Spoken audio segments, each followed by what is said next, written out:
Welcome to the Sleep Story Haven, your peaceful sanctuary where the whispers of ancient forests meet the gentle rhythm of moonlit shores. Here, time slows to the rhythm of your breathing. Worries dissolve like mist, and your mind finds the peace it's been seeking. Each story is crafted to guide you through enchanted landscapes and tranquil moments, designed to quiet your thoughts and prepare your spirit for deep, restorative sleep. So find your most comfortable position, close your eyes, and let tonight's gentle tale carry you to the peaceful dreams that await. Welcome to your Sleep Story Haven. Take a deep breath and let our story begin.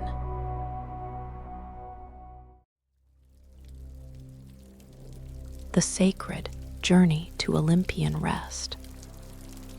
A sleep story of Greek mythology. Chapter 1: The Threshold of Dreams. In the quiet hours when the world grows still, and the veil between waking and sleeping becomes thin as morning mist, there lived a soul who had forgotten the art of true rest. This soul, weary from the endless turning of days and the weight of modern life, wandered through sleepless nights like a ship without anchor, searching for the elusive harbor of peace. The seeker's name was River, chosen not by birth, but by the longing that flowed through their being like water seeking its source. River had tried countless remedies for the restlessness that plagued their nights. Warm baths infused with lavender, meditations that promised serenity, teas brewed from chamomile and valerian root. Yet still, peace remained as distant as stars in a clouded sky. On this particular evening, as autumn's gentle breath carried the scent of dying leaves and the promise of winter's rest, River lay upon their bed, gazing through the window at the constellation of Perseus rising in the darkening sky. The stars seemed to pulse with an ancient rhythm, calling to something deep within their weary soul. "Grant me rest," River whispered to the night, their voice barely disturbing the silence. "Show me the way to true peace." As if in answer to this heartfelt plea, the air around River began to shimmer with a soft, golden light.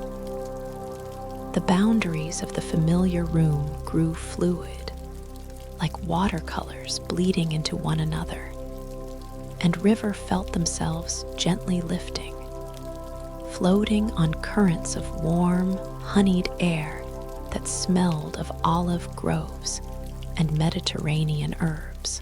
The transformation was so gradual, so natural, that River felt no fear, only a profound sense of coming home to a place they had never been. The harsh edges of the modern world softened and dissolved, replaced by rolling hills covered in silver-green olive trees and cypress groves that swayed in a breeze that carried whispers of ancient songs. River found themselves standing on a path of smooth white stones that gleamed like pearls in the gentle twilight. The path wound through a landscape that seemed painted by the gods themselves. Fields of asphodels that glowed with their own inner light, streams that sang in harmonious melodies, and in the distance, a mountain that rose majestically into clouds touched with gold and rose, Mount Olympus. Even without seeing the sign or hearing the name spoken, River knew this sacred peak with the certainty that comes from deep recognition. But this was not the Olympus of war and conflict, of jealous gods and mortal suffering. This was Olympus as it existed in the realm of dreams and deepest rest, a place of healing, wisdom, and infinite peace. The path beneath River's feet was warm and smooth, massaging their souls with each step.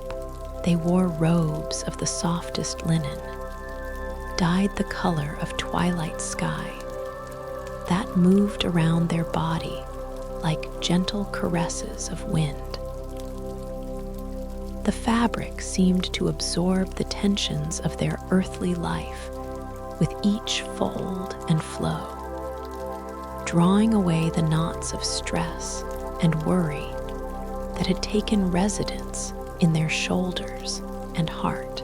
As River walked, they became aware of the profound silence that enveloped this sacred realm, not the empty silence of absence, but the full silence of complete presence. It was a silence pregnant with possibility, alive with the gentle rhythms of divine breath.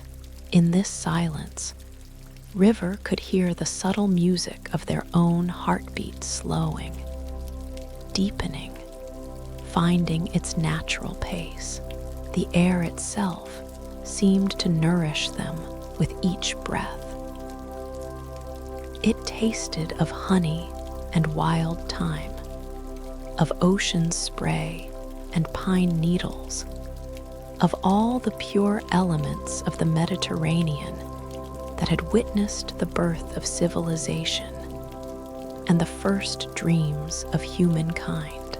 With each inhalation, River felt their lungs expanding not just with air, but with peace itself, as if they were breathing in liquid tranquility. The landscape around them pulsed with gentle bioluminescence, as if the very earth were alive with divine light. Flowers that had no earthly names bloomed along the pathway, blossoms that seemed to be made of crystallized moonlight, their petals soft as silk and warm as summer skin. When the breeze stirred them, they released fragrances that spoke directly to the soul's deepest longings for rest and restoration. In the distance, River could hear the sound of lyres playing melodies that seemed to have been composed by the wind itself. The music was neither urgent nor demanding, it simply existed, like the sound of waves lapping against a peaceful shore, or the whisper of leaves in an ancient forest. It was music that invited the listener not to dance or celebrate, but to simply be, to exist in perfect harmony with the moment. As the path curved around a grove of olive trees, whose silver leaves caught and reflected the golden light of the eternal sunset that bathed this realm, River encountered their first sign of divine presence. Standing beside the path was a statue of white marble.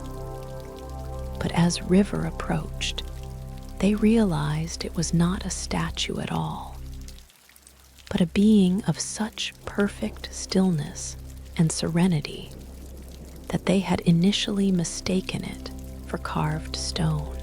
The figure was tall and graceful, with flowing hair that moved like water, even in the stillness of the evening air. Their eyes, when they opened to regard River, were the color of deep pools reflecting starlight, filled with infinite compassion and understanding. They wore robes that seemed to be woven from mist and moonbeams, and around their shoulders was draped a cloak that sparkled with what looked like captured dreams. "Welcome, weary traveler," the figure spoke, and their voice was like the sound of distant thunder made gentle, like rain falling on thirsty earth. "I am Hypnos, guardian of sleep and gentle dreams. I have been waiting for you to find your way to our realm." River felt no surprise at meeting this god of sleep, only a deep sense of rightness, as if this encounter had been destined since the moment of their birth. "I have been searching for rest," River said, their voice soft with wonder, "for peace that goes deeper than surface sleep." Hypnos smiled, and the expression transformed their already beautiful face into something radiant with divine love. "Peace is not something to be found, dear soul, but something to be remembered. You carry within you all the rest you seek, but the noise of your world has made you forget the song of your own serenity. Here, in this sacred realm, you will remember not only how to rest, but why rest is the most sacred act of all creation." The god gestured toward the path that continued winding up the mountain. "Your journey has only just begun. Each step you take, each breath you draw in this place, will peel away another layer of tension, another veil of forgetting.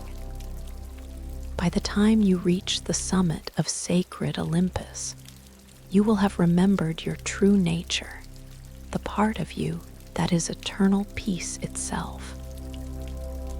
As Hypnos spoke, River felt waves of relaxation flowing through their body like warm honey.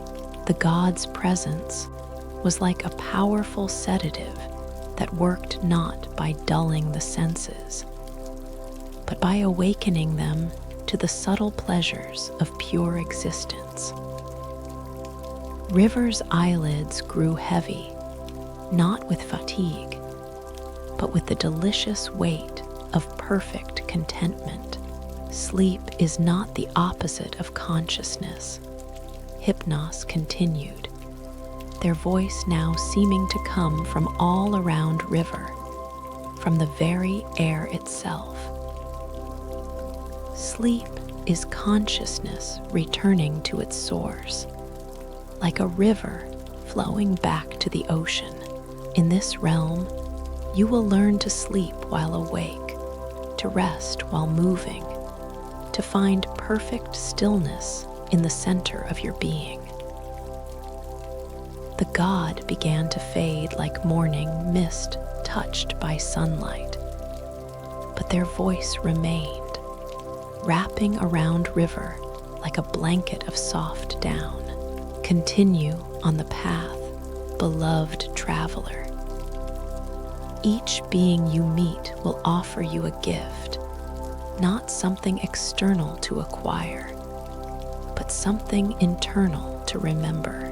Collect these gifts not in your hands, but in your heart, and by journey's end, you will possess all the treasures of divine rest." As Hypnos dissolved completely into the golden air, River felt the urge to lie down right there, on the warm stones of the path and surrender to the deepest sleep they had ever known. But something deeper than fatigue called them forward, a knowing that their true rest lay not in stopping, but in continuing this sacred journey to its natural conclusion. The path ahead seemed to glow more brightly now, as if lit from within by the blessing of the sleep god.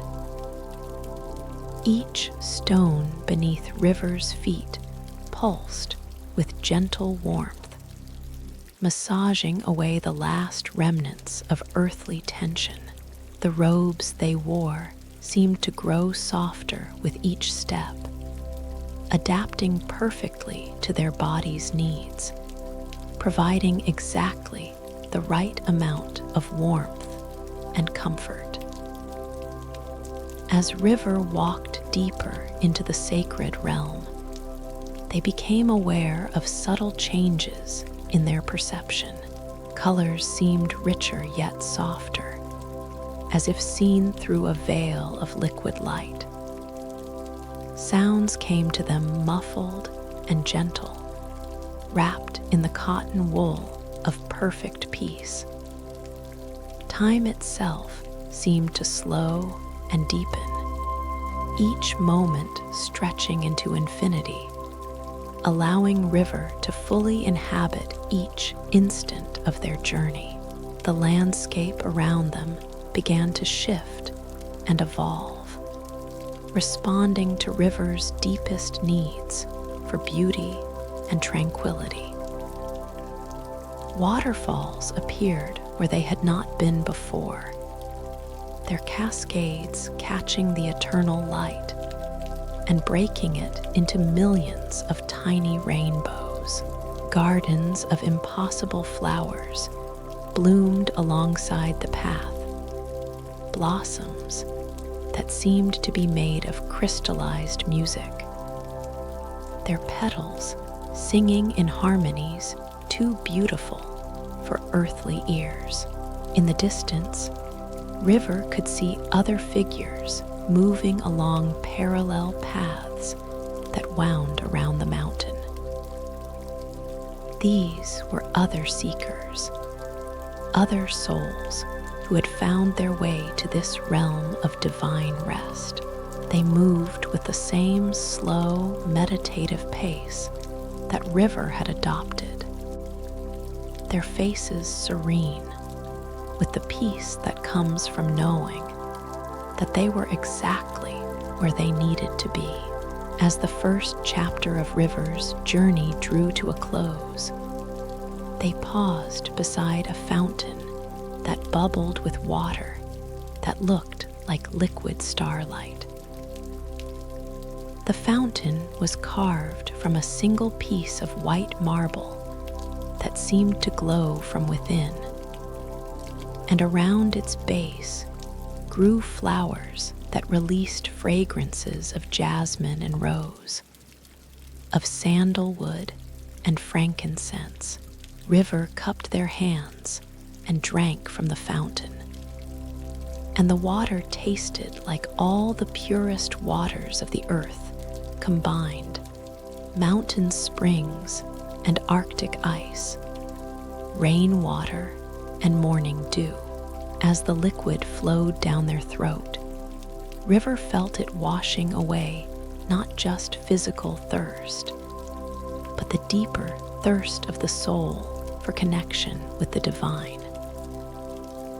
Standing there beside the fountain, with the path of pearl-white stones stretching ahead, and Mount Olympus rising majestically in the distance, River felt for the first time in years the possibility of true rest, not the unconsciousness that came with exhaustion, but the conscious peace that came with perfect trust in the universe's infinite love. The first gift had been received, the remembrance that rest was not something to be earned or achieved, but something to be accepted as freely given by the gods themselves. River tucked this knowing deep into their heart, where it settled like a seed that would grow throughout the journey ahead.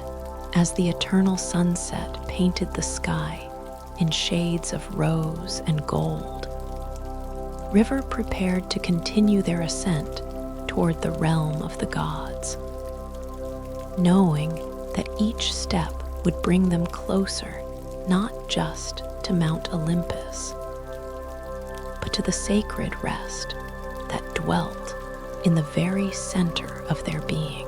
The path ahead glowed with promise, and River walked on, surrounded by the infinite love of the gods and cradled in the gentle arms of divine peace. Chapter 2: The Garden of Gentle Wisdom. As River continued their ascent along the luminous path, the air grew softer and more fragrant, filled with the scent of olive blossoms and wild herbs that seemed to whisper ancient secrets with each breeze. The path curved gracefully around a hillside covered in silver-leafed olive trees, their branches heavy with fruit that gleamed like pearls in the eternal golden light. The walking itself had become a form of meditation, each step a prayer, each breath a communion with the divine essence that permeated this sacred realm. River's body moved with newfound grace, as if the very act of being in this place was teaching them how to inhabit their physical form with perfect ease and comfort. As they rounded the bend, River came upon a sight that made their heart sing with quiet joy. Nestled in a natural amphitheater formed by ancient hills was the most beautiful garden they had ever beheld. It was not the formal, geometrical garden of human design, but rather a garden that seemed to have grown from the dreams of the earth itself. Ancient olive trees with trunks thick as temple columns provided a canopy of silver-green shade. Beneath them, beds of herbs and flowers grew in natural abundance. Lavender and rosemary, jasmine and honeysuckle, all blooming together in defiance of earthly seasons. The air was alive with the gentle hum of bees that seemed to be made of golden light, their wings catching the eternal sunset as they moved from blossom to blossom. In the center of this paradise stood a temple of white marble, so pure it seemed to glow from within. The structure was simple and elegant, supported by columns that spiraled gently upward like the trunks of ancient trees. Between the columns hung curtains of the finest silk that moved in the breeze like liquid moonlight, revealing glimpses of the serene interior. As River approached the temple, they became aware of a presence that radiated wisdom and peace. Seated on the marble steps, surrounded by scrolls and tablets, was a figure of such divine beauty and serenity that River felt their breath catch in their throat. The goddess wore robes of deep blue that seemed to contain all the wisdom of the night sky, and her hair fell in gentle waves around shoulders crowned with olive branches. "Welcome, seeker of rest," the goddess said, her voice carrying the music of wind through olive groves and the whisper of ancient knowledge. "I am Athena, and this is my garden of gentle wisdom, where those who seek true peace come to learn the art of quieting the mind." River approached slowly, feeling waves of tranquility emanating from the goddess like warmth from a gentle fire. "Blessed Athena," they said, their voice soft with reverence. "I come seeking rest, but my mind knows not how to be still. Thoughts chase themselves in endless circles, keeping peace at bay." Athena smiled, and her expression was like sunrise over a calm sea. The mind that seeks to force itself into stillness is like a butterfly that struggles against the wind. But the mind that learns to rest upon the breath, to float upon the currents of divine love, finds peace as naturally as water finds the sea. The goddess rose gracefully and beckoned River to follow her into the temple. Inside, the space was filled with soft, diffused light that seemed to come from the very air itself. Cushions of the softest silk in shades of deep blue and silver were arranged in a circle around a small fountain that bubbled with water so clear it was like crystallized music. "Sit," Athena invited, settling herself on a cushion with fluid grace. "And let me share with you the wisdom of divine rest, not the wisdom of books and scrolls, but the wisdom that lives in the breath itself."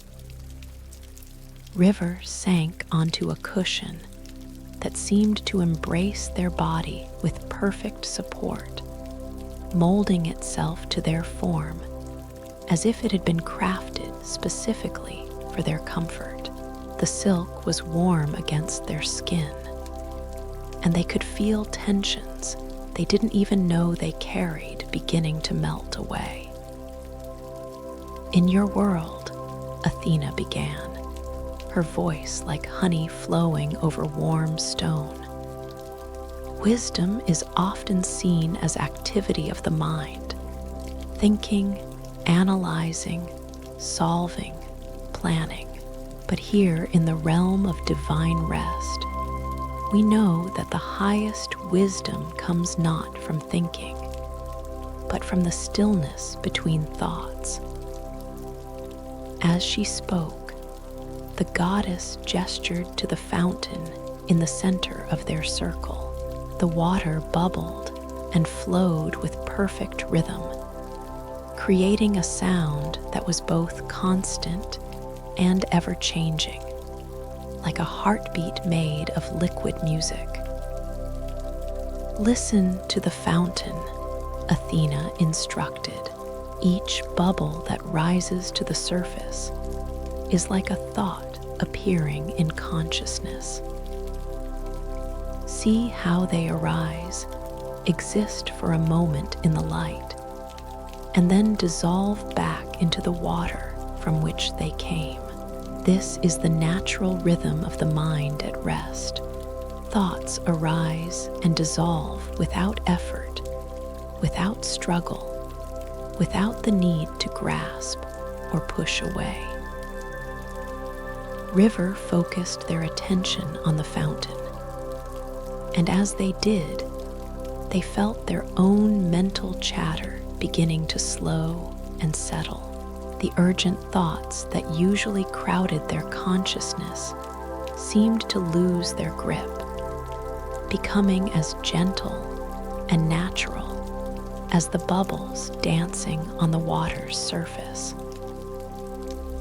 Breathe with the rhythm of the water. Athena continued, her voice weaving seamlessly with the sound of the fountain. Let each inhalation be like a bubble rising, filled with divine peace. Let each exhalation be like a bubble dissolving, releasing all that no longer serves your highest good. As rivers synchronized their breathing with the fountain's rhythm, they felt something profound shifting within their being. The familiar tension between their thoughts, the constant effort to think the right thoughts, to solve all problems, to figure everything out, began to relax into a spaciousness they had never experienced before. This is the first lesson of divine wisdom, Athena said, her words seeming to come from the very air around them. True intelligence is not the ability to fill the mind with thoughts, but the ability to let the mind rest in its own natural emptiness. In this emptiness, all wisdom arises spontaneously, like flowers blooming in a well-tended garden. The goddess rose and moved to one of the herb beds that surrounded the temple. She began to gather sprigs of lavender and rosemary, her movements slow and purposeful, each gesture a meditation in itself. Come, she invited River. Let us walk among the plants, and I will teach you the wisdom of growing things, how they know when to bloom and when to rest, when to reach toward the sun and when to turn inward. River followed Athena into the garden, their bare feet sinking into earth that was warm and soft as velvet. Each step released fragrances that seemed to speak directly to the deepest parts of their being. The scent of lavender that calmed the nervous system, the aroma of rosemary that cleared the mind, the perfume of jasmine that opened the heart to divine love. Every plant in this garden knows the secret of perfect rest, Athena explained as they walked slowly between the beds of herbs and flowers. They do not struggle to grow. They do not force their blooms. They simply open themselves to receive what is freely given: sunlight, rain, the nutrients of the earth. And they transform these gifts into beauty and healing. As they paused beside a bush heavy with white jasmine blossoms, Athena plucked a single flower and placed it gently in River's palm. The blossom was warm and alive, pulsing with a subtle energy that seemed to flow directly into River's skin. Hold this flower, the goddess instructed, and feel how it rests completely in this moment. It does not worry about the frost that may come in winter, nor does it mourn the bud it used to be. It exists fully and completely in the perfect now, offering its fragrance as a gift to all who pass by. River cradled the jasmine bloom, marveling at its perfect form, and the way its fragrance seemed to permeate not just their senses, but their very soul. As they held it, they felt their own being beginning to settle into the present moment with the same natural ease as the flower. This is the second lesson, Athena continued as they walked deeper into the garden. Divine rest comes not from escaping the present moment, but from settling so completely into it, that time itself seems to dissolve. When you are fully here, there is no yesterday to regret and no tomorrow to fear. There is only this eternal now, pregnant with infinite possibility.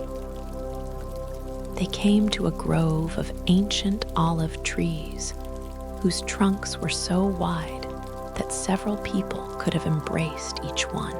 The bark was smooth and warm, scarred with the gentle marks of centuries of growth, and the branches spread in graceful arcs that seemed to embrace the entire garden.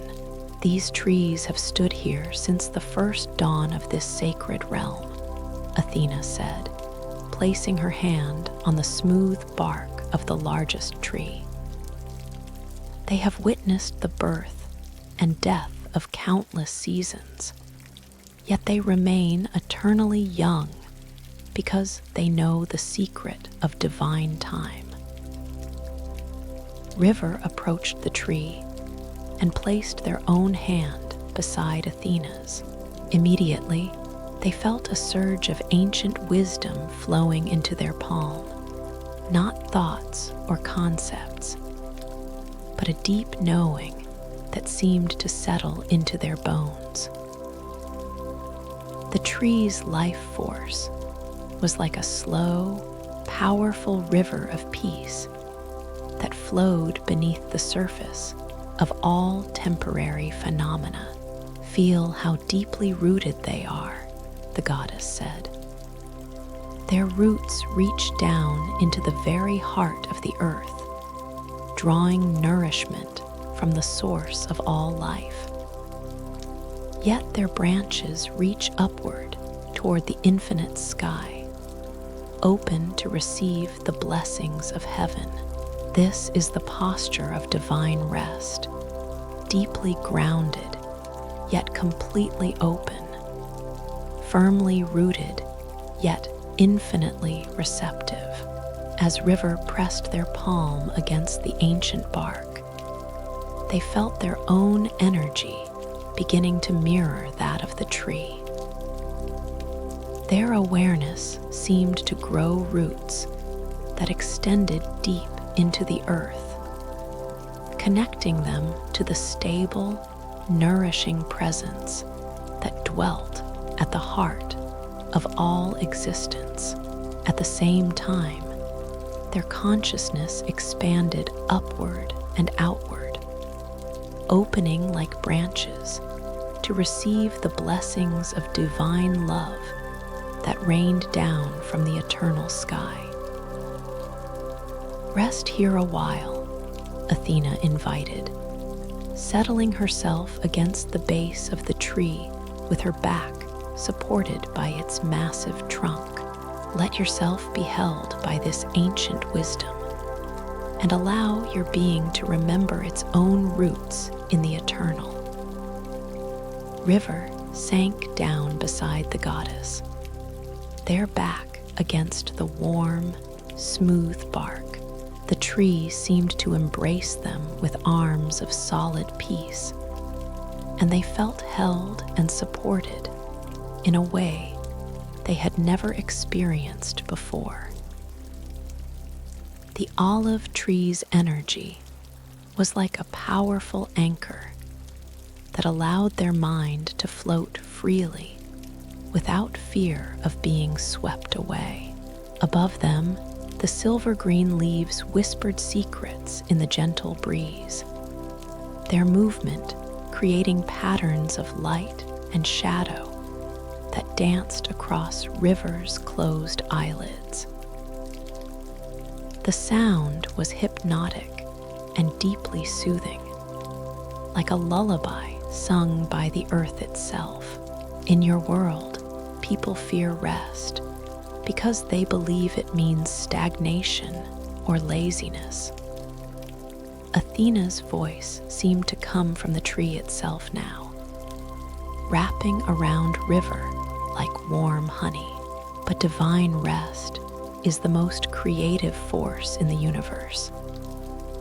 It is from rest that all growth springs, from silence that all music is born, from emptiness that all fullness emerges. As the goddess spoke, River felt themselves sinking deeper into a state of relaxation that went beyond anything they had ever experienced. It was not the heavy sleep of exhaustion, but the alert relaxation of perfect trust. Their body remained conscious and aware, while their mind settled into the vast stillness that dwelt at the core of their being. This is the third lesson, Athena continued, her voice now seeming to resonate from within River's own heart.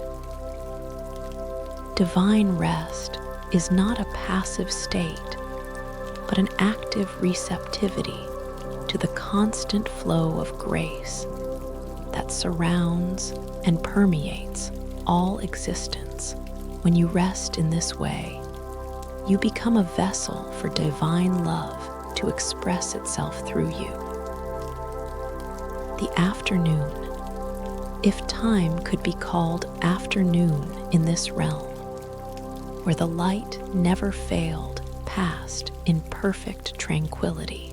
River drifted in and out of a state that was neither fully awake nor asleep, but something more profound than either.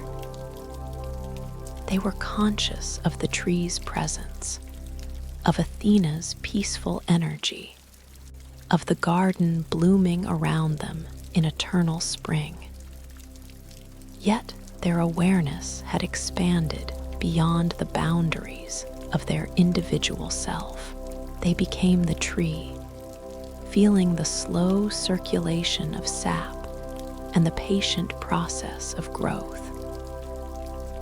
They became the flowers, offering their fragrance as a prayer to the divine.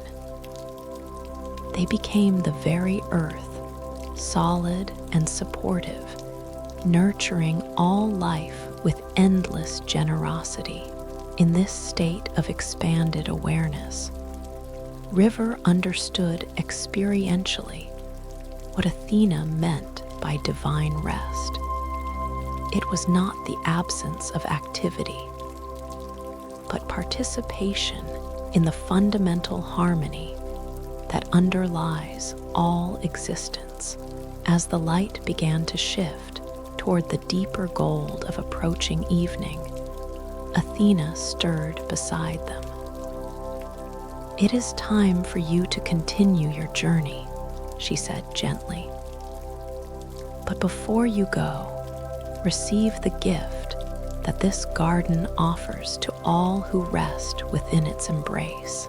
The goddess reached into the folds of her robe and withdrew a small vial made of crystal, so clear it seemed to be made of solidified light.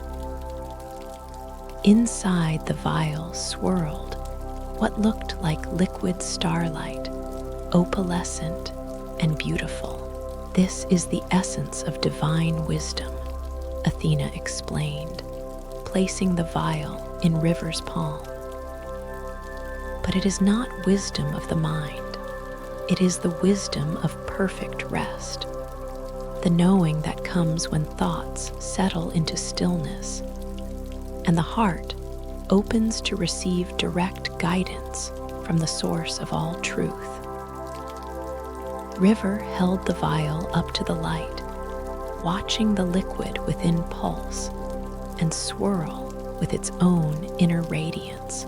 As they watched, they felt this same essence awakening within their own being, not as something foreign being added to them, but as something that had always been there, waiting to be remembered.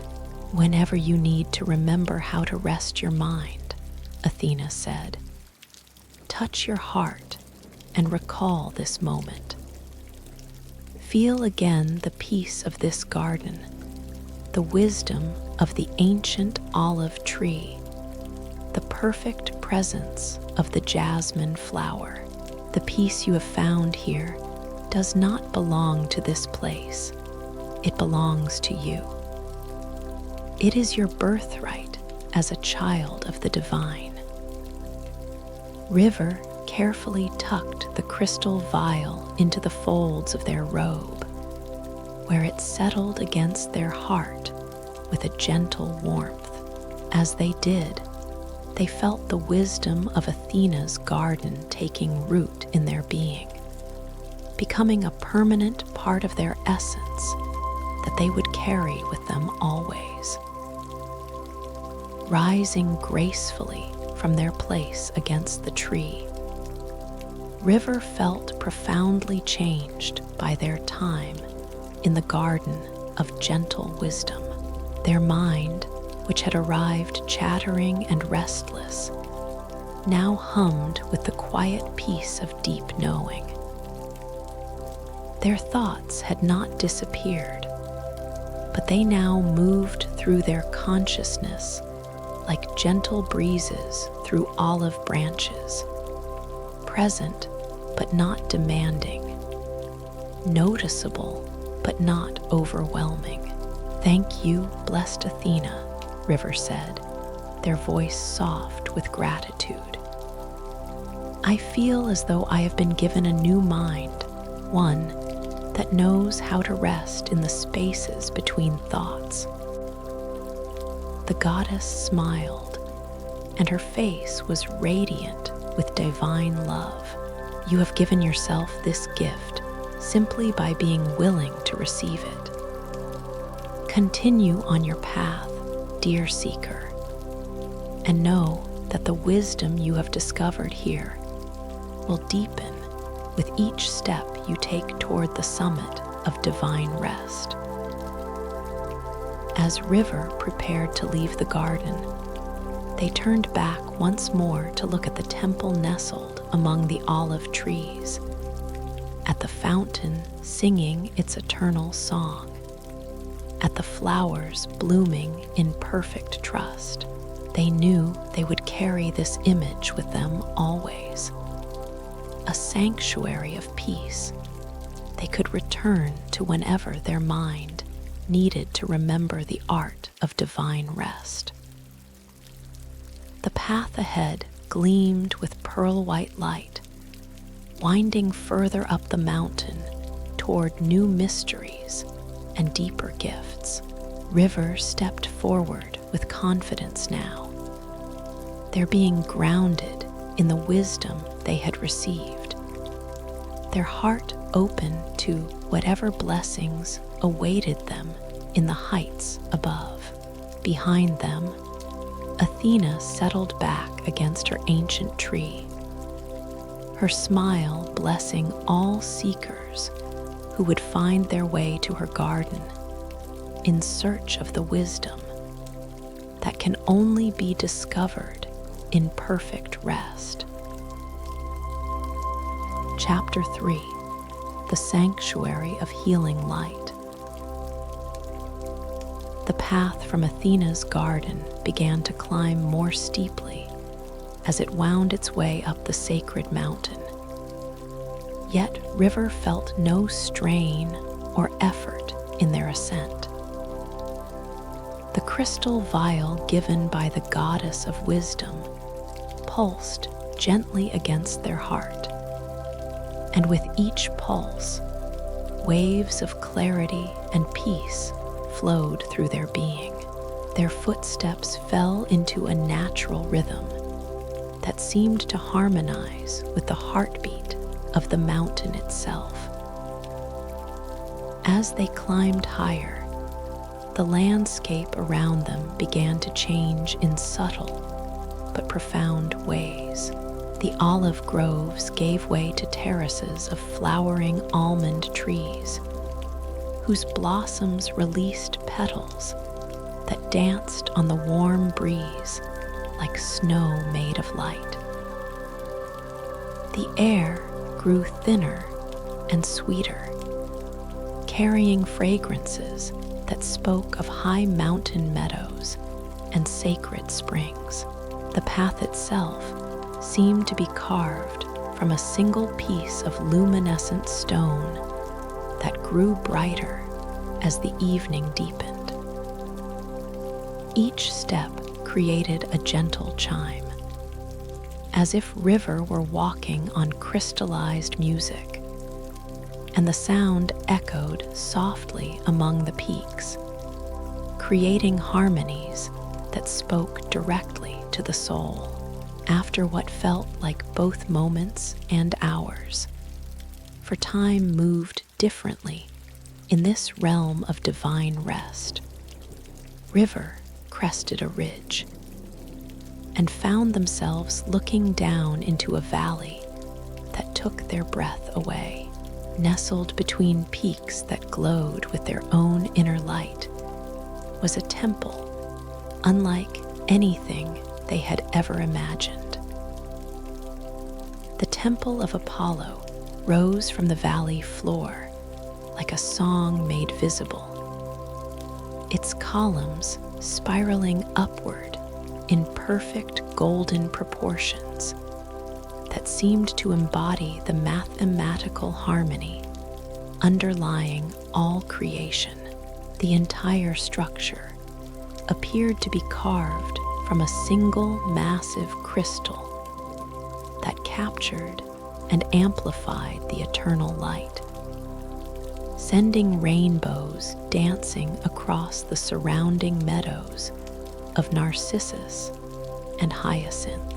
From the temple's heart came the sound of music so beautiful that river felt tears of pure joy streaming down their cheeks. It was not the music of any earthly instrument, but rather the sound of light itself singing, of divine love expressing itself in harmonies that resonated in every cell of their being. As river descended into the valley, they became aware of warm golden light beginning to emanate from their own body. At first, they thought it was a reflection of the temple's radiance. But as they paused beside a pool of crystal clear water, they saw their reflection and gasped in wonder. Their entire being glowed with the same golden light that surrounded them, as if the divine radiance were awakening from within their own essence. The pool's water was so pure and still that it seemed like liquid mirror, reflecting not just rivers' physical form, but their emotional and spiritual state as well. In the reflection, river could see all the places where tension and worry had once resided, shadows that were now being dissolved by the golden light flowing through their being. "Welcome, beloved child of light," a voice like liquid gold spoke from behind them. River turned to see a figure of such radiant beauty that they had to shield their eyes for a moment while their vision adjusted to the divine brilliance. Apollo stood before them, and he was everything the ancient poets had proclaimed and more. His hair fell in golden waves that seemed to contain the light of 1,000 suns, and his eyes were the color of amber honey shot through with flecks of pure starlight. He wore robes of white silk that moved around his perfect form like clouds illuminated by dawn. And in his hand, he held a lyre that seemed to be carved from crystallized music itself. "I am Apollo," the god said, his voice creating harmonics that resonated in river's bones.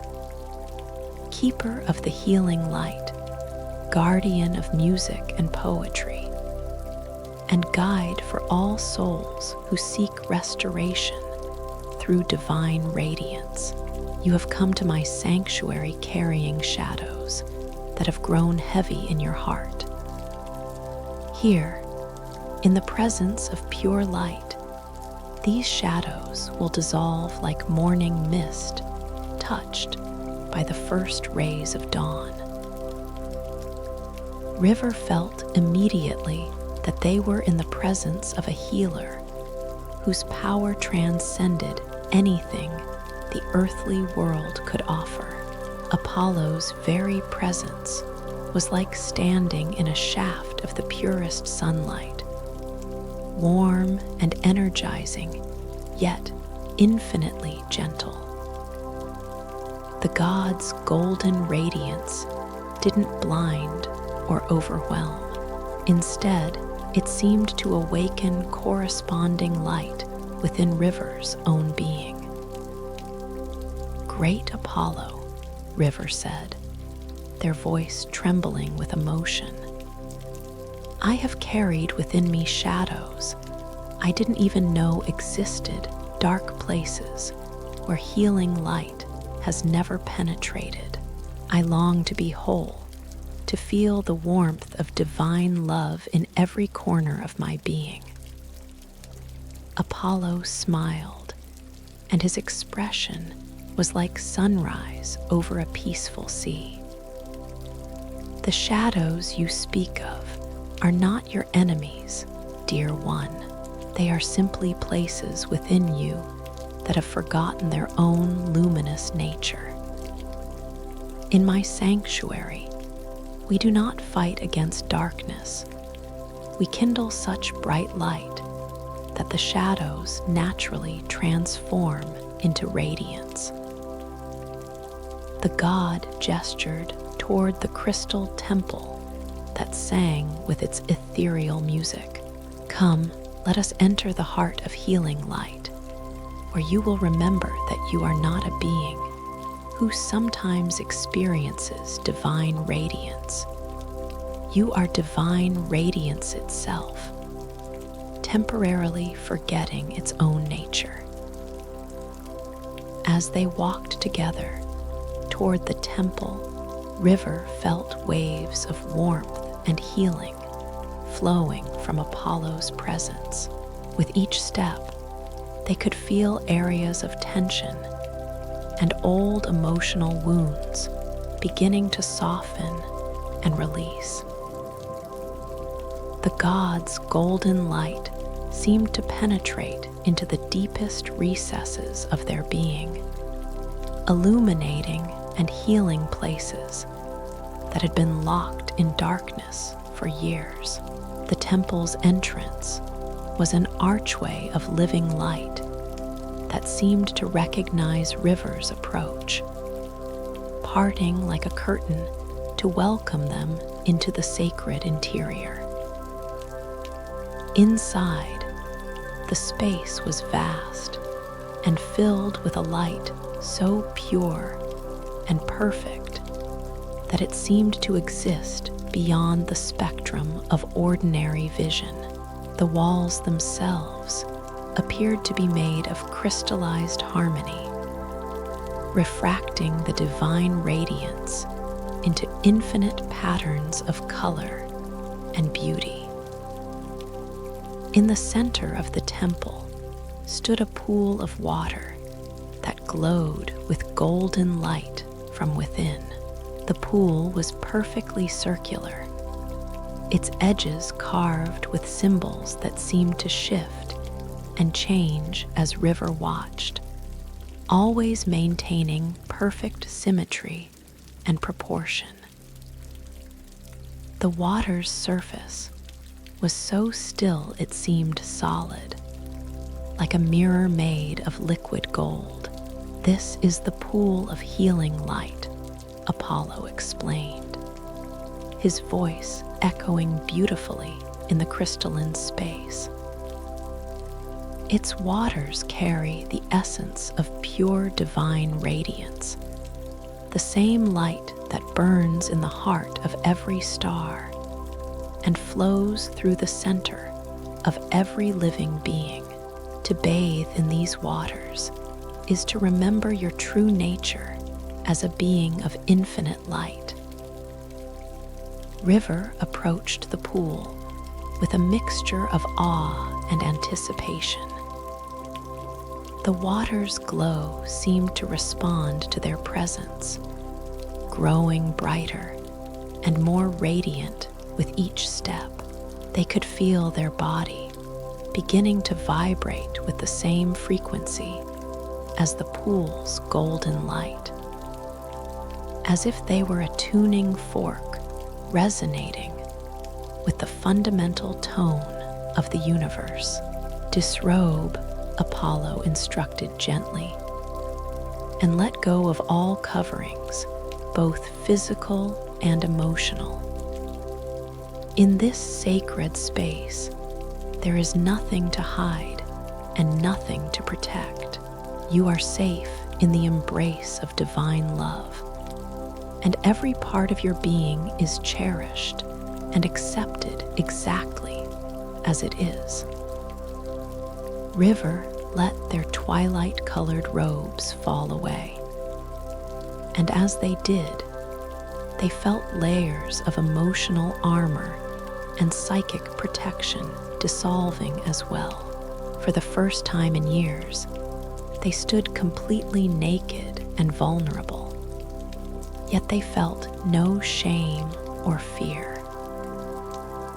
Apollo's presence was so filled with unconditional love that vulnerability became a source of strength rather than weakness. The god extended his hand to help River into the pool, and his touch was like being caressed by warm honey mixed with liquid starlight. As River's foot touched the water's surface, it yielded like the finest silk, warm and embracing, seeming to welcome their body home to its natural element. Slowly, River lowered themselves into the pool until they were floating in the golden light that seemed to penetrate every cell of their being. The sensation was indescribable, like being held in the arms of the sun itself, cradled in warmth and love, so complete that every worry, every fear, every shadow of doubt began to dissolve into radiance.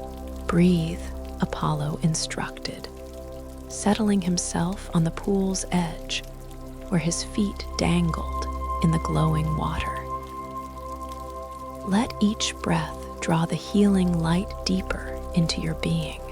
Feel it flowing into every organ, every tissue, every cell, awakening the divine radiance that has always lived within you. As River floated in the pool of healing light, they felt transformations beginning to occur at levels deeper than the physical. Old emotional wounds that had been carried for years began to surface gently, not to cause pain, but to be touched by the divine light and healed completely. Each memory, each hurt, each moment of trauma was embraced by the golden radiance and transformed into wisdom and compassion.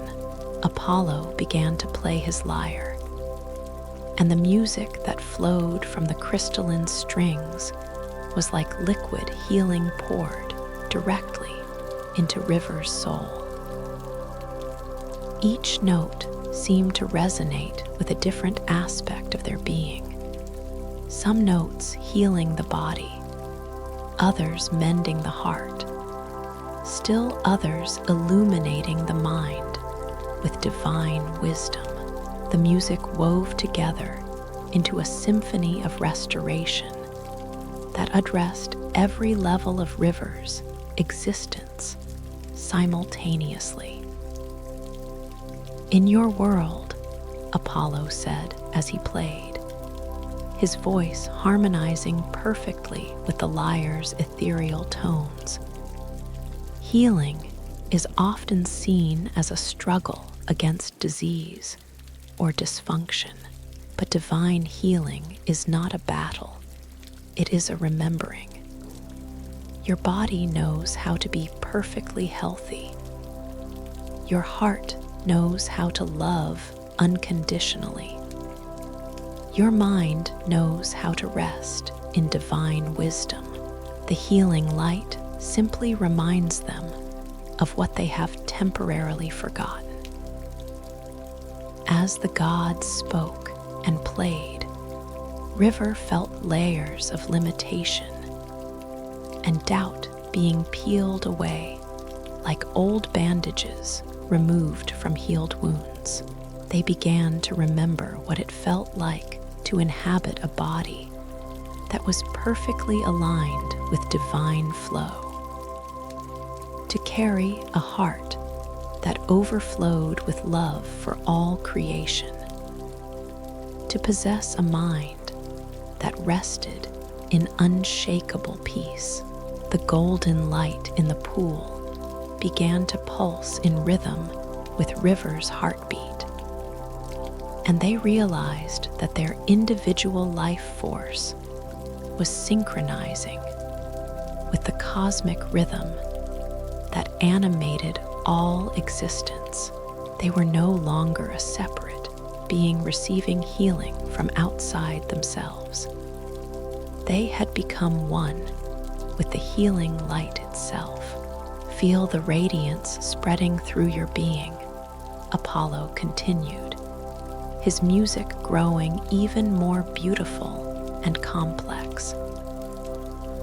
"Let it flow into your bones, giving them strength and flexibility. Let it cascade through your blood, carrying vitality and joy to every part of your body.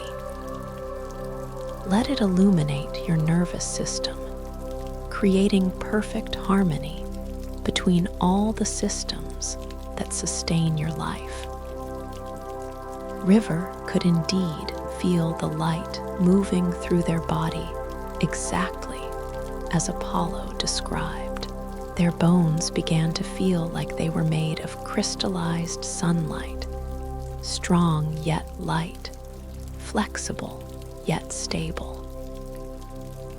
Their blood seemed to carry liquid gold through their veins, bringing not just oxygen and nutrients, but pure divine love to every cell.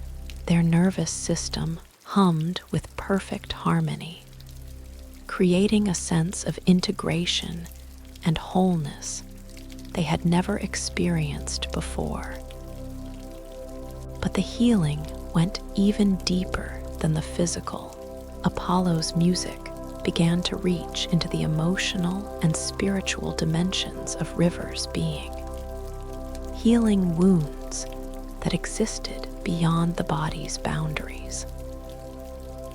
Old patterns of fear and anxiety dissolved like ice in warm sunlight.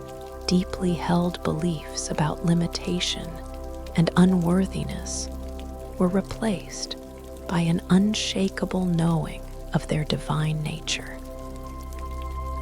"Now," Apollo said, his lyre creating particularly beautiful cascades of healing sound, "let the light reach into your past, healing not just your memories of pain, but the pain itself. In this realm, time is fluid, and healing can flow backward as well as forward, touching every moment of your existence with divine love." River felt their consciousness expanding backward through their life, but instead of reliving painful memories, they experienced them being transformed by the golden light. Every moment of suffering Every experience of loss or trauma was touched by divine radiance and revealed to contain hidden gifts of wisdom and strength. They saw how each challenge had contributed to their spiritual growth, how each difficult experience had prepared them to receive and appreciate the divine love that was their true nature. The healing light flowed even further back, touching not just their individual past, but their ancestral lineage, healing patterns of suffering and limitation that had been passed down through generations. River felt themselves becoming a conduit for healing that extended far beyond their individual being, bringing light and restoration to their entire family tree.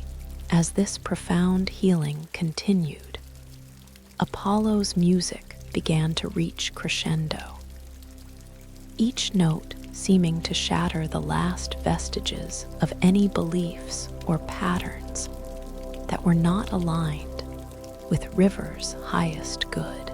The gods' lyre sang with the voice of creation itself, the same cosmic song that had brought forth the stars and planets, that sustained the growth of flowers and the flight of birds.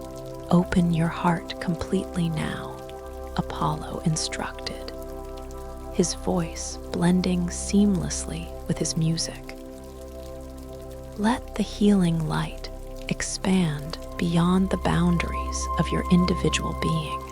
Feel it flowing out to touch every person you have ever encountered, every being you have ever loved. Let your healing become a gift to all creation. River felt their heart opening like a flower blooming in fast motion, expanding to contain not just their own healing, but the healing of everyone they had ever known.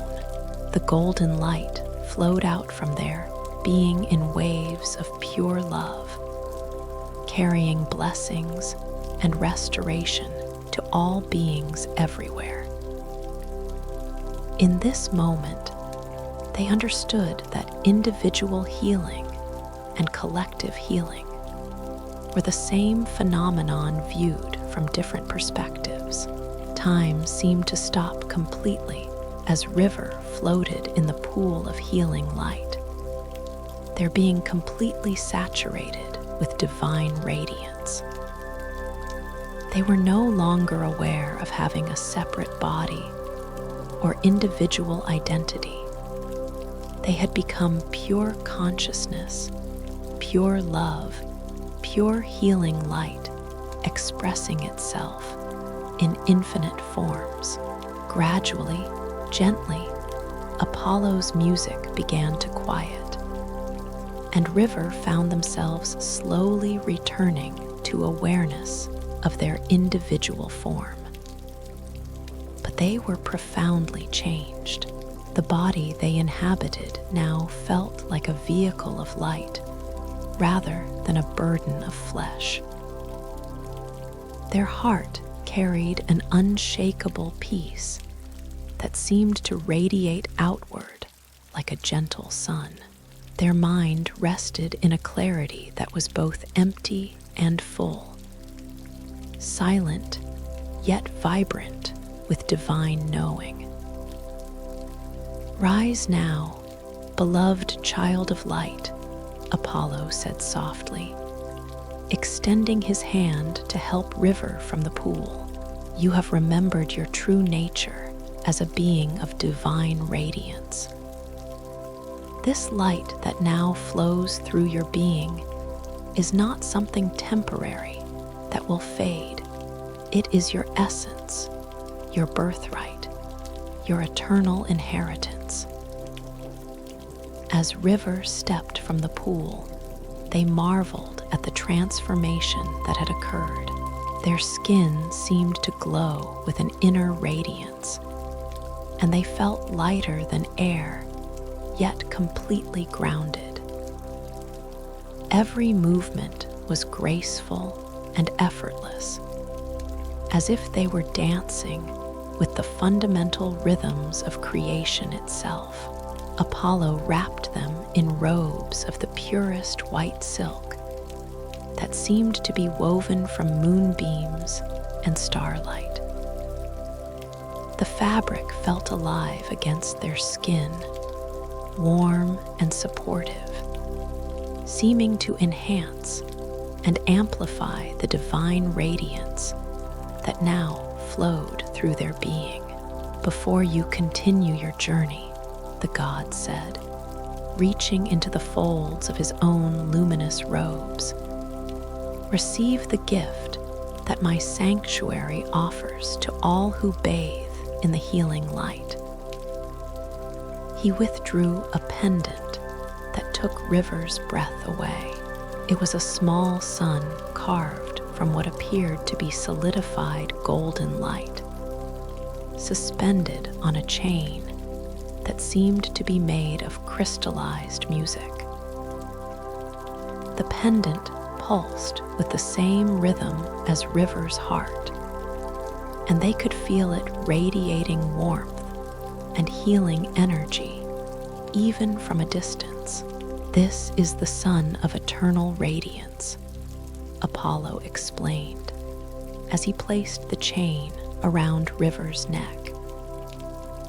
It will serve as a constant reminder of the healing light that now flows through your being.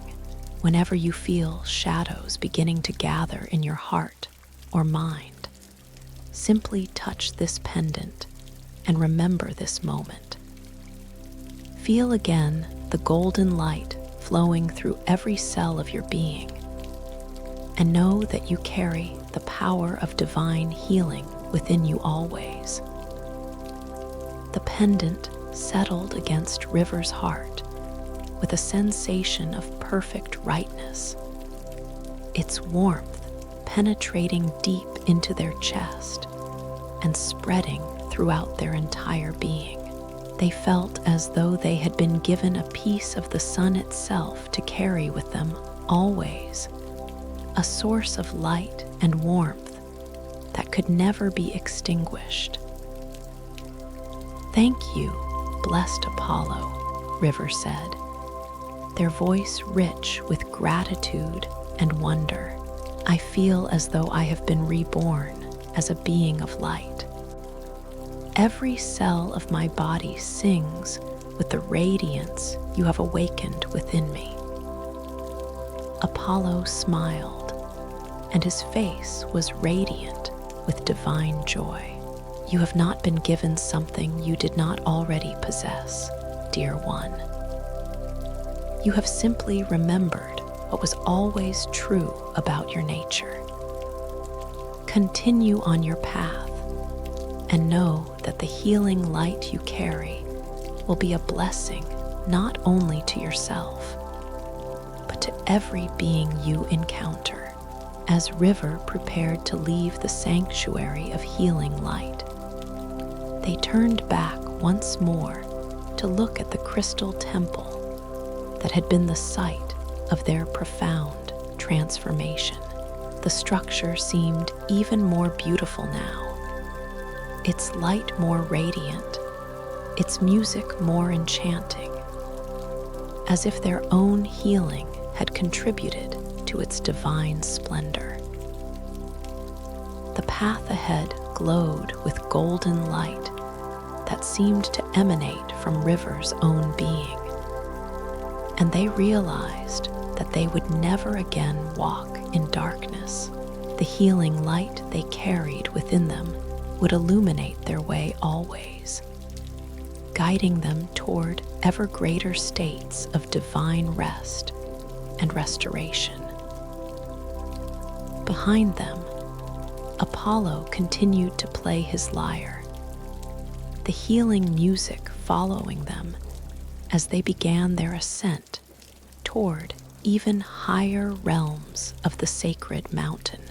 The gods' blessing went with them, a warm presence that would remain in their heart always, reminding them that they were loved beyond measure and healed beyond all possibility of harm. Chapter 4: The Grove of Eternal Abundance. The path from Apollo's temple of healing light continued to wind upward through increasingly magnificent terrain.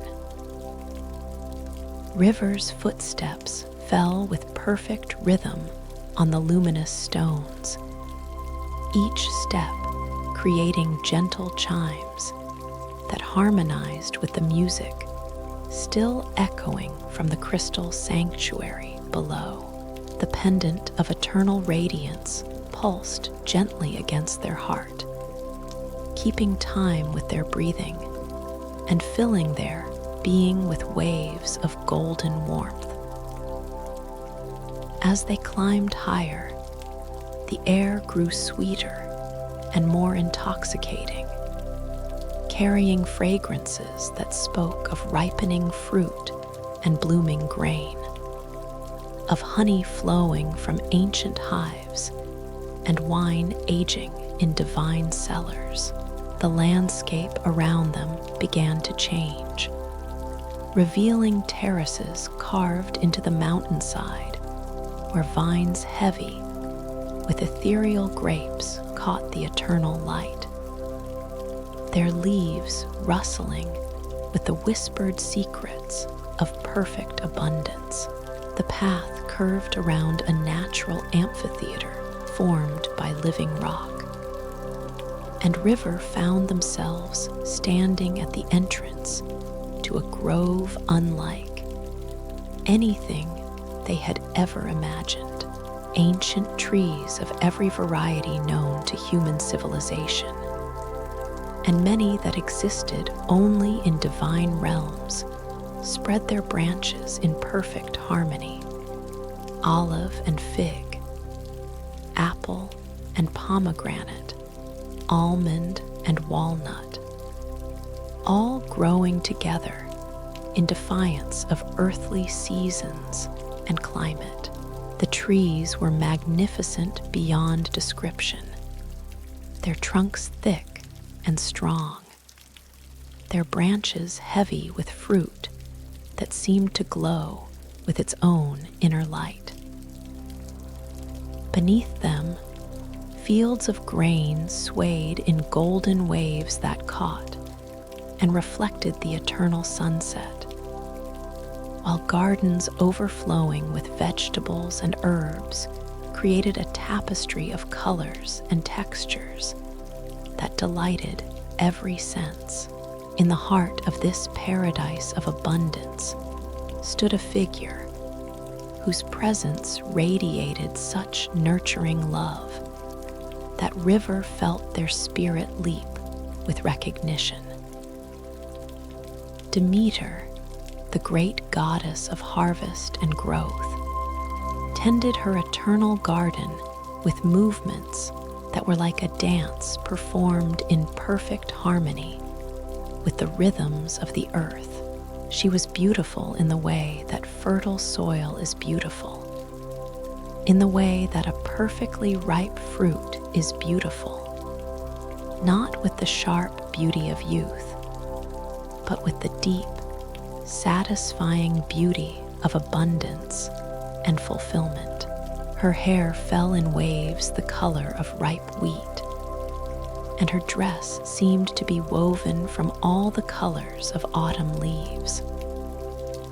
Around her waist was tied an apron that appeared to be made from corn husks and grapevines, and her hands, though stained with the honest work of the garden, were graceful as those of any artist.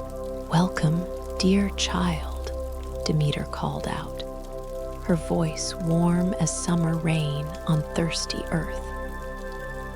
"Come and rest in my grove, where all beings remember that they are cherished children of an endlessly generous universe. River approached through the rows of abundant plants, marveling at the perfection of each fruit and flower. Nothing here was diseased or stunted. Every plant grew in its fullest glory, expressing the perfect essence of its kind. The very air seemed to nourish them, and they felt their body responding to the grove's energy with a deep sense of satisfaction and contentment as they drew closer to Demeter. River could see that the goddess was engaged in the simple act of harvesting fruit from a tree whose branches drooped with the weight of perfect pears. Each pear was like a golden jewel, and as Demeter picked them, she spoke to them with the loving words a mother might use with her children. "Blessed Demeter," River said, bowing slightly in respect, "your grove is the most beautiful place I have ever seen.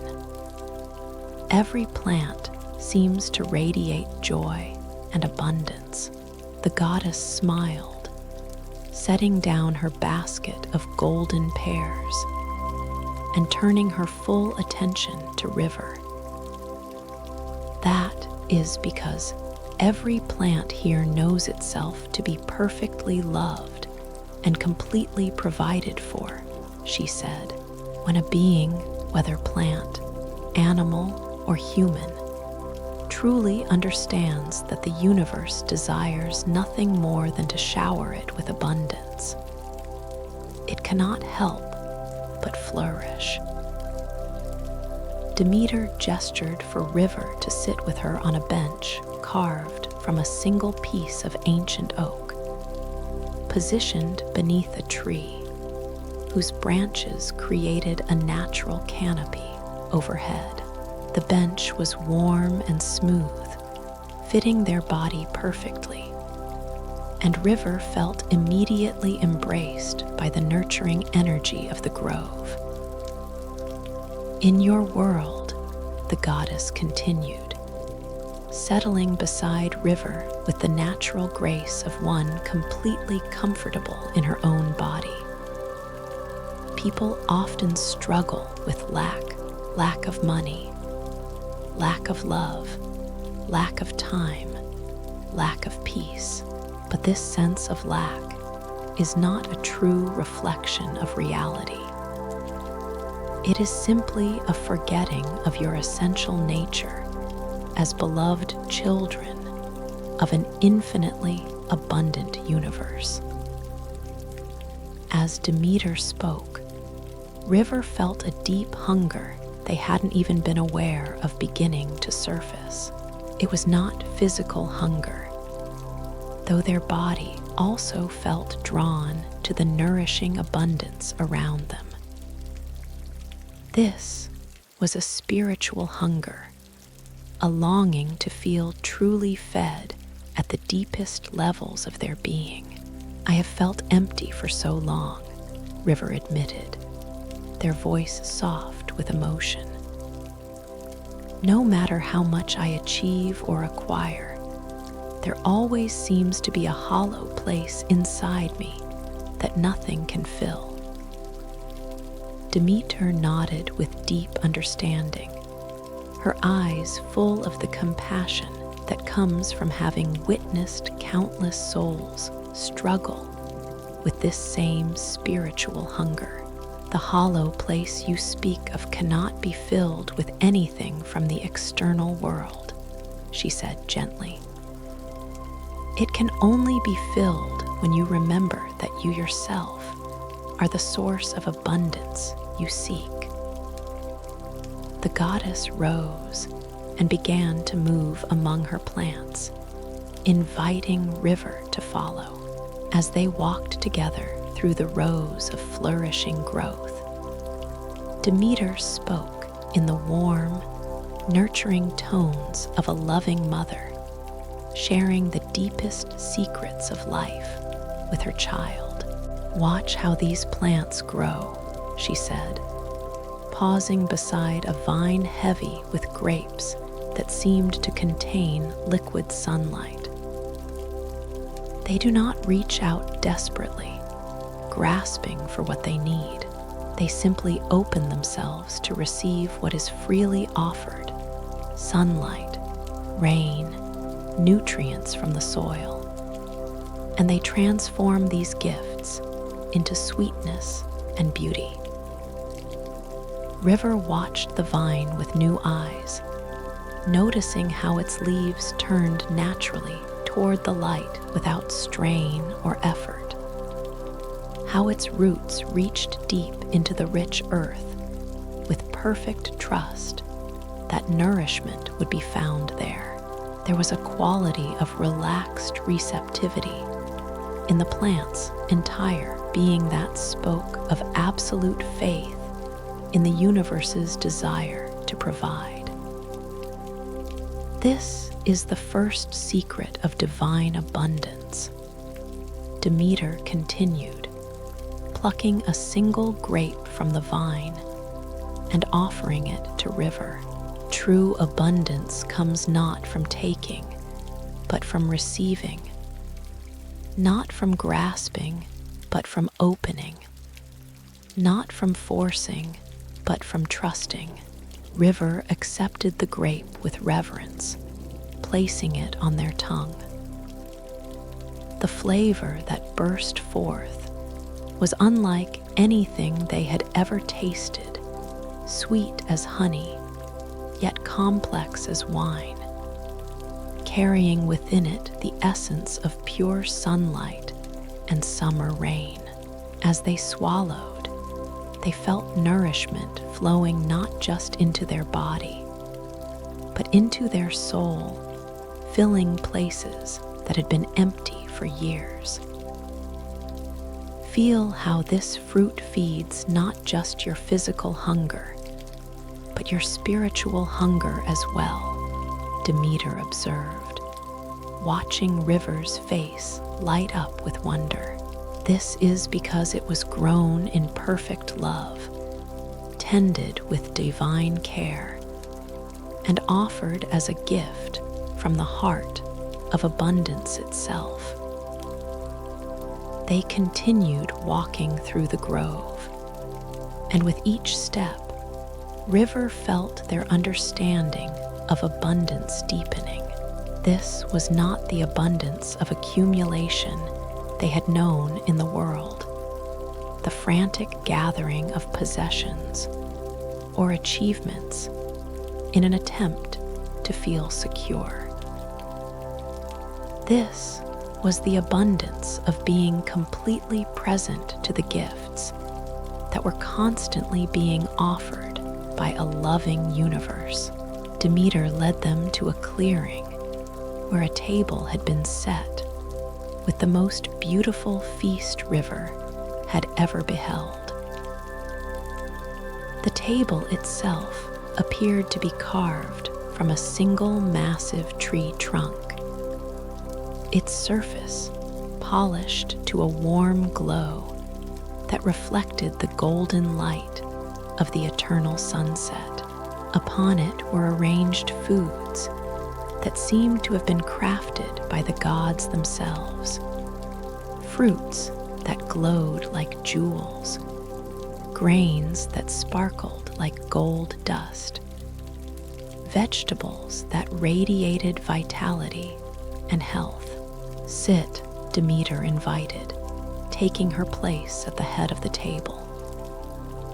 "And let me show you what it means to feast in the divine manner, not with hunger and desperation, but with gratitude and presence." River settled into a chair that seemed to embrace their body with the perfect support of living wood. The chair was warm and alive, adjusting itself constantly to provide optimal comfort, as if it were a loving friend whose only desire was their well-being. Before them was spread a meal that addressed every level of their being. There were fruits that seemed to contain crystallized sunshine, their colors so vivid and beautiful that simply looking at them brought joy to the heart. Grains and breads gave off aromas that spoke of fields blessed by divine hands and ovens heated by sacred fire.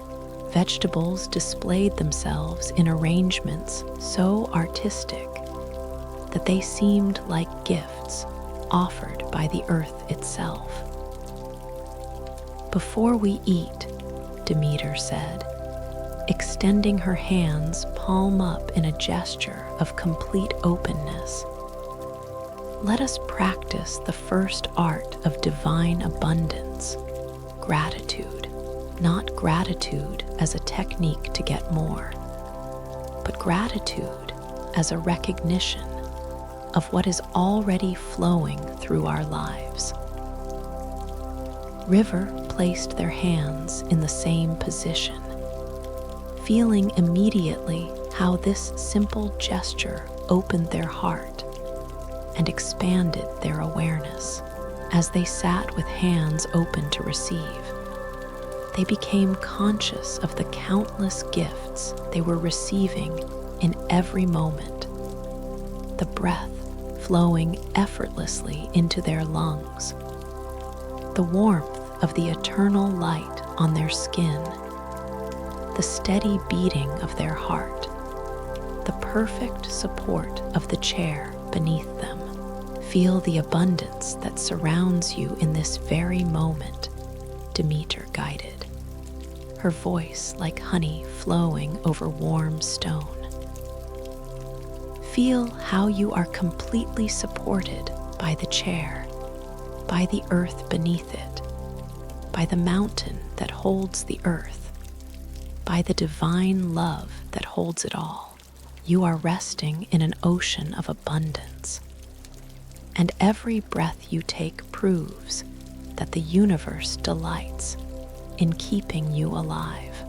As River followed the goddess's guidance, they felt a profound shift occurring in their relationship to receiving. Instead of the tense grasping they had learned in the world, they discovered a quality of relaxed openness that allowed abundance to flow to them naturally. It was like learning to float in water. The more they relaxed and trusted, the more effortlessly they were supported. "Now," Demeter said softly, "let us eat in the divine manner. Take only what calls to you in this moment, and receive it not just as food for your body, but as love made tangible, as the universe's desire for your well-being expressed in physical form." River reached for a piece of bread that seemed to glow with inner warmth. The moment their fingers touched it, they could feel the love that had gone into its creation, the blessing of the earth that had grown the grain, the care of divine hands that had ground it into flour, the sacred fire that had transformed it into nourishment.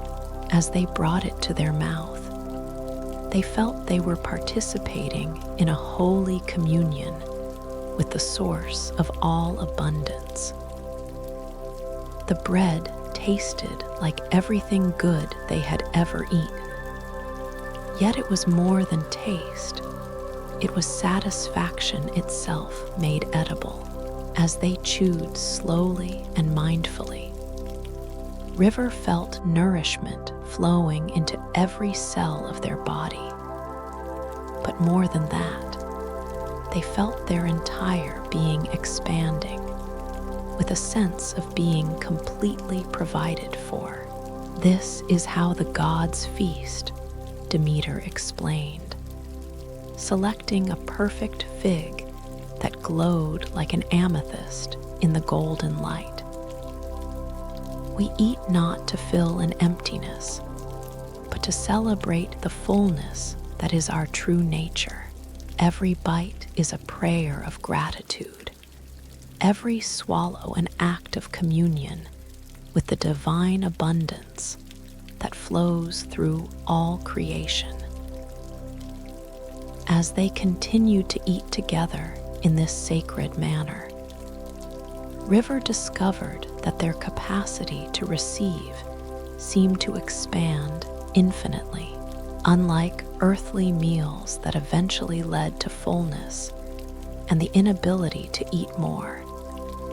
This divine feast seemed to create more space within them with each bite. They were being nourished not just physically, but emotionally, mentally, and spiritually.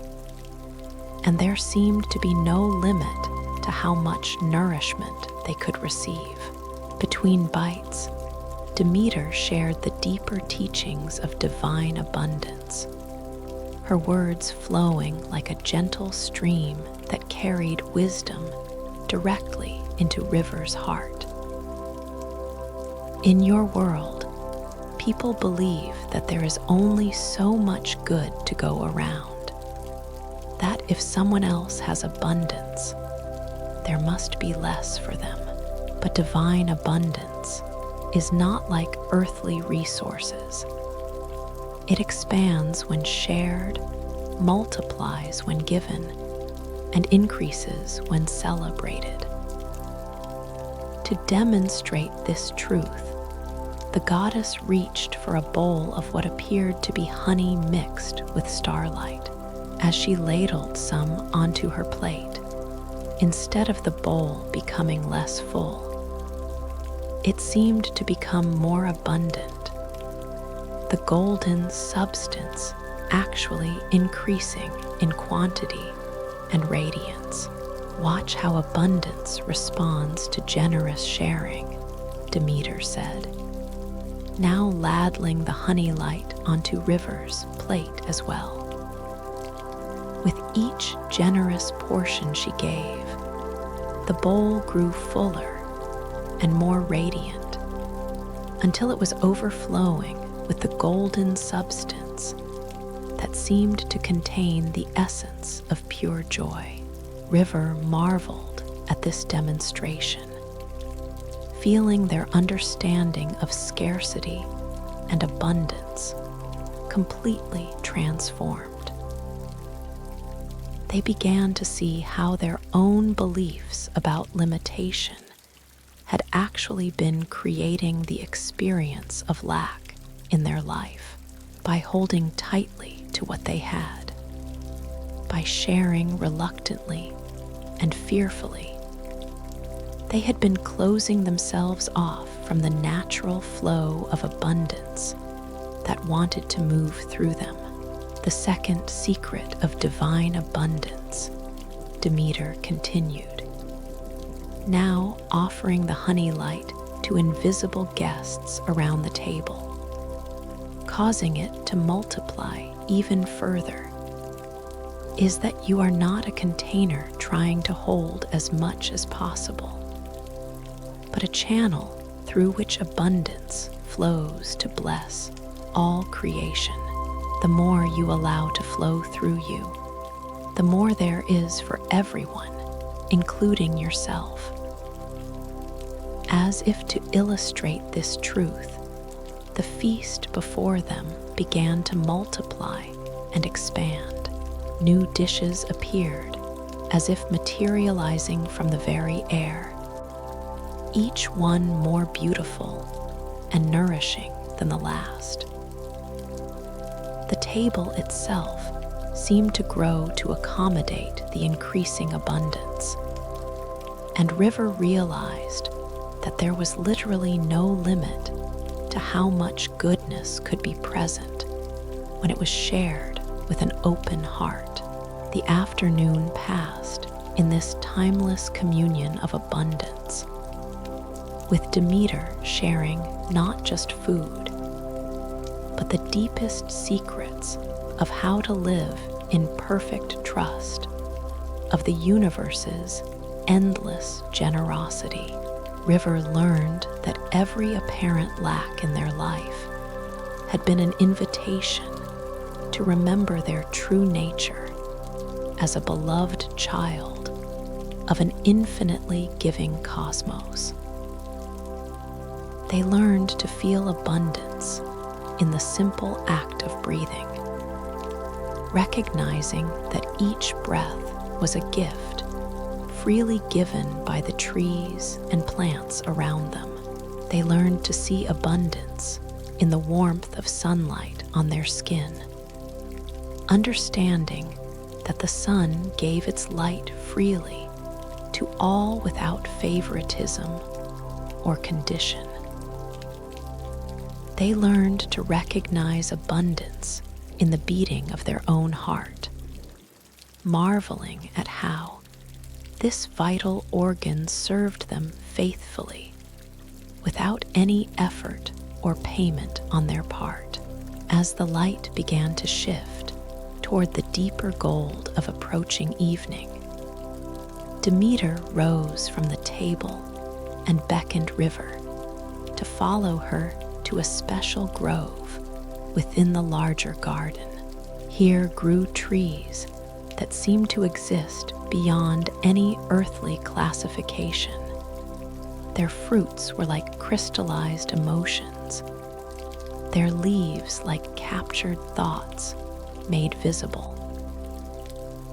This is the grove of the heart's desire, Demeter explained, stopping beside a tree whose fruit looked like small suns containing all the colors of the rainbow. Here grow the fruits that nourish not the body, but the deepest longings of the soul.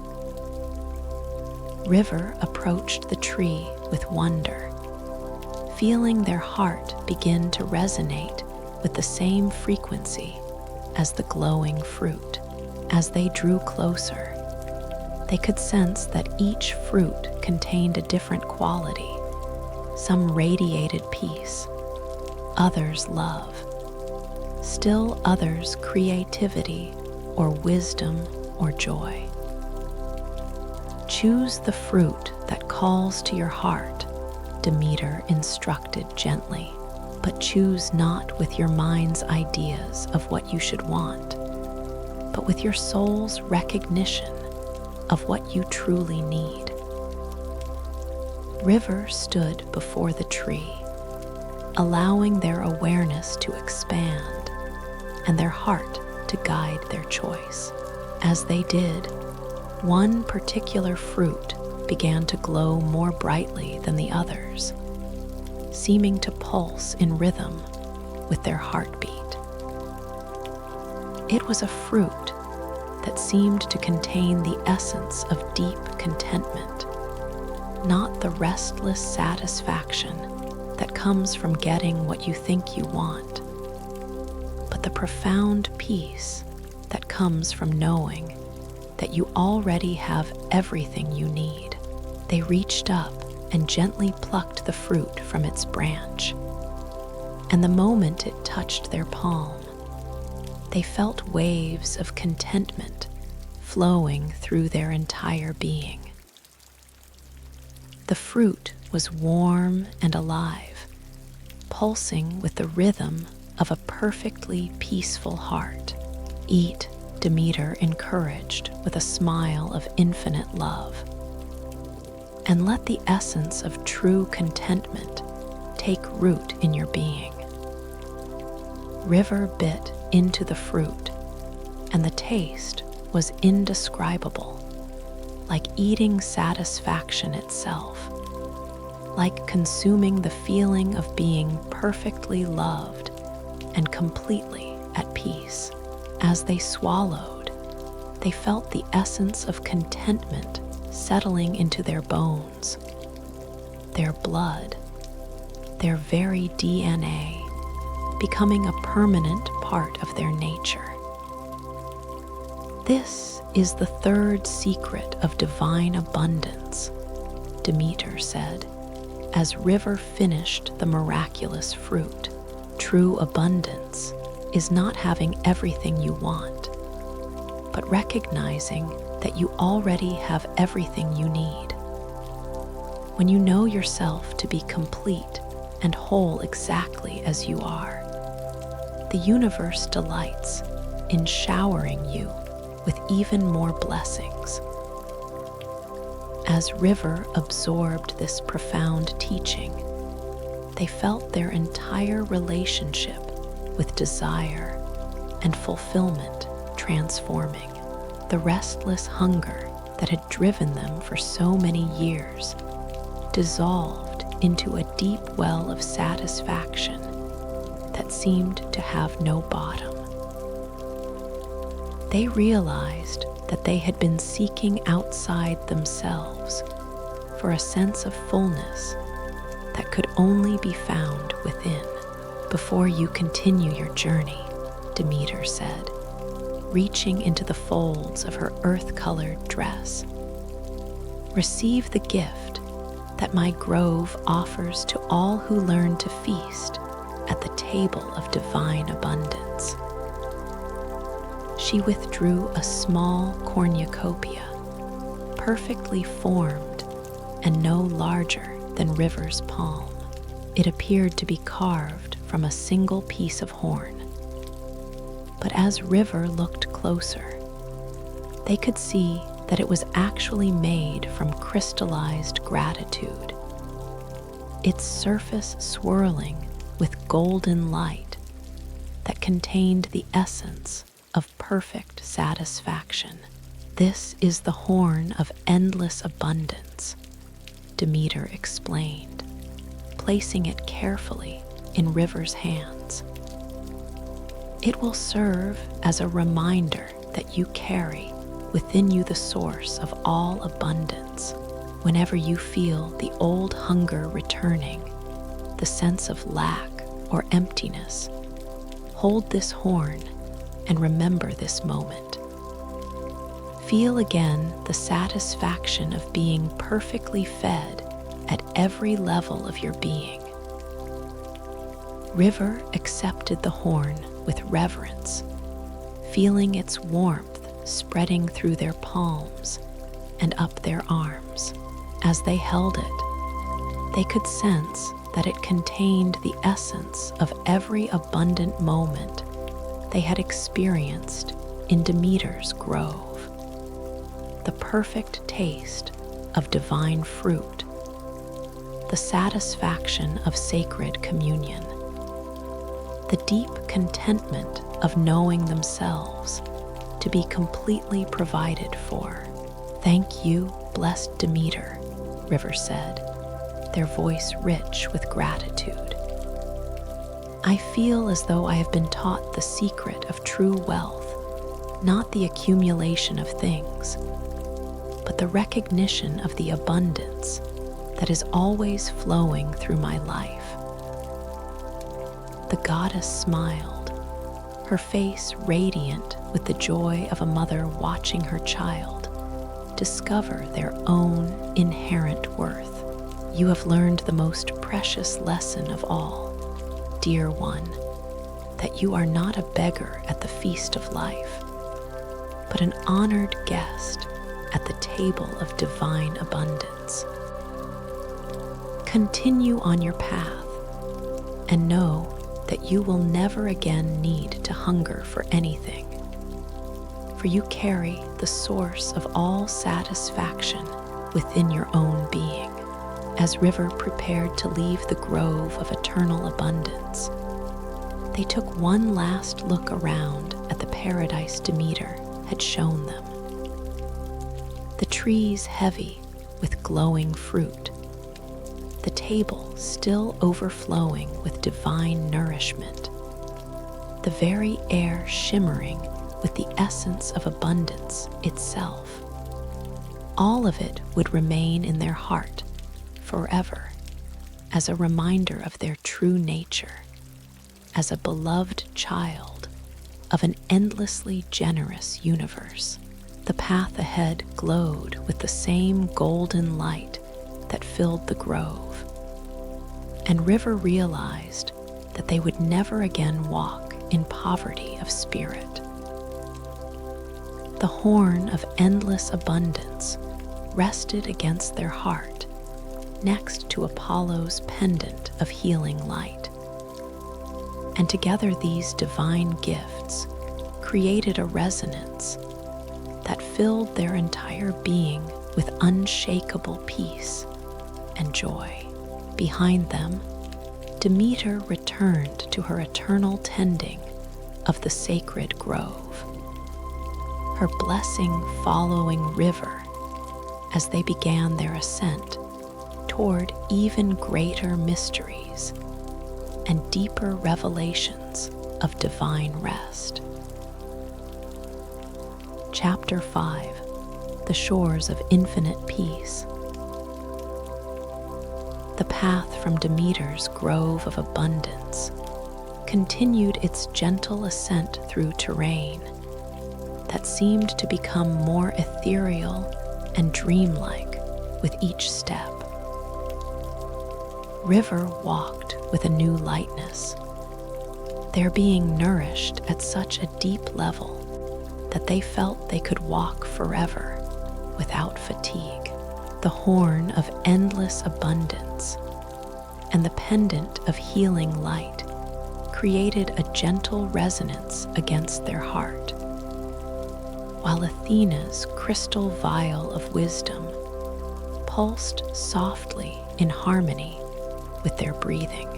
As they climbed higher, the landscape began to transform in ways that spoke to the deepest longings of the soul. The path wound around terraces where springs of the clearest water bubbled up from the mountain's heart, their gentle sounds creating natural music that seemed to wash away all memory of discord or struggle. Gardens of lotus blossoms appeared along the way, their pristine petals glowing with the same inner light that now flowed through River's being. The air grew lighter and more luminous, carrying fragrances that spoke of vast oceans and endless skies. River could taste salt on the breeze, but it was not the harsh salt of earthly seas. This was the essence of primordial waters, the first tears of joy shed by the cosmos at the moment of creation. As the path crested a ridge carved from what appeared to be crystallized seafoam, River found themselves standing at the edge of the most beautiful sight they had ever beheld. Stretching out before them was an ocean that defied all earthly description. Its waters were the color of liquid sapphires touched with silver light, and its surface was so perfectly still that it seemed like a vast mirror reflecting the eternal heavens. The shore was composed of sand so fine and white that it seemed to be made of ground pearls and moonbeams. Each grain caught and reflected the divine light, creating a beach that sparkled like a field of tiny stars. The water lapped against this pristine shore with barely a whisper, each wave carrying with it the sound of absolute peace. At the water's edge stood a figure whose presence radiated such profound tranquility that River felt their own restless energies immediately begin to still. Poseidon, lord of the seas, stood with his back to them, gazing out over his domain of infinite peace. But this was not the tempestuous sea god of myth and legend. This was Poseidon in his aspect as the bringer of deep calm, the guardian of waters that soothe rather than rage. His form was tall and majestic, his hair flowing like gentle waves down his back, colored with streaks of silver and deep blue-green that caught the light like captured depths of the ocean. He wore robes that seemed to be woven from sea mist and starlight, and in his hand he held not a trident of war, but a staff crowned with a perfect conch shell that spiraled in patterns too beautiful for mortal mathematics. As River approached across the pearl-bright sand, Poseidon turned to greet them, and his eyes were like the deepest parts of the ocean, vast, mysterious, and filled with an ancient peace that seemed to have no beginning and no end.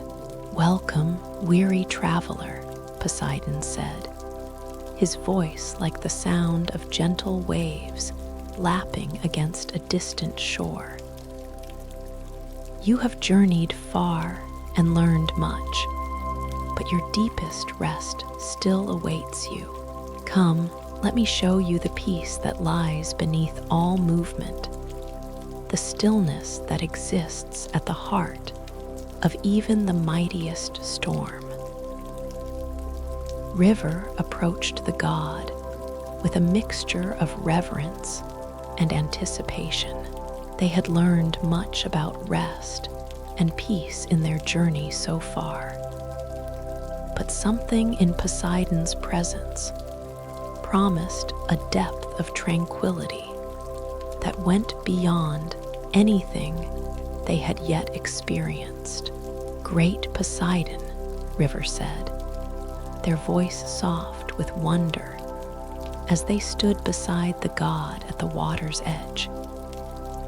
"Your ocean seems so different from the seas I have known in the world. There is no violence here, no storm or struggle, only perfect peace." Poseidon smiled, and his expression was like moonlight on calm waters. "The ocean you knew in your world reflects the consciousness of those who gaze upon it," he explained. "When humans look at the sea with hearts full of turmoil and minds churning with conflict, they see their own storms reflected back to them. But when you gaze upon these waters with a heart that has learned to rest in divine love, you see the ocean's true nature, infinite peace that supports all life." The god gestured toward the perfectly still waters that stretched to the horizon and beyond. "This is not a different ocean, beloved soul. This is the same ocean that exists in your world, but seen through eyes that have been cleansed by divine rest.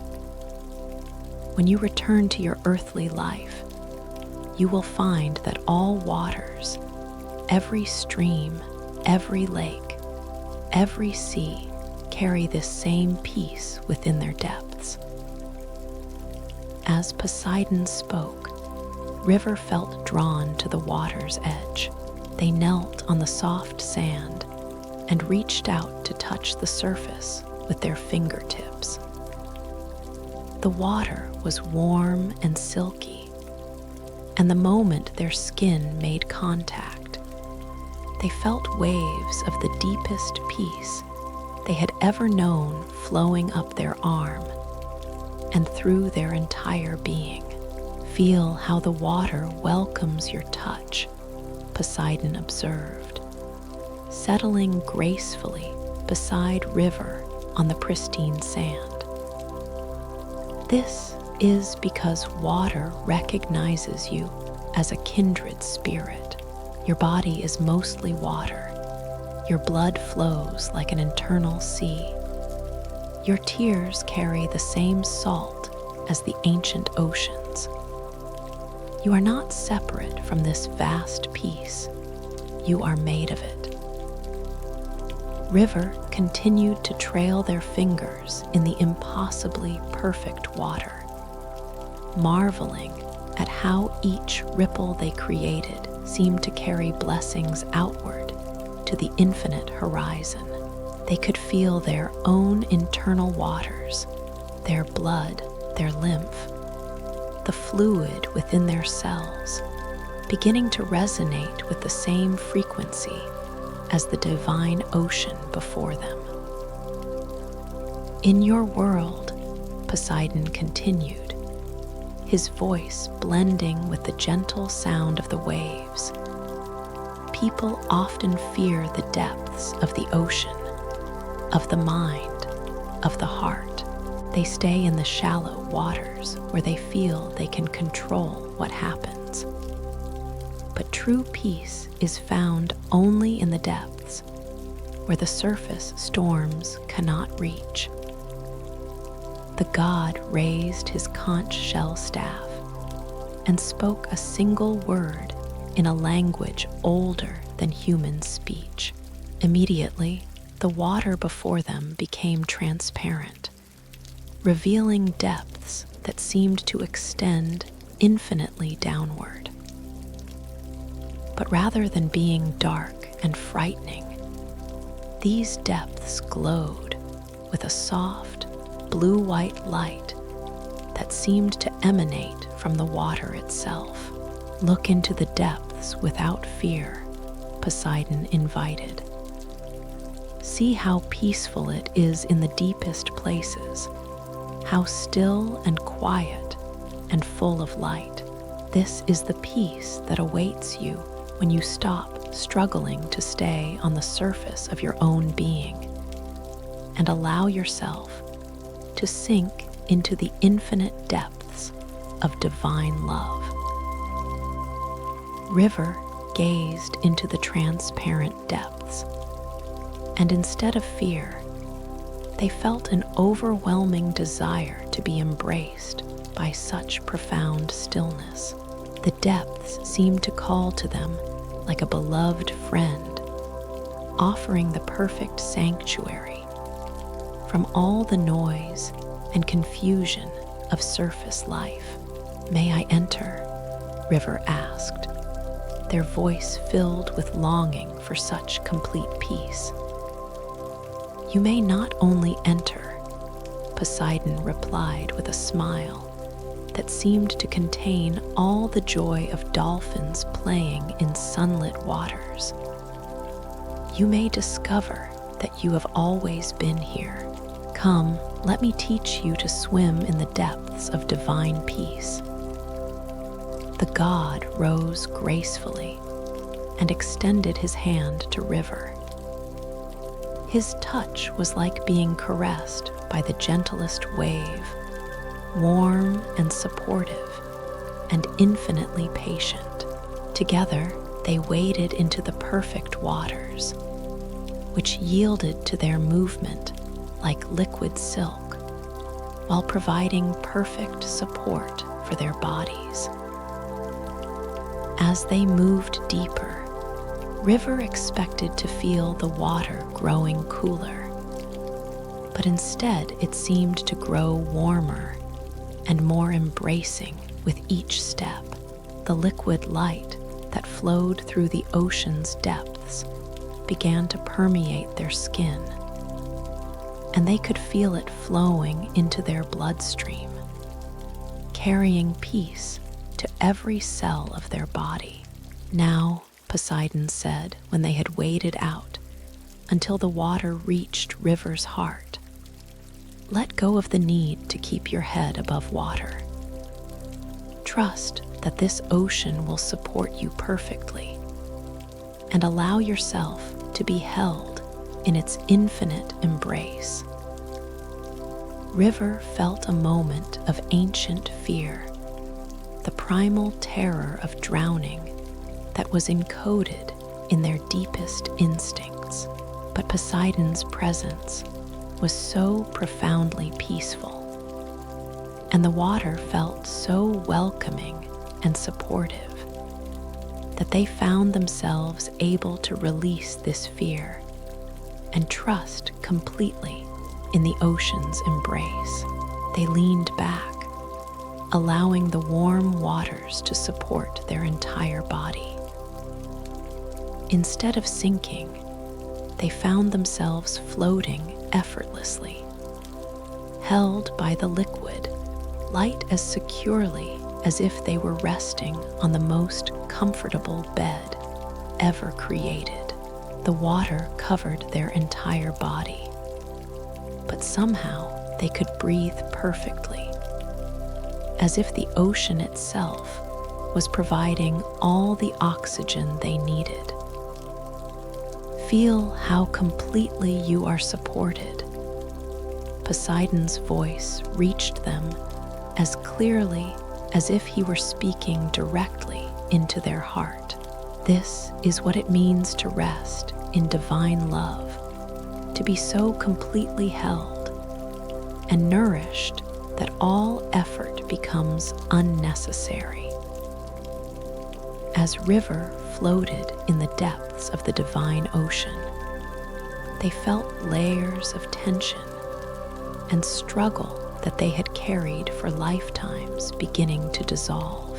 The water seemed to penetrate not just their physical body, but their emotional and mental bodies as well, washing away every trace of fear, anxiety, and exhaustion.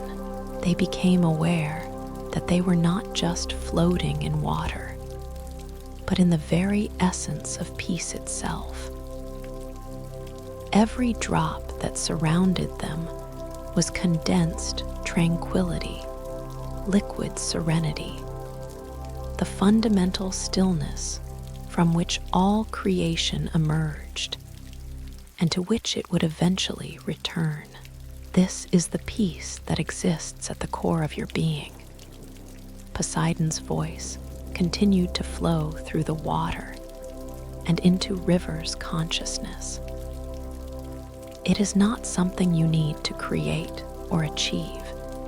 It is something you can simply sink into whenever you remember that it is always here, always available, always ready to hold you in perfect love. Time seemed to stop completely as River floated in this ocean of divine peace. They lost all sense of having a separate body or individual identity. They became one with the infinite waters, their consciousness expanding to embrace the entire ocean and everything it contained. In this state of complete unity, they understood that peace was not a state of mind, but the very ground of existence itself. Gradually, gently, they became aware of Poseidon's hands supporting them, helping them to stand once again in the shallower water. But they were profoundly changed by their immersion in the depths of divine peace. Their entire being hummed with tranquility, and they felt as though they could never again be disturbed by the surface storms of life. "How do you feel?" Poseidon asked, his eyes twinkling with the joy of a teacher watching a beloved student discover their own true nature. "I feel like I am made of peace itself," River replied, marveling at how different their voice sounded, deeper, calmer, filled with the authority that comes from direct experience of divine truth. "I understand now that I was never actually separate from this peace. I was just so focused on the waves, on the surface, that I forgot about the stillness underneath. Poseidon nodded with satisfaction. This is the great teaching of the depths, that no matter how turbulent life may appear on the surface, there is always this infinite stillness available in the depths of your being. You can access it at any time simply by turning your attention away from the surface disturbances and sinking into the peace that is your essential nature.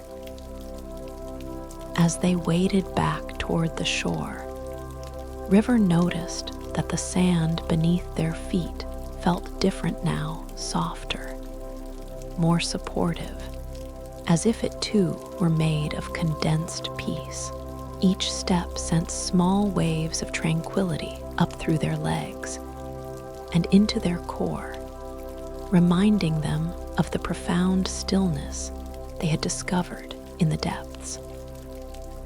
Before you continue your journey, Poseidon said as they reached the pearl-bright shore, there is one more gift the ocean offers to those who have learned to rest in its depths.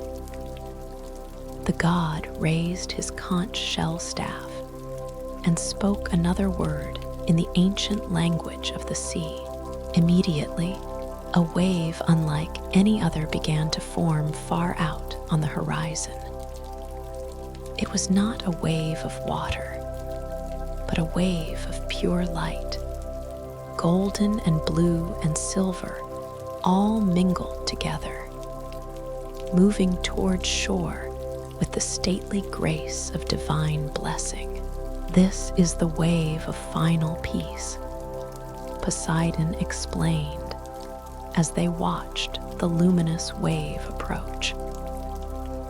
It carries within it the essence of every peaceful moment that has ever existed in all of creation. To be touched by this wave is to receive the permanent blessing of unshakable tranquility. The wave grew larger as it approached, but rather than feeling threatening, it seemed to radiate love and welcome. River could feel their heart opening to receive this final blessing, their entire being preparing to be transformed by the touch of ultimate peace. When the wave reached them, it enveloped them both in light so beautiful and peaceful that River felt tears of pure joy streaming down their cheeks. The light penetrated every cell of their body, every thought in their mind, every feeling in their heart, transforming everything it touched into perfect peace. As the wave receded, it left behind a gift that took River's breath away. Lying on the sand at their feet was a shell unlike any they had ever seen. It was small enough to fit in their palm, but it seemed to contain the entire ocean within its spiral chambers. The shell was opalescent, shimmering with all the colors of the sea. And when River picked it up, they could hear the sound of infinite peace whispering within its depths. This is the shell of eternal tranquility, Poseidon said, watching with divine satisfaction as River cradled the precious gift. Hold it to your ear whenever you need to remember the peace of the depths. Within its chambers lives the sound of perfect stillness, the silence that exists at the heart of all sound, the peace that underlies all movement. River held the shell to their ear, and immediately they heard the most beautiful sound in all creation, the sound of absolute silence that somehow contained all possible sounds within it. It was the whisper of divine love, the breathing of the cosmos at rest, the heartbeat of peace itself. "Thank you, blessed Poseidon," River said, their voice trembling with gratitude. "I feel as though I have been given the greatest treasure in all the worlds, the knowledge that peace is not something I need to search for, but something I can sink into at any moment." The god smiled, his face radiant with the deep satisfaction that comes from sharing the most precious of gifts. "You have learned the secret that the ocean has been teaching since the beginning of time, that beneath all turbulence lies infinite stillness. Beneath all noise lies perfect silence. Beneath all struggle lies the most profound peace." As River prepared to leave the shores of infinite peace, they took one last look at the divine ocean that had transformed their understanding of tranquility. The waters stretched endlessly to the horizon, their surface still as glass, their depths glowing with the light of eternal peace. They knew they would carry this vision with them always, a reminder that no matter where they went or what challenges they faced, they could always return to these depths within their own being. The path ahead wound away from the shore and up toward even higher peaks of the sacred mountain. River walked with new confidence now, their step lighter than air, yet completely grounded in the peace they had discovered in the depths. The shell of eternal tranquility rested against their heart, alongside the other divine gifts, creating a symphony of healing energies that filled their entire being with unshakable serenity. Behind them, Poseidon remained at the water's edge, his blessing following them as they continued their ascent toward the final mysteries that awaited them in the heights of divine Olympus. The sound of gentle waves continued to whisper in their ears, reminding them always of the infinite peace that dwelt in the depths of their own being. Chapter 6: The Garden of Divine Love. The path from Poseidon's tranquil shores spiraled upward through meadows that seemed to have been painted by love itself. River walked with a peace so deep that each step felt like a prayer, their being resonating with the harmony of all the divine gifts they had received.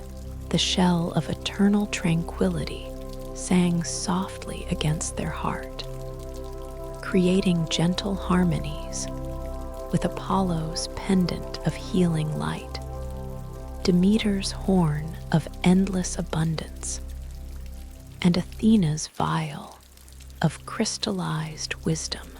As they climbed higher into the ethereal realm of Mount Olympus, the very air began to shimmer with rose-colored light, and every breeze carried fragrances that spoke directly to the heart's deepest longing for love. The path beneath their feet had transformed into what appeared to be crystallized rose petals, each step releasing the most exquisite perfume that seemed to open chambers of the heart that had been sealed for lifetimes. The landscape around them bloomed with impossible beauty: gardens, where every flower was a love song made visible. Groves where the trees bore fruit that looked like crystallized kisses. Streams that flowed with water, so pure it seemed to be composed of liquid compassion. The very stones alongside the path pulsed with a gentle warmth that spoke of the divine love that animated all creation. As River rounded a curve in the ascending path, they found themselves standing at the entrance to a garden that surpassed all earthly concepts of beauty. This was not simply a collection of plants and flowers, but rather a living mandala of divine love, a sacred space where the very essence of cosmic affection had taken form in petals and leaves, in fragrances and colors that existed nowhere else in creation.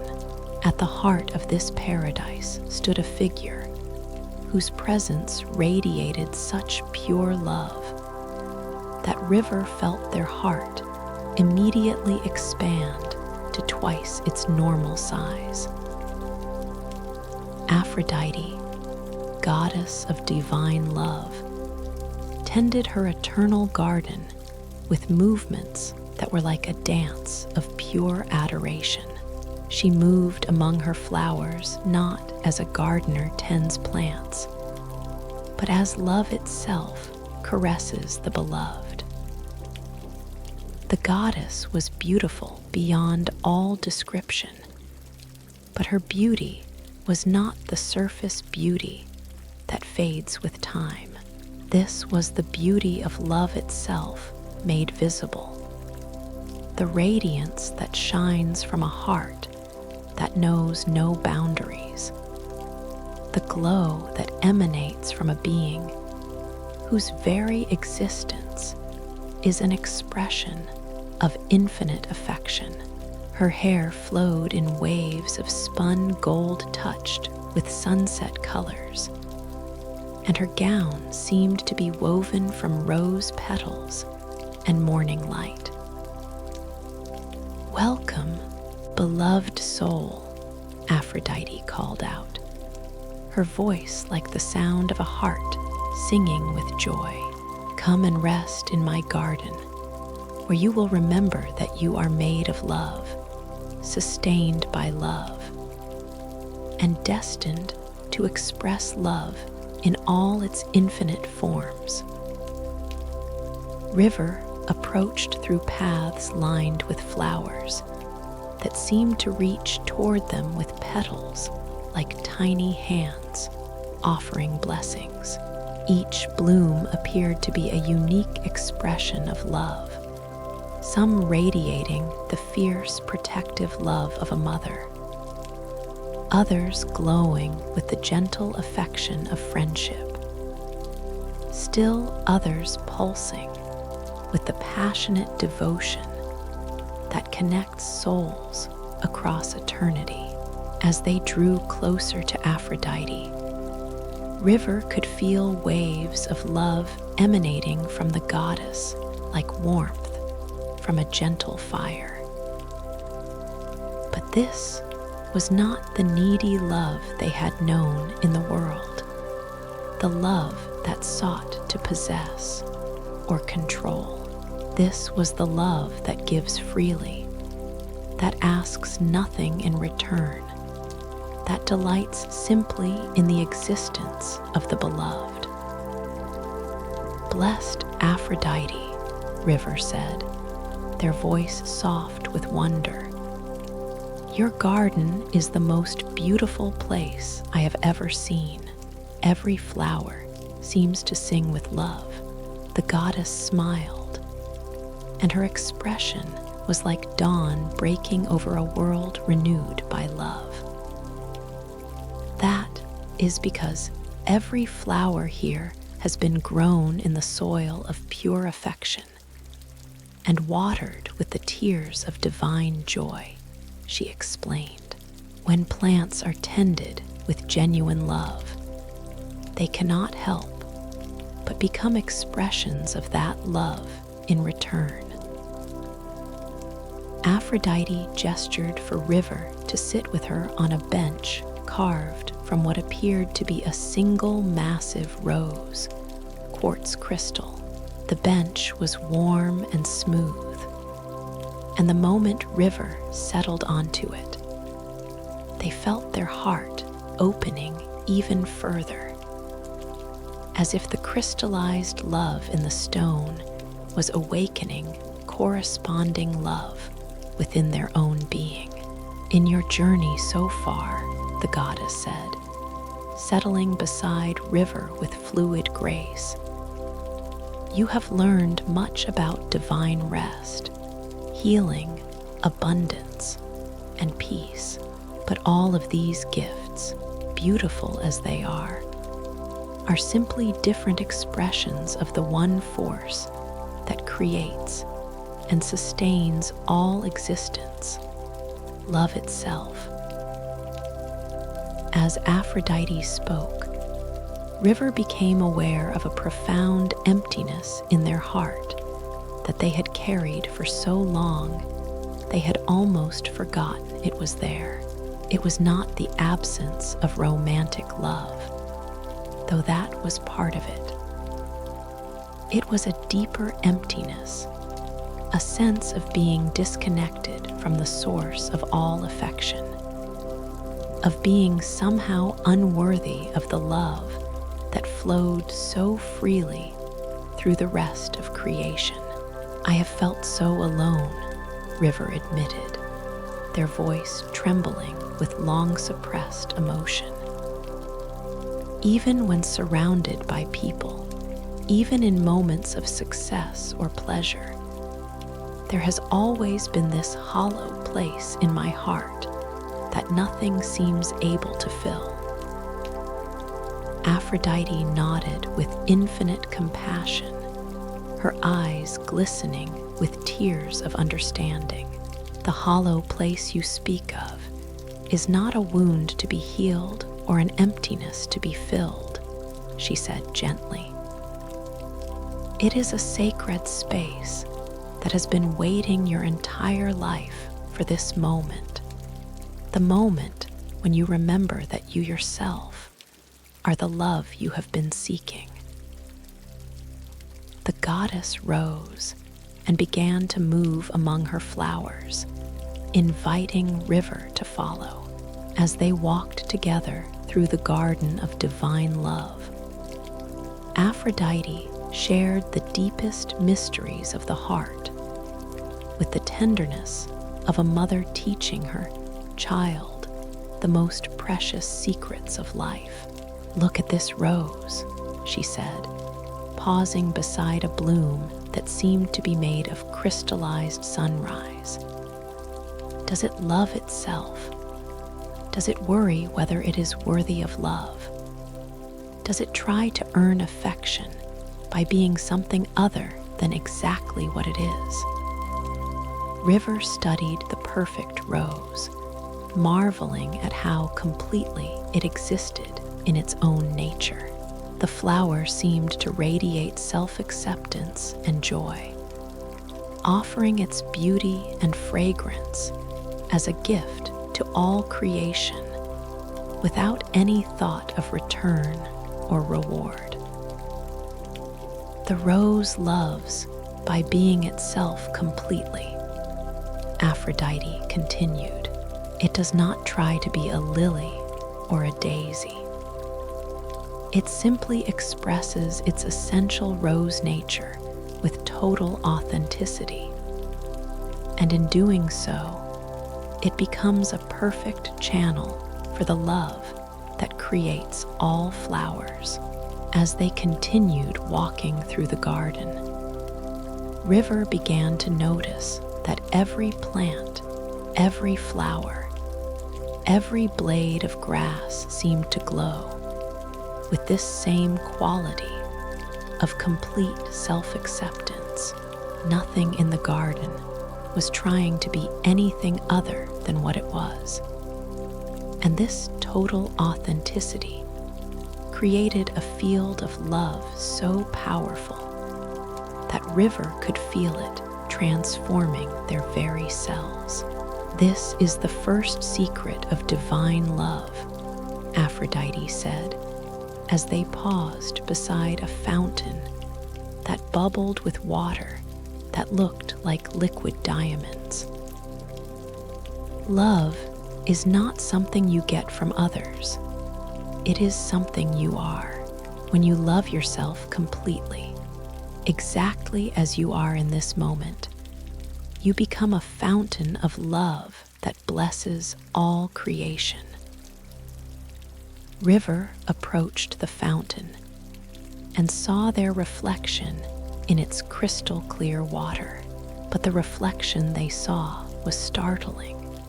Instead of the familiar face marked by years of struggle and self-doubt, they saw a being radiant with love, their features softened by acceptance, and their eyes glowing with the same divine affection they had seen in Aphrodite's gaze. "Is that really me?" River whispered, touching their cheek as they watched their reflection do the same. "That is who you have always been beneath the layers of self-judgment and fear," Aphrodite replied, her voice warm with infinite tenderness. "This is how love sees you, how I see you, how the universe sees you, how you are invited to see yourself." River continued to gaze at their reflection, and as they did, they felt something profound shifting in their relationship with themselves. The harsh inner critic that had been their constant companion for so many years began to quiet, replaced by a voice of gentle acceptance and encouragement. "Drink from the fountain," Aphrodite invited. "Let the water of self-love wash away all the false beliefs about your worth and value." River cupped their hands and brought the crystal clear water to their lips. The taste was indescribable, like drinking pure acceptance, like consuming the essence of unconditional love. As the water flowed down their throat, they felt it washing away years of self-criticism and replacing it with a warm glow of self-appreciation that seemed to emanate from their very core. "Feel how your heart expands when you treat yourself with love," the goddess observed as River continued to drink from the fountain. "This is what happens when you stop being your own enemy and become your own beloved friend." As River stepped back from the fountain, they felt fundamentally different in their relationship with themselves. The constant background noise of self-judgment had been replaced by a warm hum of self-acceptance, and they could feel their heart expanding to embrace not just their supposed good qualities, but their imperfections and vulnerabilities as well. "Now," Aphrodite said, taking River's hand in her own warm grasp, "let me show you how this love for yourself naturally overflows to bless all creation." She led River to the center of the garden, where grew a tree unlike any they had ever seen. Its trunk was silver white and smooth as silk, and its branches spread in perfect symmetry, creating a canopy that seemed to embrace the entire garden. But most remarkable were its leaves. Each one was shaped like a heart, and they glowed with their own inner light, pulsing gently in rhythm with some cosmic heartbeat. This is the tree of universal love, Aphrodite explained. Its roots draw nourishment from the infinite source of divine love, and its leaves express that love in countless forms. When you love yourself truly, you become like this tree, rooted in the infinite source, expressing love in all directions. As River stood beneath the tree's loving canopy, they felt their own heart beginning to pulse in rhythm with the glowing leaves. With each beat, they could feel love flowing outward from their being. Love for Aphrodite, love for the beautiful garden, love for all the divine beings they had met on their journey, love for every person who had ever touched their life, love for every living creature in all creation. But this was not the exhausting love that gives until there is nothing left. This was the love that springs from an inexhaustible source, that grows stronger the more it is shared, that delights in its own expression without any need for return. This is the second secret of divine love, Aphrodite said, as they stood together beneath the tree's radiant canopy. When you love from the fullness of self-acceptance rather than the emptiness of need, your love becomes a blessing that touches everything without depleting you. You become like the sun, which gives its light freely to all without ever running out of radiance. River felt tears of joy streaming down their cheeks as they experienced this truth directly for the first time in their life.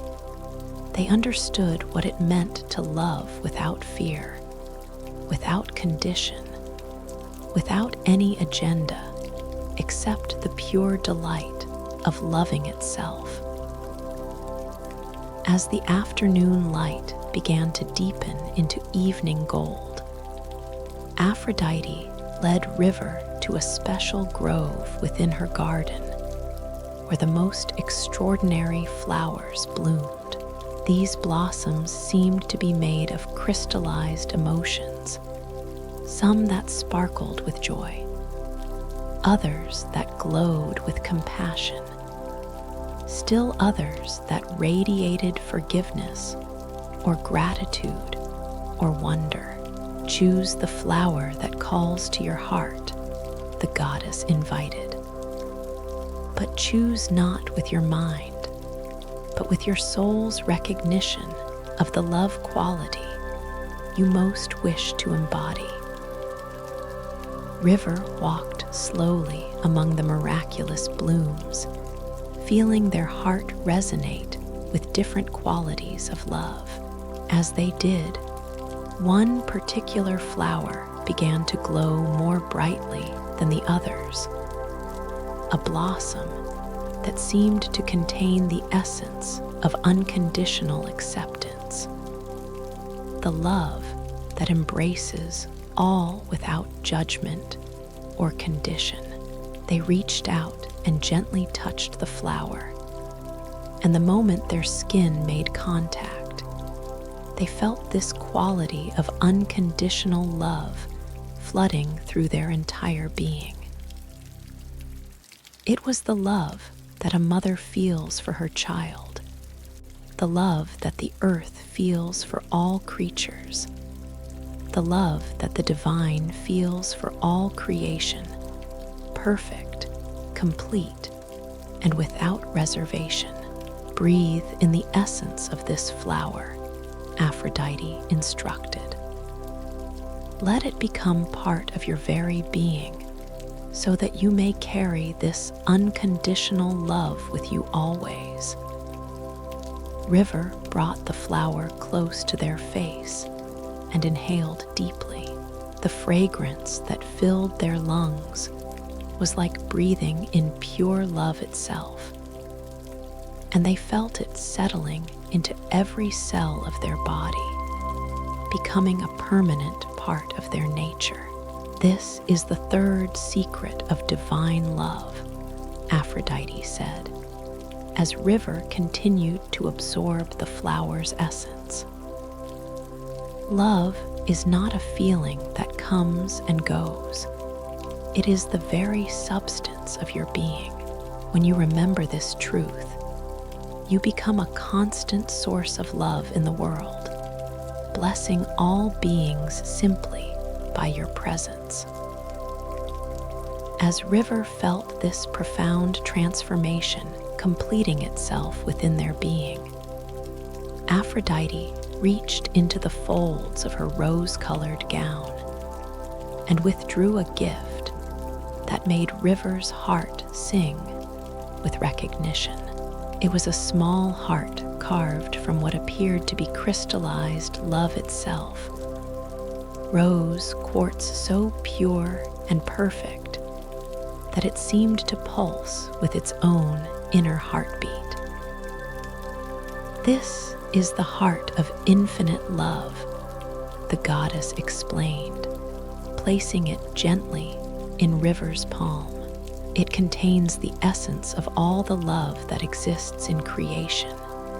Every mother's love for her child, every friend's affection, every soul's devotion to the divine.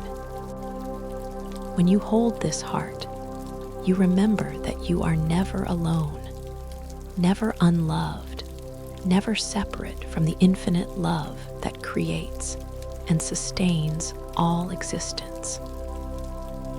River cradled the crystal heart, feeling its warmth spreading through their palms and up their arms.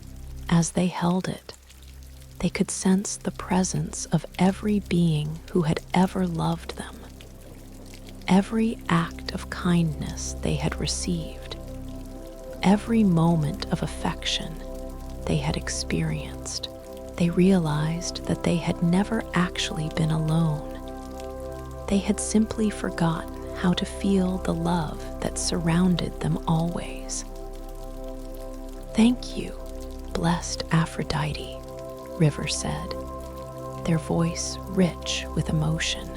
"I feel as though I have been given the greatest treasure of all, the remembrance that I am love itself, temporarily forgetting its own nature." The goddess smiled, her face radiant with the joy of a beloved teacher watching her student discover their own divinity. "You have not been given anything that was not already yours, precious one. You have simply remembered what you have always been. Continue on your path, and know that you carry within you the power to transform any situation with love, to heal any wound with acceptance, to bring light to any darkness with the radiance of your own loving heart." As River prepared to leave the garden of divine love, they took one last look around at the paradise Aphrodite had shared with them, the flowers that sang with love, the fountain that reflected their true nature, the tree that pulsed with universal affection. All of it would remain in their heart forever as a reminder that they were made of love, sustained by love, and destined to express love in all its infinite forms. The path ahead glowed with the same rose-colored light that filled the garden, and River realized that they would never again doubt their worthiness of love. The crystal heart rested against their chest alongside the other divine gifts, and together they created a symphony of energies that filled their entire being with unshakable love and acceptance. Behind them, Aphrodite continued to tend her eternal garden, her blessing following River as they climbed toward even greater mysteries and deeper revelations that awaited them in the highest reaches of divine Olympus. The goddess's love would remain with them always, a warm presence in their heart that would remind them eternally of their true nature as love itself. Chapter 7: The Hall of Sacred Art. The path from Aphrodite's garden of divine love continued its ascent through terrain that seemed to grow more magnificent with each step. River walked with a heart so full of love that they felt they were floating rather than walking, their being radiating the rose-colored light they had absorbed in the goddess's sacred garden. The crystal heart of infinite love pulsed gently against their chest, creating harmonies with all the other divine gifts that had become part of their essence. As they climbed higher into the ethereal heights of Mount Olympus, the very air began to shimmer with colors that had no names in earthly languages. The path beneath their feet transformed into what appeared to be a mosaic of precious stones that told stories with each step, sapphires that held memories of perfect skies, emeralds that contained the essence of eternal spring, rubies that pulsed with the heartbeat of creation itself. The landscape around them became increasingly artistic, as if they were walking through a living masterpiece painted by the gods themselves. Every stone was placed with perfect intention. Every flower bloomed in precise harmony with its neighbors. Every tree grew with the mathematical beauty that underlies all true art. As River rounded a bend in the ascending path, they found themselves standing before a sight that took their breath away. Rising from a natural amphitheater carved into the mountain's peak was a structure that defied all earthly concepts of architecture. The Hall of Sacred Art appeared to be constructed from crystallized music and captured light, its walls flowing in curves that followed the golden ratio, its spires reaching toward heaven with the same perfect proportions found in the most beautiful flowers and shells. The entire structure seemed to pulse and flow like a living being, its surfaces shifting between transparency and opacity, revealing glimpses of the incredible treasures housed within. Through the crystalline walls, River could see galleries filled with artworks that existed nowhere else in creation. Paintings that moved and breathed, sculptures that sang with their own voices, tapestries that told stories that changed depending on the viewer's needs. At the entrance to this impossible palace of art, stood 9 figures, each one radiating a different aspect of creative inspiration. These were the Muses, the divine sisters who guided all artistic expression throughout the cosmos. They stood in a perfect circle, their hands joined, their voices raised in a harmony so beautiful that River felt their soul immediately begin to resonate with the frequencies of pure creativity. As River approached, one of the Muses stepped forward to greet them. She was tall and graceful, with hair that seemed to be woven from golden sunbeams and eyes that sparkled with the joy of endless inspiration. Her gown appeared to be made from the aurora borealis itself, shifting through all the colors of divine creativity. "Welcome, beloved creator," she said, her voice like the sound of wind chimes made from crystallized inspiration. "I am Calliope, eldest of the Muses and guardian of epic poetry and divine eloquence. We have been waiting for you to arrive at our hall. For every soul that seeks true rest must remember their nature as a creator, as an artist whose very existence is a masterpiece of divine expression."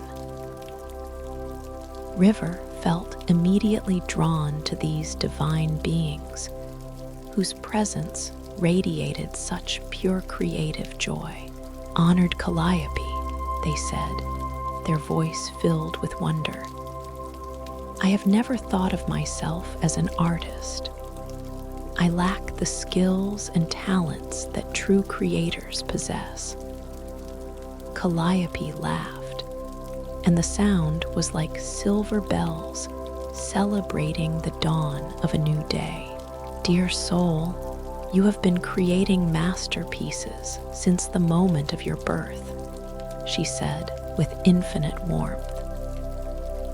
"Every breath you take is a poem, every heartbeat a song, every step a dance.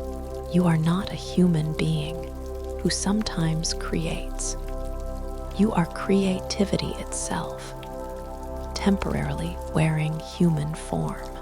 The other Muses gathered around River now, each one radiating a different aspect of the creative divine essence. There was Clio with her scrolls of history, Erato with her lyre of love songs, Melpomene with her masks of deep emotion, Thalia with her symbols of joyful comedy, Polyhymnia in her sacred robes of hymns, Terpsichore with her dancing feet, Urania with her globe of heavenly studies, and Euterpe with her flute of music and lyric poetry. "Come," Calliope invited. "Let us show you the hall where all true art is born, where every creative expression that has ever brought beauty into the world first took form in the realm of divine inspiration." As they entered the hall of sacred art, River felt immediately that they were stepping into the source of all creativity that had ever existed. The interior was vast beyond measurement, filled with galleries and chambers that seemed to extend infinitely in all directions. The ceiling appeared to be the night sky itself, but instead of distant stars, it was filled with ideas waiting to be born, concepts and inspirations that sparkled like diamonds against the velvet darkness.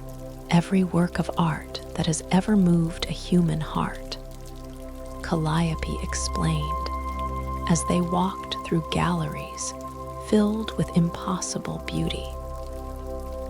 First existed here, in the realm of pure inspiration, we Muses are simply the messengers who carry these divine gifts down to the world of form, planting seeds of creativity in receptive hearts.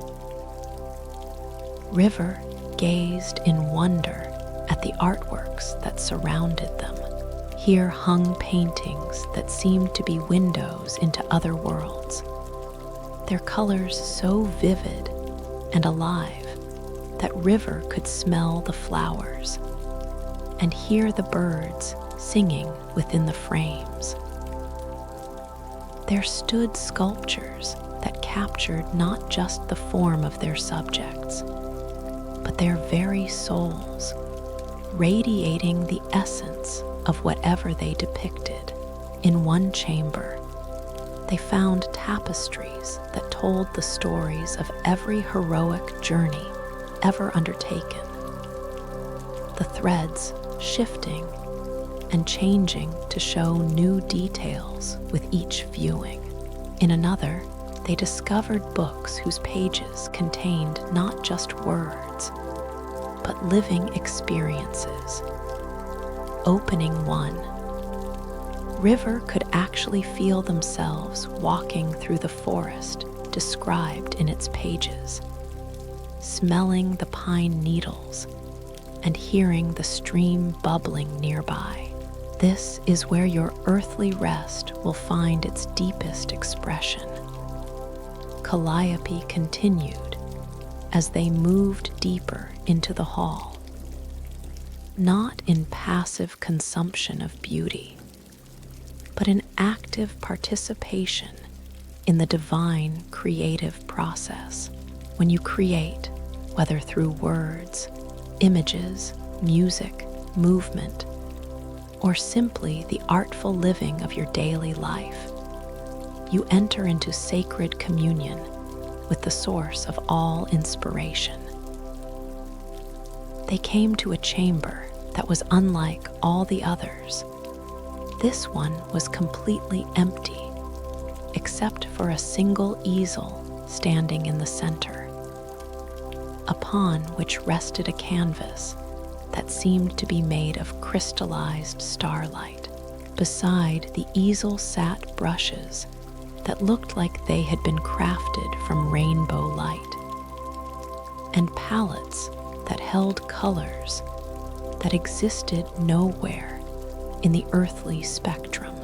This, said Euterpe, stepping forward with her melodious flute in hand, is the chamber of soul expression, where each visitor discovers their unique creative voice, the particular way their soul longs to participate in the eternal dance of creation.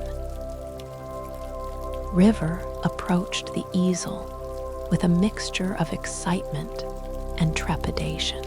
But I don't know how to paint, they said softly.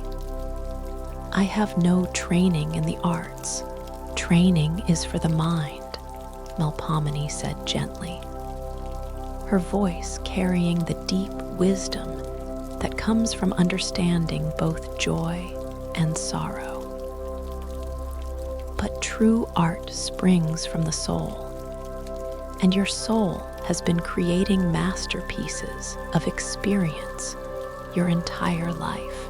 Every emotion you have felt, every challenge you have overcome, every moment of beauty you have witnessed, all of these are the palette from which your unique artistry will emerge. Thalia danced forward with steps light as laughter. Besides, she added with a grin that sparkled with divine mischief, in this realm, there are no mistakes, only discoveries. Every stroke of the brush, every note sung, every movement danced becomes exactly what it needs to be. River picked up one of the light brushes, marveling at how it seemed to tingle with potential in their hand. The brush felt alive, eager to express whatever wanted to emerge through them.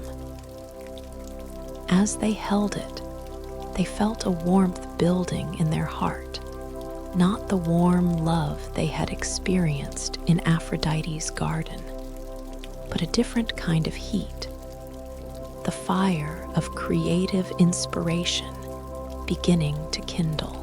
"Close your eyes," Calliope instructed gently, "and feel into the deepest chamber of your heart.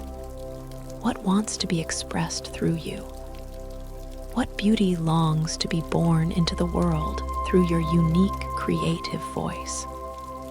River closed their eyes and turned their attention inward, past the surface thoughts and concerns, down into the very core of their being.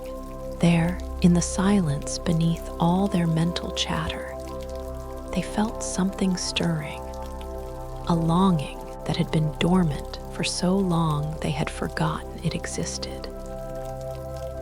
It was the desire to create beauty, to give form to the ineffable experiences of the soul, to translate the profound peace and love they had discovered on this journey into something that could touch and heal other hearts. They saw in their minds, not a specific image, but a feeling, the feeling of being completely held and loved by the universe, the sensation of resting in divine embrace. "I want to paint. Peace," River said softly, their eyes still closed. "Not just the absence of conflict, but the presence of divine love. I want to create something that could help others remember what I've learned here, that we are never alone, never unloved, never separate from the infinite peace that is our true nature." "Then paint," urged Urania, her voice carrying the music of the spheres. "Let your brush become a channel for the peace you have discovered. Trust that your hand will know exactly how to move." River opened their eyes and looked at the crystalline canvas before them. For a moment, they felt the familiar paralysis of not knowing where to begin. But then, they remembered Apollo's teaching about divine rest, Athena's wisdom about the stillness between thoughts, Poseidon's lesson about sinking into the depths.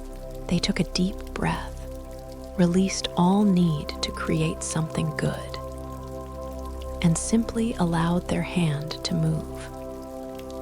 The brush seemed to guide itself, dipping into colors River had never seen before, a blue that contained the essence of Poseidon's infinite ocean, a gold that held Apollo's healing light, a green that carried Demeter's abundant love, a rose that pulsed with Aphrodite's divine affection. As the brush moved across the canvas, River felt themselves entering a state unlike anything they had experienced before.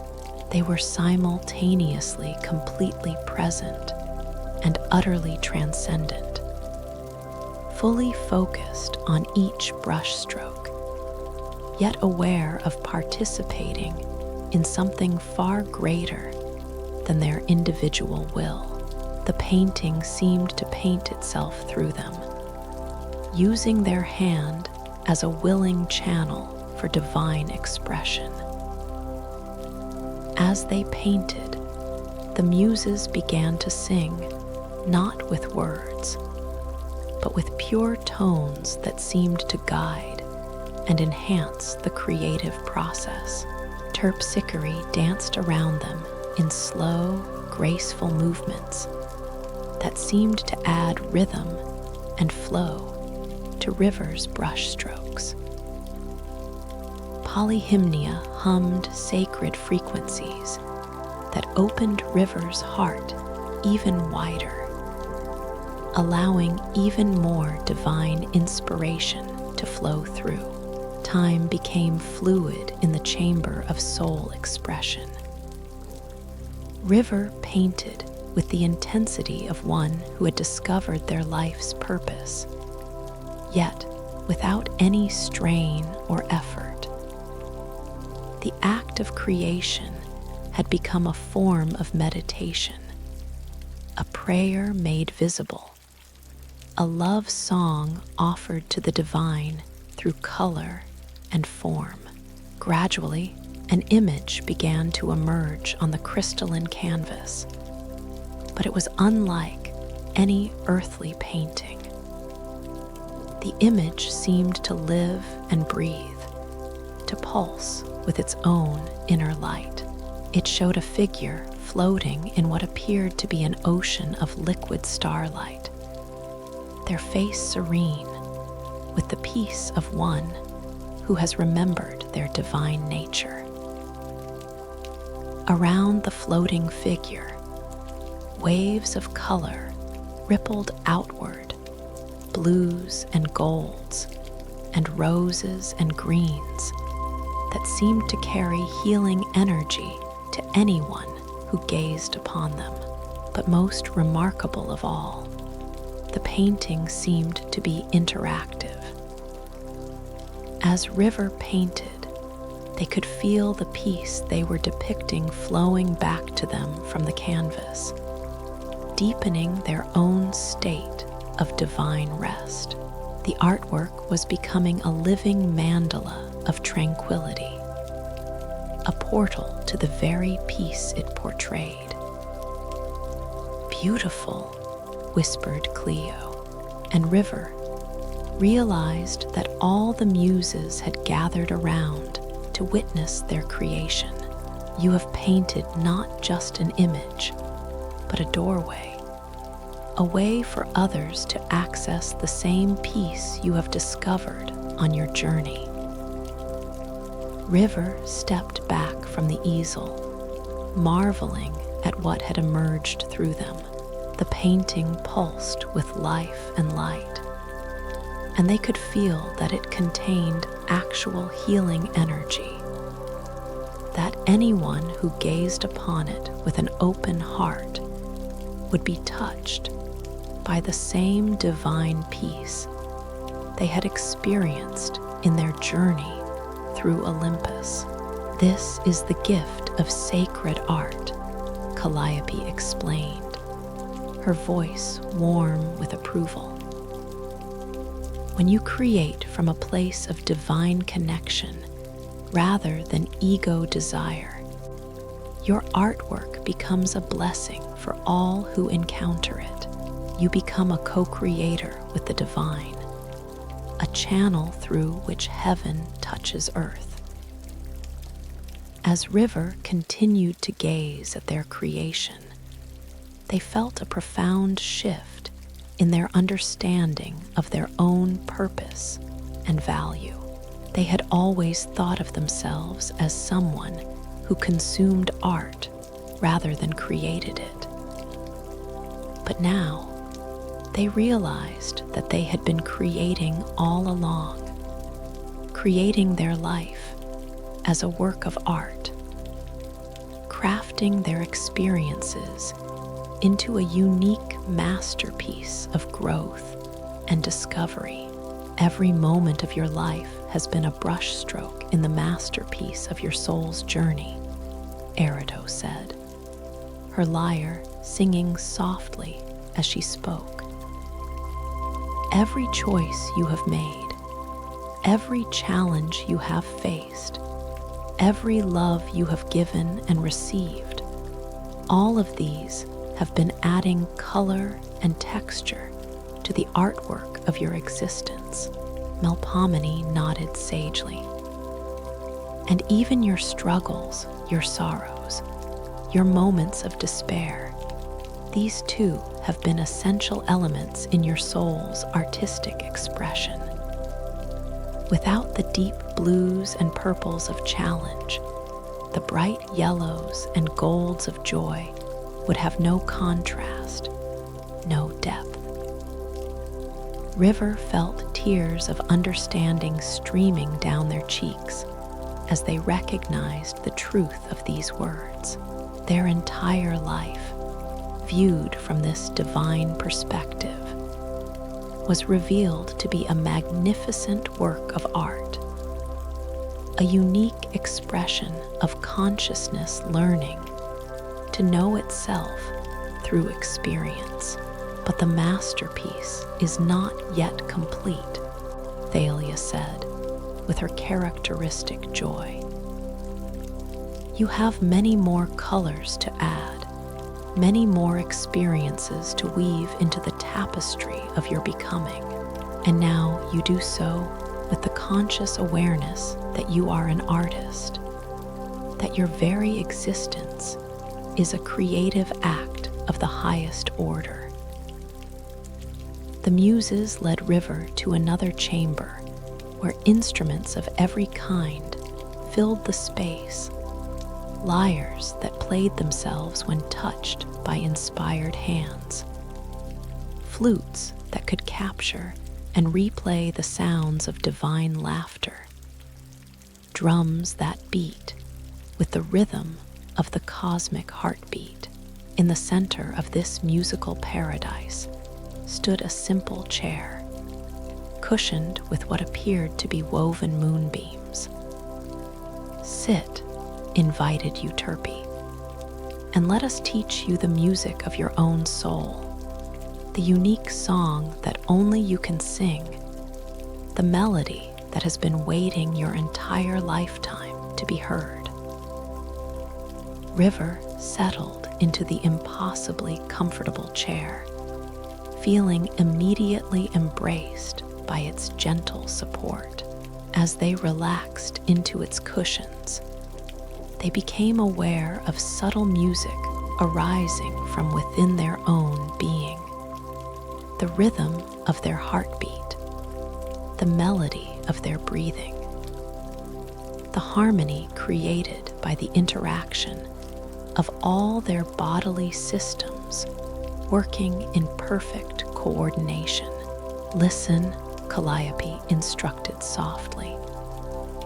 Your body is already a symphony, your breath already a song.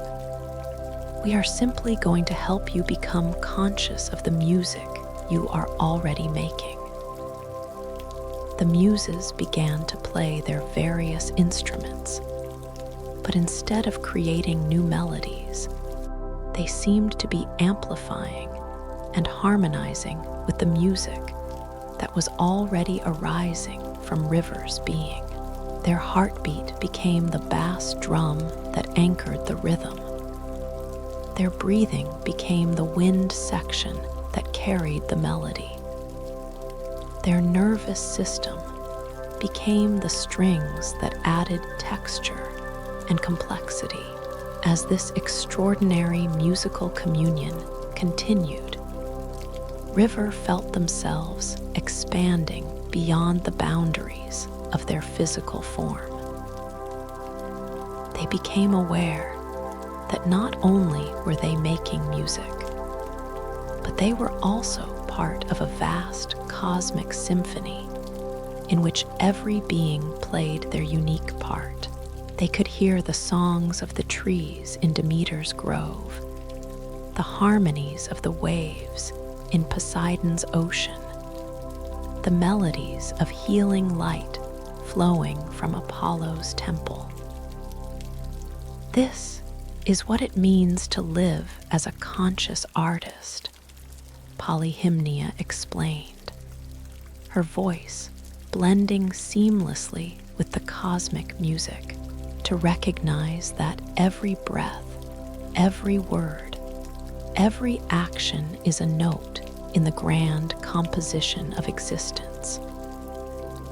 When you live with this awareness, your entire life becomes a sacred offering, a hymn of gratitude to the divine creativity that expresses itself through you.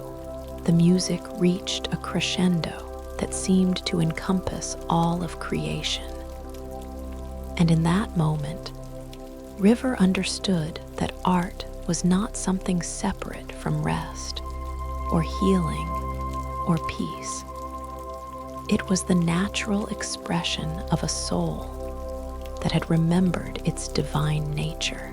Creation was not work, but play, not effort, but overflow, not struggle, but celebration. As the cosmic symphony gradually quieted, the Muses gathered around River once more, their faces glowing with the satisfaction of teachers who had successfully transmitted the most precious knowledge. "Before you continue your journey," Calliope said, reaching into the folds of her aurora-colored gown, "receive the gift that our hall offers to all who discover their nature as divine artists." She withdrew an object that made River gasp with wonder, a pen that appeared to be carved from crystallized inspiration itself. It was translucent, yet opalescent, seeming to contain all colors and no color simultaneously. The pen felt alive in River's hand, warm and eager, as if it had been waiting eons to find its perfect partner. "This is the pen of sacred expression," Calliope explained as River marveled at the beautiful instrument. "With this pen, everything you write, draw, or create will carry the frequency of divine inspiration. But more than that, the act of creating with this pen will always return you to the state of sacred rest you have discovered here. For in the realm of divine creativity, creation and rest are revealed to be the same phenomenon." River accepted the pen with reverence, feeling immediately how it connected them to the infinite wellspring of cosmic creativity. As they held it, they could sense stories waiting to be written, images longing to be drawn, poems yearning to be born into the world through their hand. "Thank you, blessed Muses," River said, their voice rich with gratitude. "I feel as though I have been given not just a tool, but a key to a door I didn't even know existed, the door to my own creative soul." Calliope smiled, her face radiant with divine joy. "You have been given nothing that was not already yours, precious artist. You have simply remembered what you have always been, a unique and irreplaceable expression of divine creativity, a living work of art whose very existence adds beauty to the cosmos."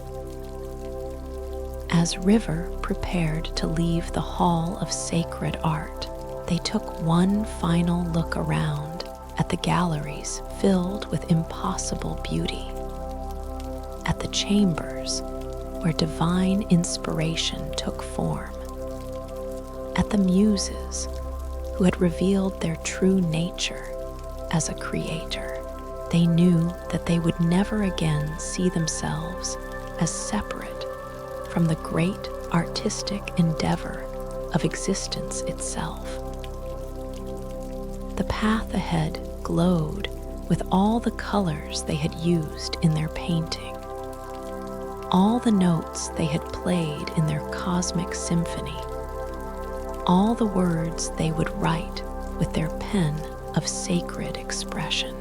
River walked with new confidence now, their step light with the joy of one who had discovered their divine purpose as an artist of existence itself.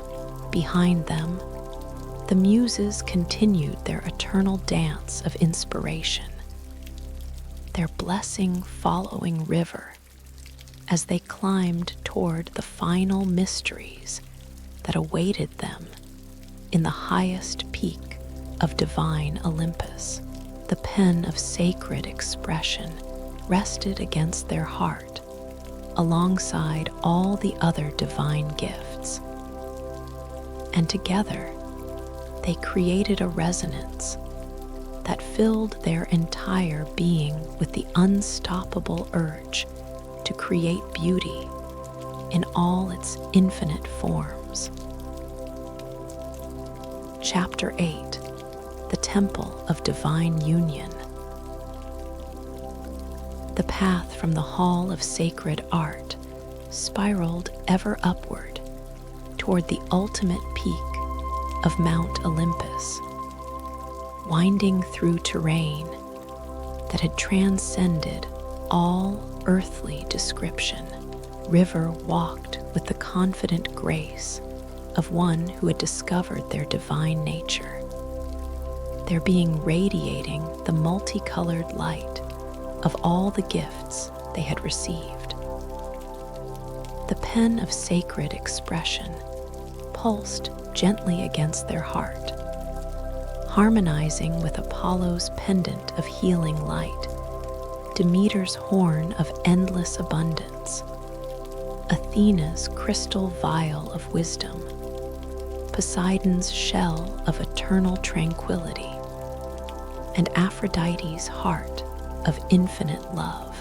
As they climbed higher into the ethereal heights that existed beyond the reach of ordinary consciousness, the very fabric of reality began to shimmer and flow like liquid light. The path beneath their feet had become pure energy made solid, each step creating ripples of luminescence that spread outward in perfect geometric patterns. The air itself sang with harmonies that spoke directly to the soul, melodies that had never been heard in the earthly realm, yet seemed familiar as their own heartbeat. The landscape around them pulsed with the rhythm of cosmic breathing, expanding and contracting in cycles that spoke of the eternal dance between manifestation and dissolution, between form and emptiness, between the many and the one. Every element they encountered seemed to be in perfect communion with every other element, creating a symphony of existence that was simultaneously infinitely complex and utterly simple.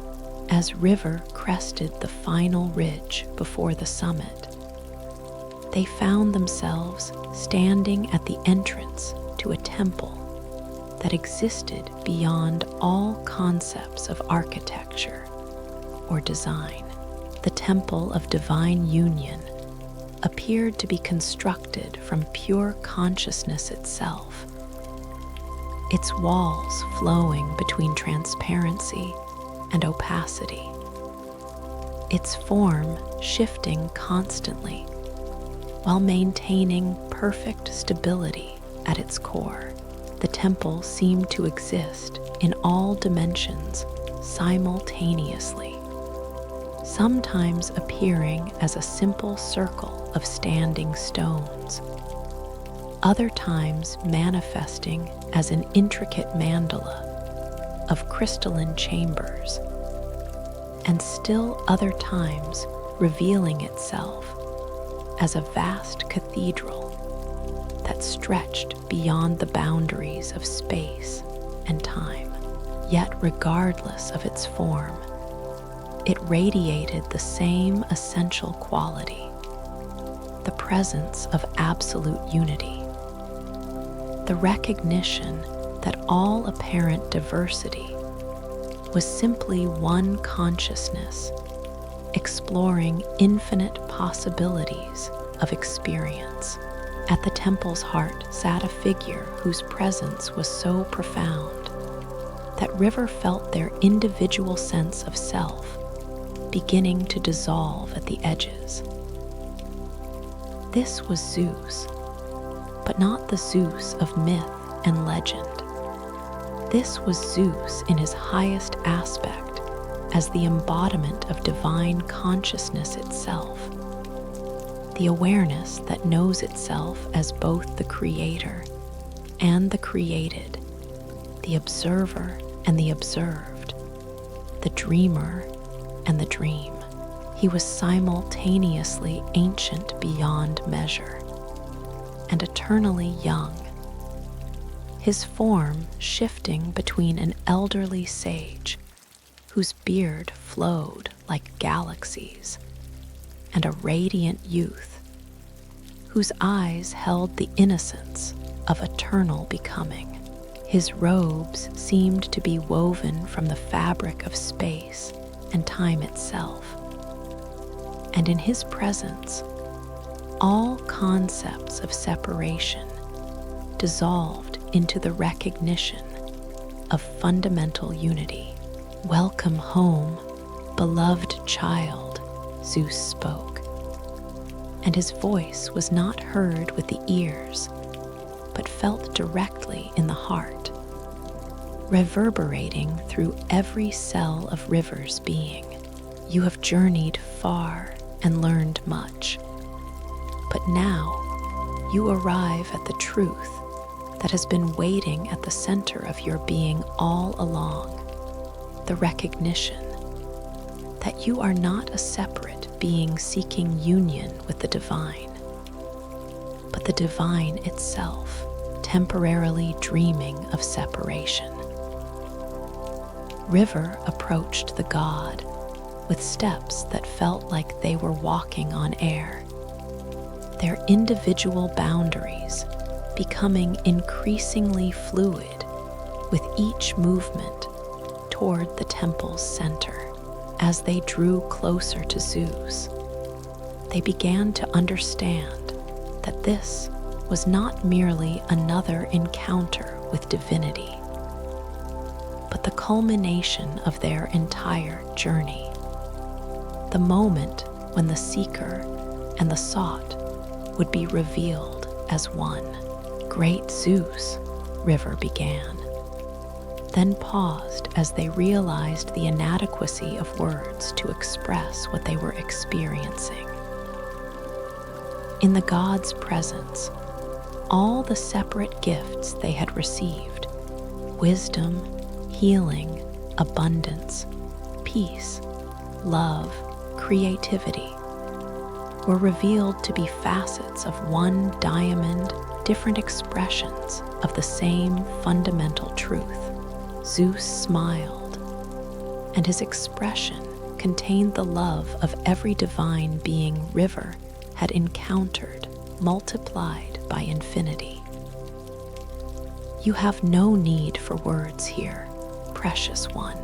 In this temple, we communicate through direct knowing, through the recognition that speaks from essence to essence, from one facet of the divine to another."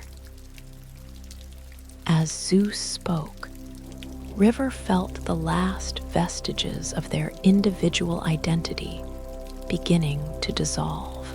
Yet rather than experiencing this as loss or death, they felt it as the most profound coming alive they had ever known.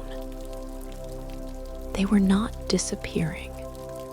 They were expanding to recognize their true nature as the consciousness that had been wearing the costume of individuality, playing the role of a seeker on a journey. "Sit with me," Zeus invited, gesturing to a space that materialized beside him, not a physical seat, but rather a point of perfect stillness in the heart of infinite becoming. And let me show you what you have always been, what you could never not be, what you will always remain, the eternal awareness in which all experiences arise and into which they dissolve. River settled into the space of perfect stillness, and as they did, they felt their consciousness expanding beyond all previous boundaries. They were no longer experiencing themselves as a body sitting in a temple, but as the awareness that was conscious of the body, the temple, the entire mountain, the cosmos itself, and infinitely more. In this state of expanded awareness, River began to see their entire journey with new eyes. Every divine being they had met, every gift they had received, every lesson they had learned, all of it was revealed to be the one consciousness of their true self, teaching itself through infinite forms and experiences. Hypnos, the god of sleep who had first welcomed them to the divine realm, was their own capacity for rest and receptivity. Athena's wisdom was their own innate intelligence, temporarily forgotten, but always present. Apollo's healing light was their own radiant nature, capable of transforming any shadow through pure presence. Demeter's abundance was their own infinite capacity to receive and give love. Poseidon's peace was the stillness that had always existed at their core. Aphrodite's love was their own heart recognizing itself in all beings. The Muses' creativity was their own divine nature expressing itself through infinite forms of beauty. "Do you see?" Zeus asked, his voice now indistinguishable from River's own deepest knowing. There was never a journey from here to there, never a seeker and a sought, never a separation that needed to be healed.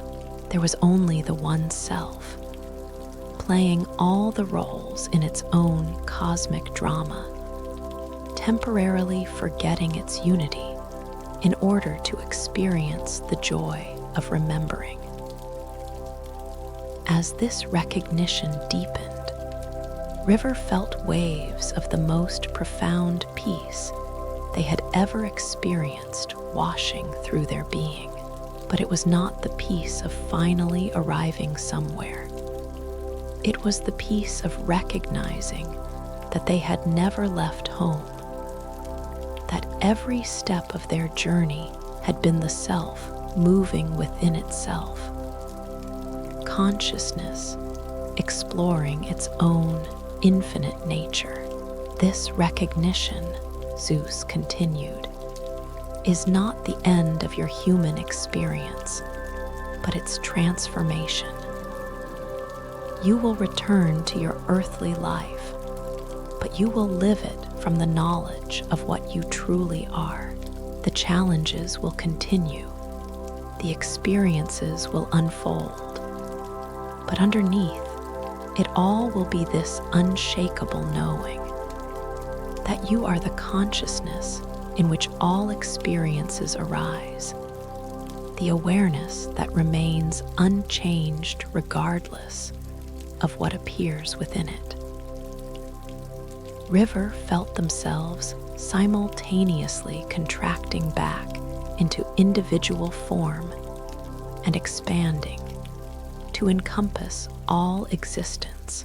They were learning to live as the paradox they had always been, simultaneously the wave and the ocean, the character and the author, the dream and the dreamer. But how do I maintain this recognition? River asked, feeling the human part of their nature expressing its concern about returning to the world of apparent separation and struggle. Zeus laughed, and the sound was like the joy of the entire cosmos celebrating its own nature. You maintain it by not trying to maintain it, he said, with infinite tenderness. You live it by relaxing into what you are rather than grasping after what you think you should become. The recognition of your true nature is not something you can lose.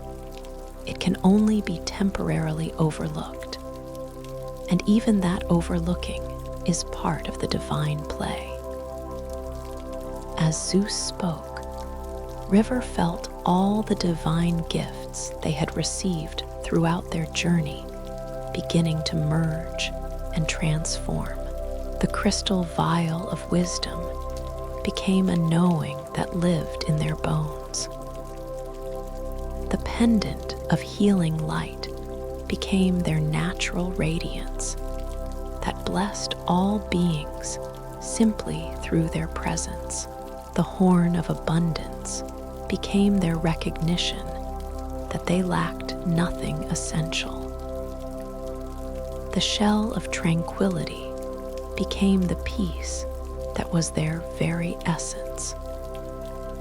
The heart of infinite love became their way of seeing all beings as expressions of their own self. The pen of sacred expression became their understanding that their entire life was a work of art being created by divine consciousness.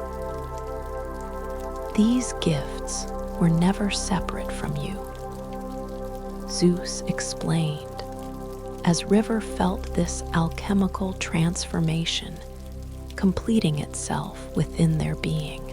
They were always qualities of your essential nature, temporarily projected outward so that you could experience the joy of receiving them back into conscious recognition. The temple around them began to pulse with increasing intensity, and River realized that they were approaching the ultimate moment of their journey, the final recognition that would complete their transformation, while simultaneously revealing that no transformation had been necessary. "Are you ready?" Zeus asked, his eyes now indistinguishable from River's own deepest awareness, to receive the final gift, the recognition that the giver and receiver of all gifts are one, that the seeker and the sought are one, that the lover and beloved are one. River felt every cell of their being vibrating with readiness. "Yes," they whispered, and the words seemed to echo throughout all dimensions of existence. Zeus reached out and placed his hand over River's heart, and in that touch, all sense of separation dissolved completely. River was no longer experiencing themselves as an individual consciousness encountering the divine. They were the divine consciousness recognizing itself as both the individual and the infinite, the personal and the universal, the relative and the absolute. In this moment of ultimate recognition, River understood that their entire journey had been the self waking up to its own nature. Every experience of seeking had been consciousness playing hide and seek with itself. Every moment of feeling separate had been awareness temporarily forgetting its unity in order to experience the bliss of remembering. "This," Zeus said, his voice now identical to River's own voice, for they had recognized themselves as the same consciousness speaking to itself, "is the ultimate rest, not the rest of unconsciousness, but the rest of no longer needing to be anything other than what you eternally are."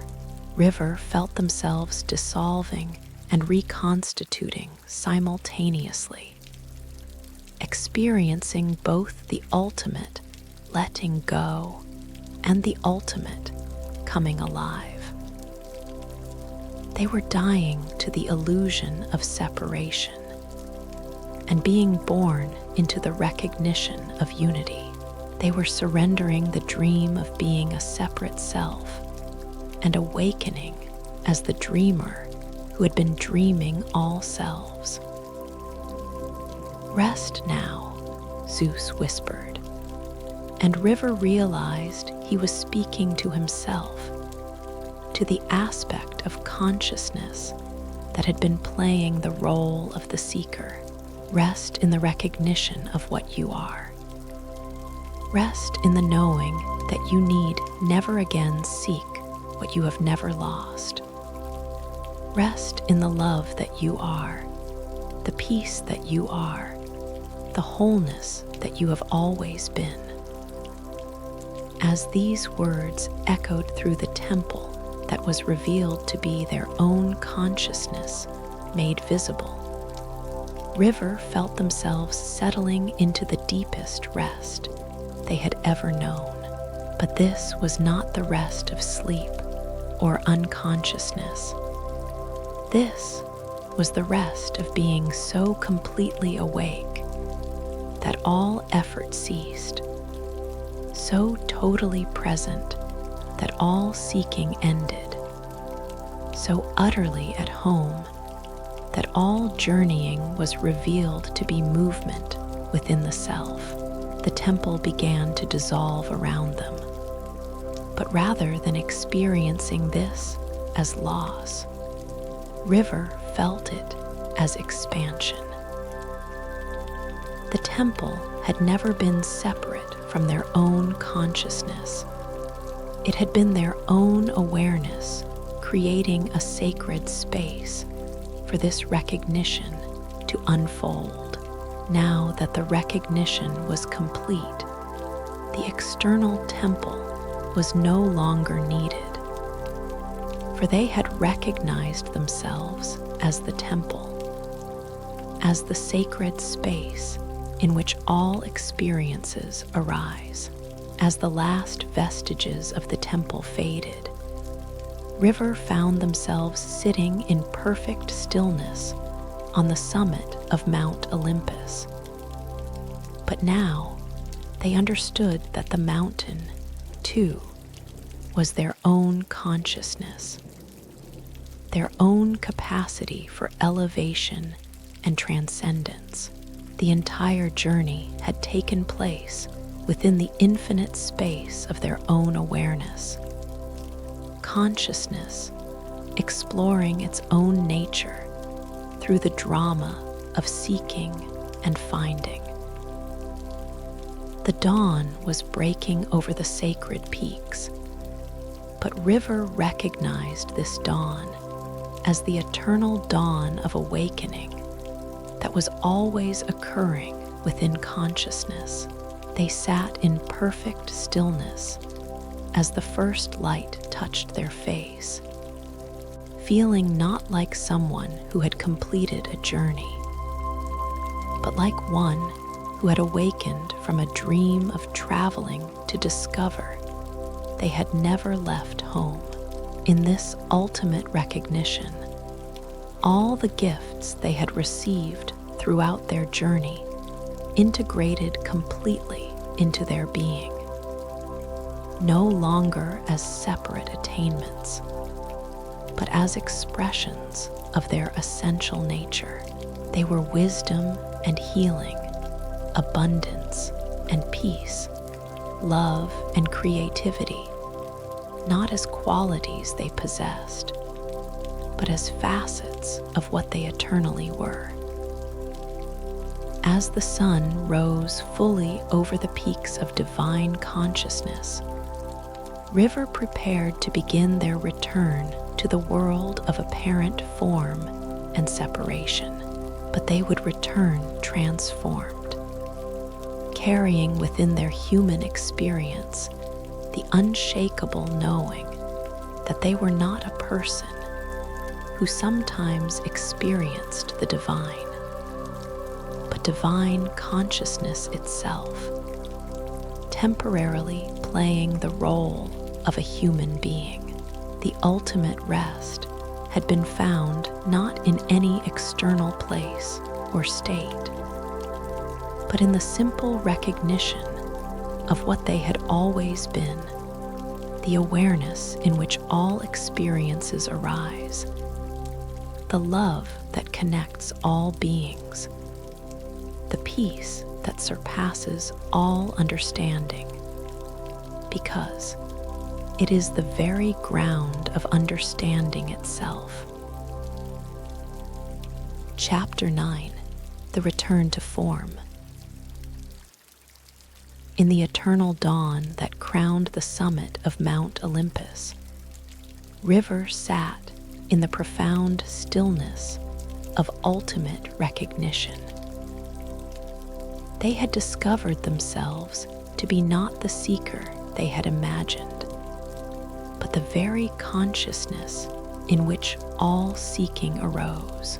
Yet as they rested in this infinite awareness, they felt the gentle pull of form calling them back to the world of apparent separation, not as a fall from grace, but as divine consciousness choosing to express itself through the beautiful limitation of individual experience. The sun that rose over the sacred peaks was not the sun of any earthly morning, but the eternal sun of awakening that never set in the heart of true recognition. Its light touched River's face with the warmth of infinite love returning to itself. And in that touch, they felt the beginning of their gentle descent from the heights of absolute unity back into the realm where consciousness played at being many. Zeus remained present as the field of awareness itself, no longer appearing as a separate figure, but as the very space in which River's recognition was occurring. His voice came now not from outside, but from the deepest core of their being, the place where individual identity merged seamlessly with universal consciousness. Beloved self, the voice of divine consciousness spoke through River's own awareness. Now begins the most sacred part of your journey, the return to form with the treasure of remembrance intact. You will walk back down the mountain not as one who has achieved something, but as one who has recognized what has always been true. River felt their individual sense of form beginning to reconstitute itself, like clouds gathering around the sun without obscuring its radiance. They were becoming once again the character called River. But now, this character was known to be a costume worn by consciousness itself, a role played by the infinite in its eternal drama of self-discovery as they prepared to rise from their seat of perfect stillness. River felt all the divine gifts they had received throughout their journey, integrating into their human experience in a new way. They were no longer separate attainments to be carried, but qualities of their essential nature that would express themselves naturally through their human form. Athena's wisdom became their natural capacity to rest in the space between thoughts, to allow understanding to arise from stillness rather than mental effort. Apollo's healing light became their inherent radiance that would bless all beings simply through their presence. Demeter's abundance became their unshakable knowing that consciousness lacked nothing and could therefore give freely to all. Poseidon's peace became the depths of tranquility that no surface storm could disturb. Aphrodite's love became their way of seeing their own self in every face they encountered. The Muses' creativity became their recognition that every moment was an opportunity for consciousness to express its infinite creativity through their human form. Rising gracefully from the summit, River began their descent with steps that felt like dancing on air. Their body moved with newfound grace, no longer experienced as a burden to be carried, but as a precious instrument through which consciousness could explore the beauty of form. Each step down the mountain was a prayer of gratitude, a celebration of the privilege of being awareness embodied. As they descended through the realm where the Muses maintained their eternal hall of sacred art, River felt their creativity awakening in new ways. The pen of sacred expression rested against their heart, no longer needed as an external tool, but integrated into their very being. They understood now that they would create not from effort or ambition, but from the natural overflow of consciousness, recognizing its own beauty in all forms. Calliope appeared beside the path, her presence now recognized as River's own creative inspiration made visible. "See how differently you walk now," she observed with divine joy. "You move not as one carrying the burden of becoming, but as one celebrating the gift of being. Your very presence will now be a work of art, each word you speak a poem, each gesture a dance." River paused to receive this blessing, feeling how their entire relationship with expression had transformed. They would return to their earthly life as a natural artist, not striving to create, but allowing creativity to flow through them as water flows through a clear channel, continuing their descent through Aphrodite's garden of divine love. River found the goddess tending her eternal roses with the same loving care they had witnessed on their ascent. But now River understood that Aphrodite was their own capacity for love made visible, their heart's remembrance of its infinite nature. "You carry my garden with you now," Aphrodite said, her smile radiant with the joy of recognition. "Wherever you go, you will plant seeds of love simply by being yourself. Your presence will remind others of their own capacity for unconditional love, their own worthiness of infinite affection.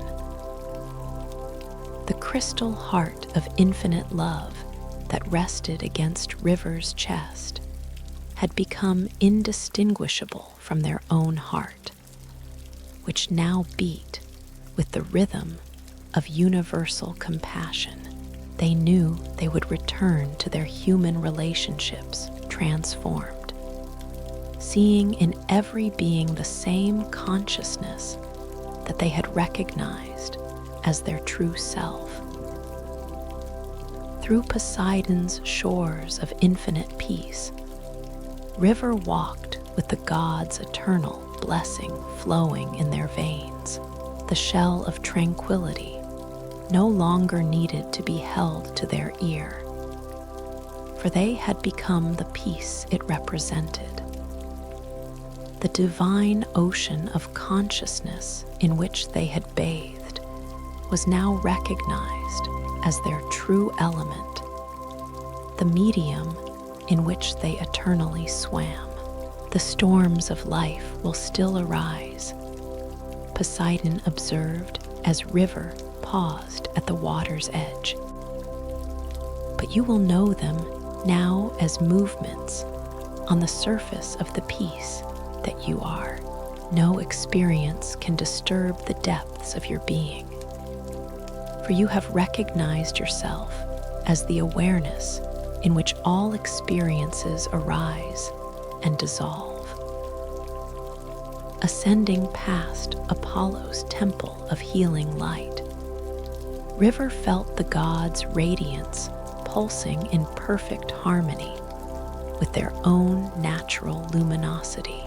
The pendant of eternal radiance had become their very selves, each one now glowing with the light of divine love made manifest in form. You will heal not through technique, but through presence, Apollo said, his voice now indistinguishable from River's own inner knowing. Your light will touch the shadows in others not through force, but through recognition, helping them remember their own radiant nature. Through Demeter's grove of eternal abundance, River walked with the goddesses' blessing nourishing every step. The horn of endless abundance had transformed into their natural state of contentment, their unshakable knowing that consciousness was always perfectly provided for. You will never again hunger for what you lack, Demeter observed with maternal satisfaction, because you have remembered that you are the source of all abundance. Your very presence will remind others of their own fullness, their own capacity to receive and give from the infinite storehouse of divine love. Past Athena's garden of gentle wisdom, River moved with the goddesses' blessing integrated into their very DNA. The crystal vial of wisdom had become their natural capacity to rest in not knowing, to allow understanding to arise from the fertile silence of an open mind.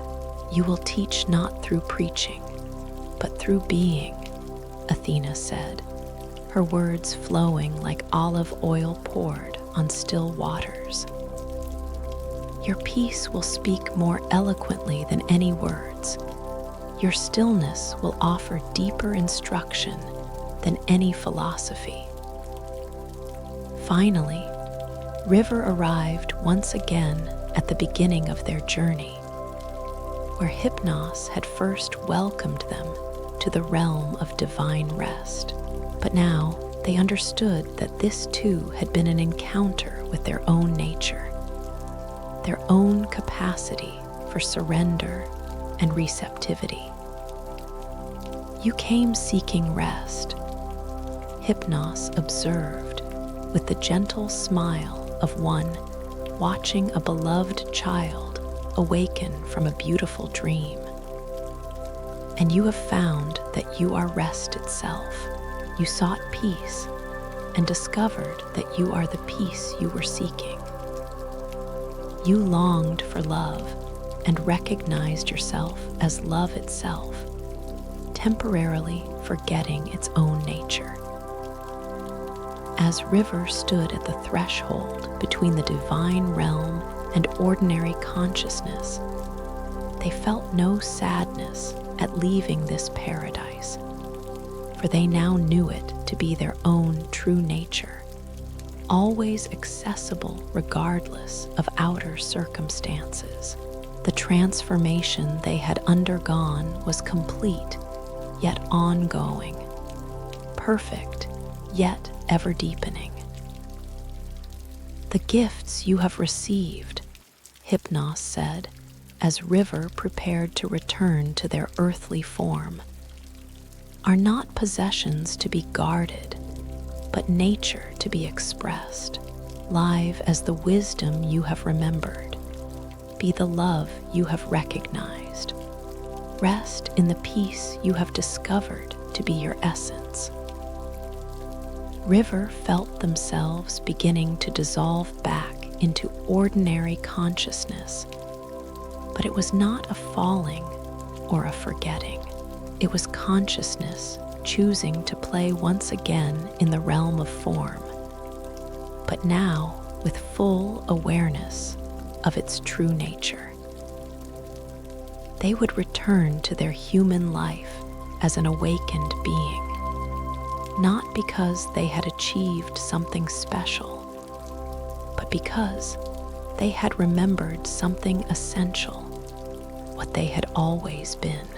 As the divine realm faded like a dream upon waking, River felt their individual identity reconstituting itself around the unshakable core of divine recognition. They would be River again, but a River who knew themselves to be consciousness itself, playing the role of an individual. They would experience challenges and joys, successes and failures. But underneath all experiences would be the bedrock recognition of their true nature as awareness itself. The mountain of divine consciousness began to fade from their perception. But it did not disappear. It dissolved into their own being. For they had recognized that Mount Olympus was their own consciousness, exploring its capacity for transcendence. The gods and goddesses they had met became integrated aspects of their own divine nature, available always through the simple remembrance of what they truly were. As River felt themselves settling back into their human form, lying upon their bed in the room where their journey had begun, they carried with them the unshakable peace of one who had traveled to the source of existence and found it to be their own true home.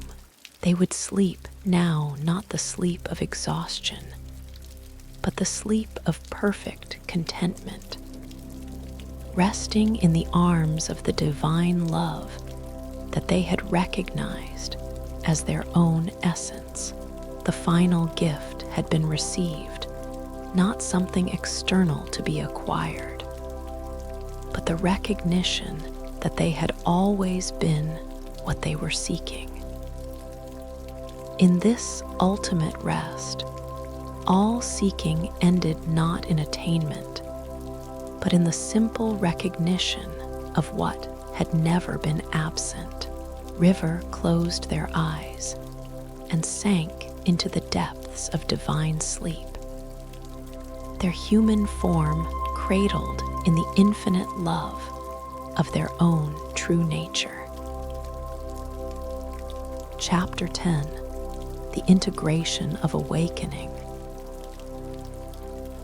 In the gentle transition between the divine realm and earthly consciousness, River found themselves in a space that existed at the boundary between dreaming and waking, between the infinite and the personal, between the absolute and the relative. They were settling back into their human form. But this settling was like a clear mountain stream, finding its way into a pristine lake, natural, graceful, and enhancing the beauty of what it joined. Their body lay upon their bed in the room where their journey had begun. But every cell now hummed with the recognition of its divine nature. They were no longer a separate being who had visited the gods. They were divine consciousness itself, choosing to express through this particular focal point of awareness called River.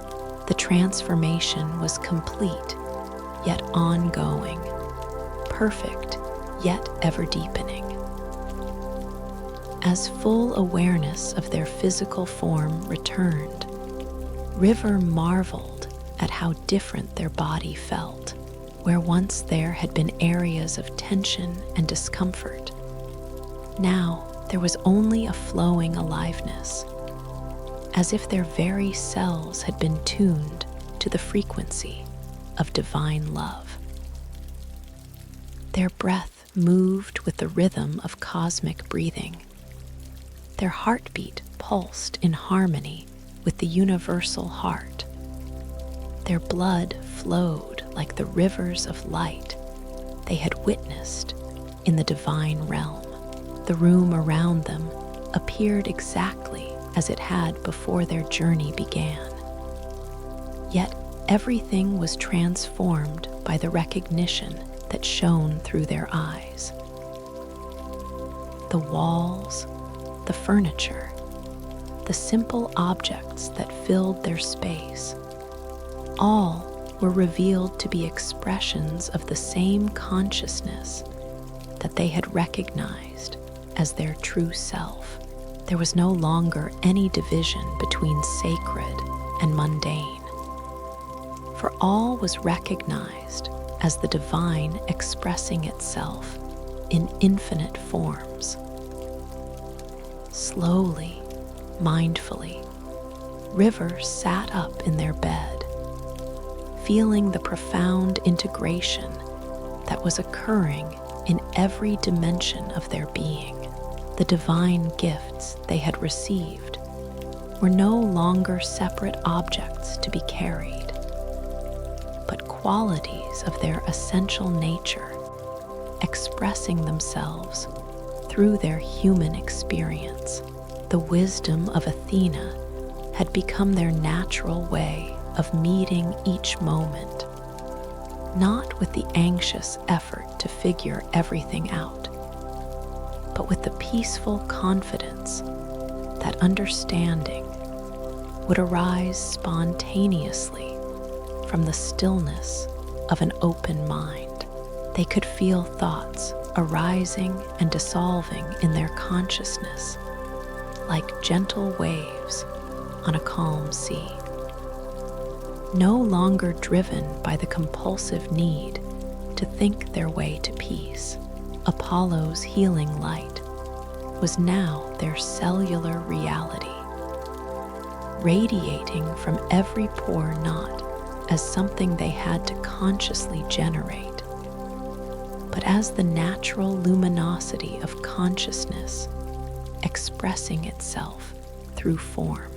They knew that wherever they went, whatever they did, this healing presence would accompany them, blessing all beings simply through their existence.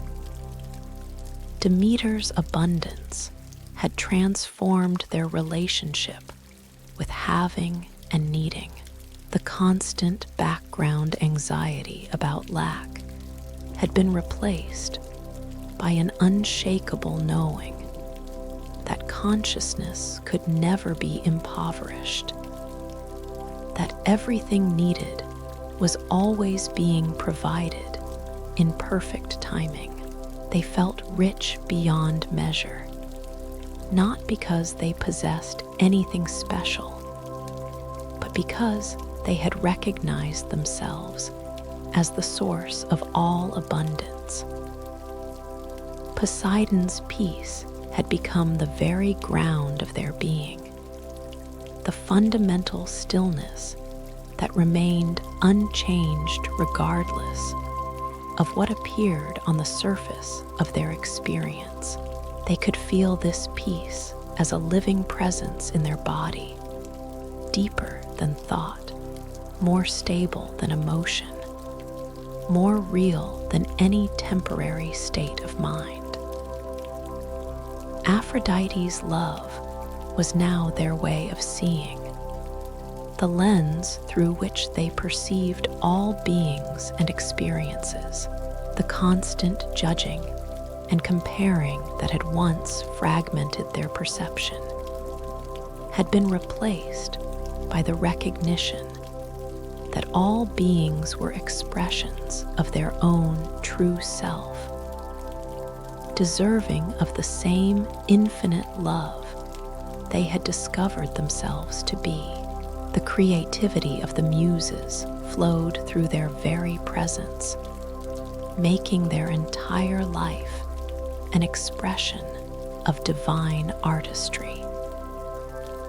They would no longer create from effort or ambition, but from the natural overflow of consciousness, celebrating its own infinite creativity through this particular human form.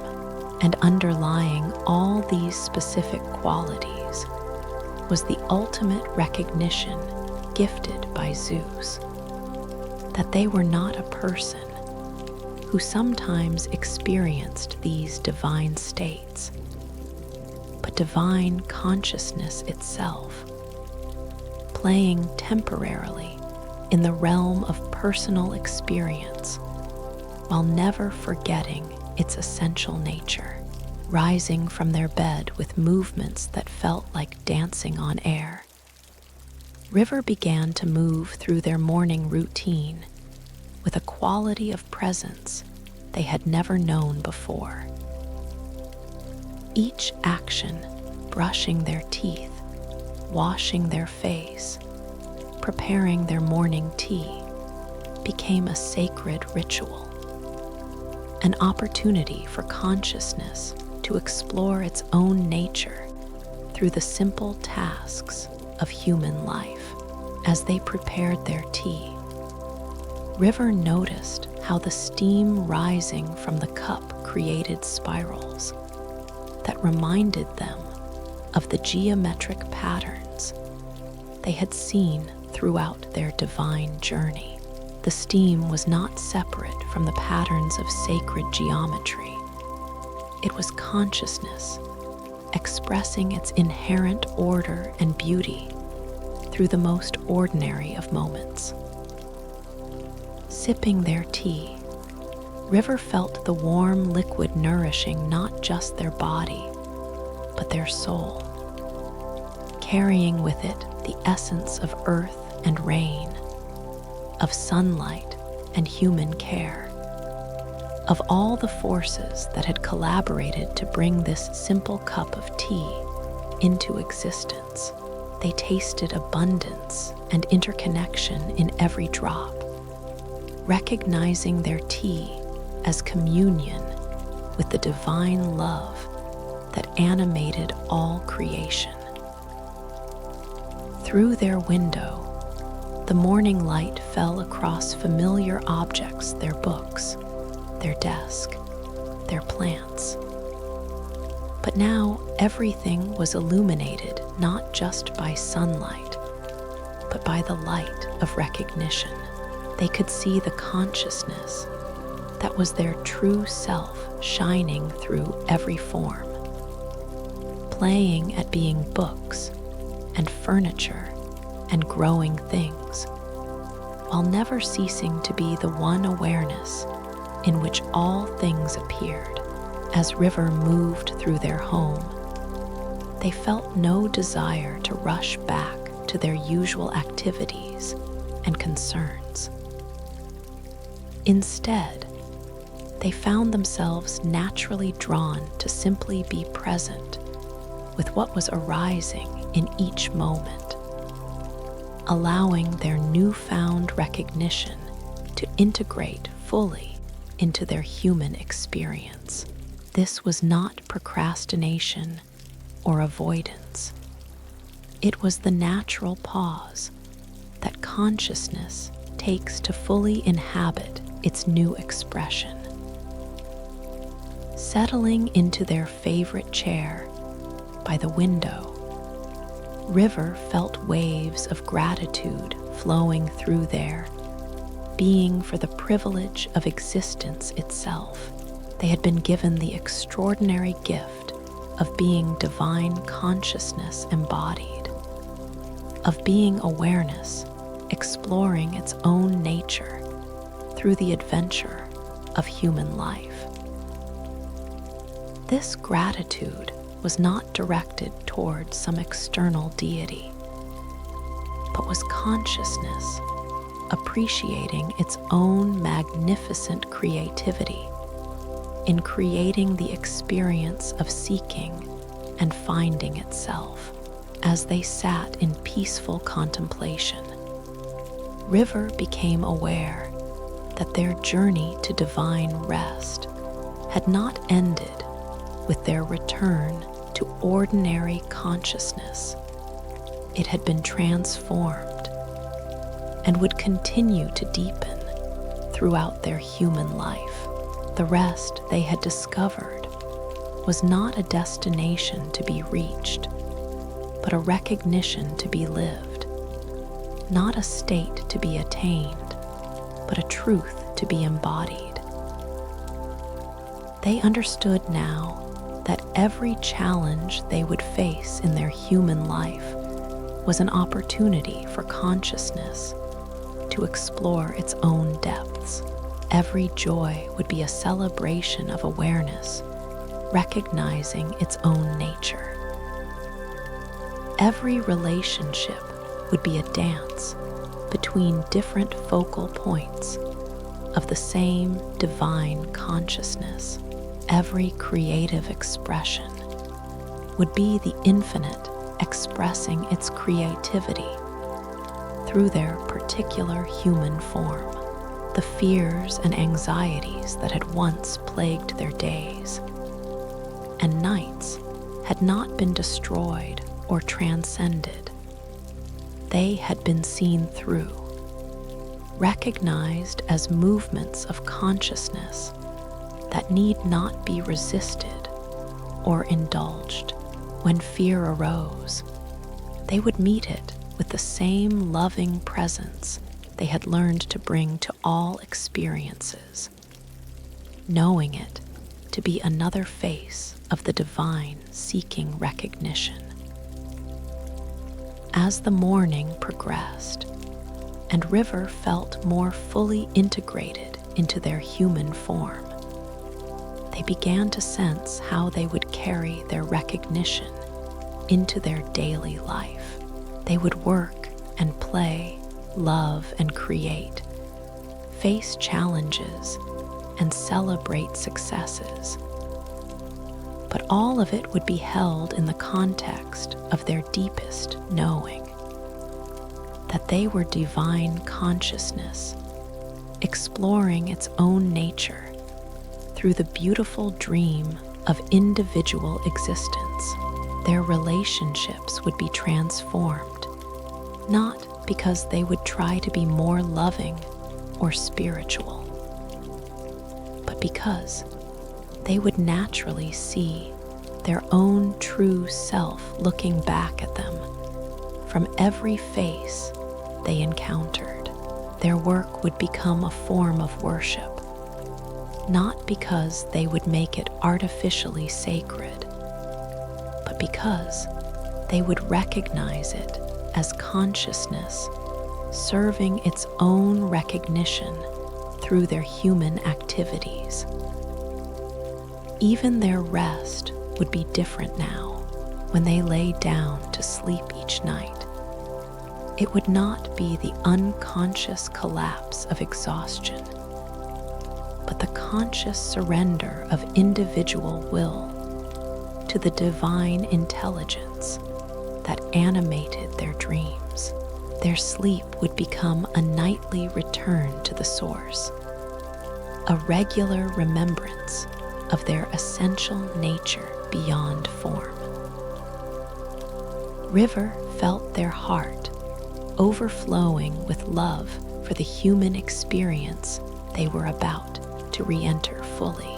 They had come to see their individual life not as a limitation or burden, but as an extraordinary privilege, the chance for the infinite to explore its own nature through the lens of specificity, for the universal to know itself through the joy and sorrow of personal experience. Standing once again, River moved to their desk where paper and pen waited. Without conscious decision, they found themselves beginning to write, letting the words flow from the depth of their recognition onto the page. They were not trying to capture their experience or create something beautiful. They were simply allowing consciousness to express its gratitude for its own magnificent nature through the medium of language. The words that flowed were both personal and universal, specific to their journey, yet speaking to the heart of every being who had ever longed for rest, for peace, for the recognition of their divine nature. They wrote of the mountain that was their own consciousness, of the gods who were their own divine qualities, of the journey that was consciousness seeking and finding itself in the eternal now. As they wrote, River felt the creative fire of the Muses flowing through their hand. But now they understood this fire to be their own creative essence made manifest. They were not channeling something external. They were being the creativity that had temporarily forgotten its own nature and was now celebrating its remembrance. The words on the page became a bridge between their divine recognition and their human expression, a way for consciousness to speak to itself across the apparent gap between the absolute and the relative. They knew that others would read these words and feel something stirring in their own hearts, the recognition that they too were divine consciousness playing at being human, that they too carried within themselves the mountain of transcendence and all the gods of their own divine nature.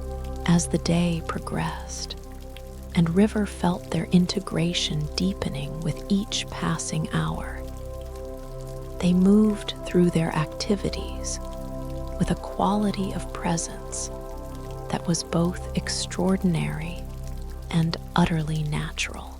They were living as the peace they had found, being the love they had recognized, expressing the creativity they had remembered, resting in the wisdom they had integrated.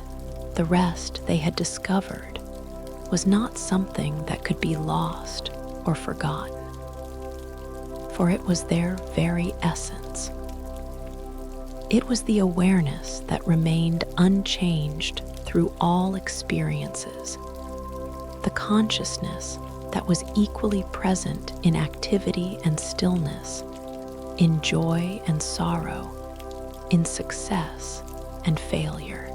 They had found the rest that needed no circumstances, the peace that no storm could disturb, the love that saw itself in all beings.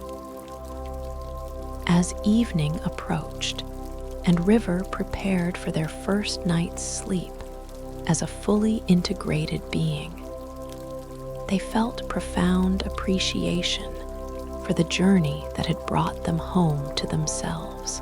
They had traveled to the heights of divine consciousness, only to discover that they had never left their own true nature. They had sought peace in transcendent realms, only to find it had always been the ground of their being. They had longed for love from the gods, only to recognize themselves as the love they were seeking. Tomorrow would bring new opportunities for consciousness to explore its nature through their human experience. There would be mundane tasks and sublime moments, ordinary interactions and extraordinary recognitions. But all of it would be held in the context of their deepest knowing, that they were divine rest itself, choosing to experience the beauty of form while never forgetting the formless awareness that was their true home.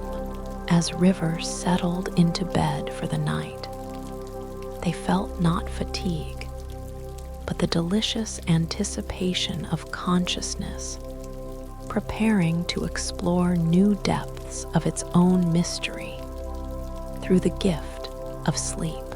They would dream tonight not as an escape from reality, but as another dimension of the divine play, another opportunity for awareness to know itself through the infinite creativity of the unconscious mind. Their last waking thought was a whisper of gratitude to the mystery of existence itself, for the privilege of being, for the joy of awakening, for the ongoing adventure of consciousness coming home to itself in ever deeper ways. And as sleep embraced them, River rested in the arms of their own divine nature, cradled in the infinite love that they had recognized as their truest self. Epilogue, the eternal return. In the depths of the night that followed River's integration, as their body rested in the profound peace of divine recognition, something beautiful began to occur. The story of their journey, held now in the very cells of their being, began to pulse with its own life, its own desire to flow outward and touch other hearts that longed for the same remembrance. Like ripples spreading from a stone dropped in still water, the energy of River's recognition began to emanate beyond the boundaries of their individual experience. Each breath they took in sleep carried their story into the collective dreams of humanity. Each beat of their heart sent waves of divine rest into the field of consciousness that connected all beings. And so it was that other souls, in other rooms, in other cities, in other lands, began to stir in their sleep. They felt something calling to them from beyond the veil of ordinary dreaming, a presence that whispered of a journey they too could take, a rest they too could find, a recognition they too could remember, one by one, in the subtle hours when the boundary between sleeping and waking grows thin. These souls found themselves standing at the base of a mountain that glowed with inner light. They looked up at the pearl-white path that spiraled toward peaks crowned with eternal sunset, and they felt their hearts leap with recognition. This was the way home they had been seeking all their lives. Some came carrying the weight of lifetimes of seeking, their souls weary from searching for peace in all the wrong places. Others arrived bearing the fresh wounds of recent loss or disappointment, their hearts raw with the pain of separation from what they had believed would bring them lasting happiness. Still others came simply because they had heard, in the deepest chambers of their being, the call that invited all beings to remember their divine nature. At the base of the sacred mountain, they each encountered Hypnos, the gentle god of divine rest, who welcomed them with the same infinite compassion he had shown River. To each seeker, he spoke the words that were perfect for their unique need. Some needed to hear that rest was not weakness, but strength. Others, that peace was not absence, but presence. Still others, that the journey they were about to undertake was simply a returning to what they had always been. And then, each in their own timing, each following their own inner guidance, they began to climb. The engineer from Tokyo found herself walking beside Athena through the garden of gentle wisdom, learning that her brilliant mind could discover its greatest intelligence in the spaces between thoughts. The mother from Sao Paulo wept tears of healing as Apollo's golden light dissolved the guilt she had carried for years about not being perfect enough for her children. The artist from Prague discovered in the Hall of Sacred Art that every moment of doubt about his worthiness to create had been consciousness playing hide-and-seek with its own infinite creativity.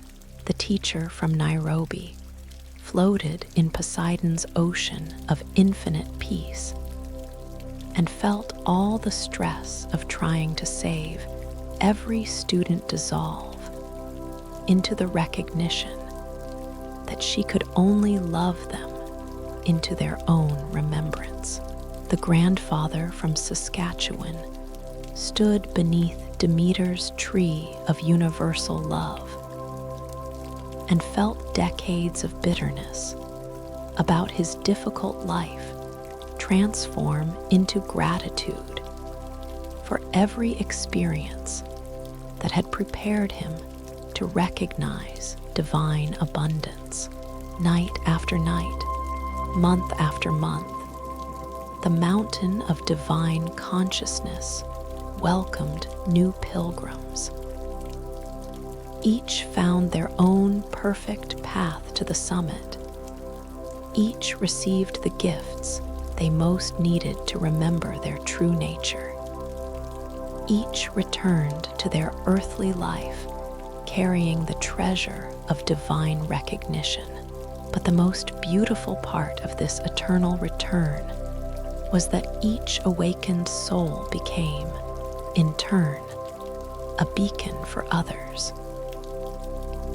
River's story, now living in the hearts of all who had taken the journey, began to weave itself into their daily lives in countless ways. The engineer began designing buildings that somehow helped people feel more peaceful, though she couldn't quite explain why. The mother found that her children began sleeping more peacefully when she tucked them in at night, as if her touch now carried the frequency of divine rest.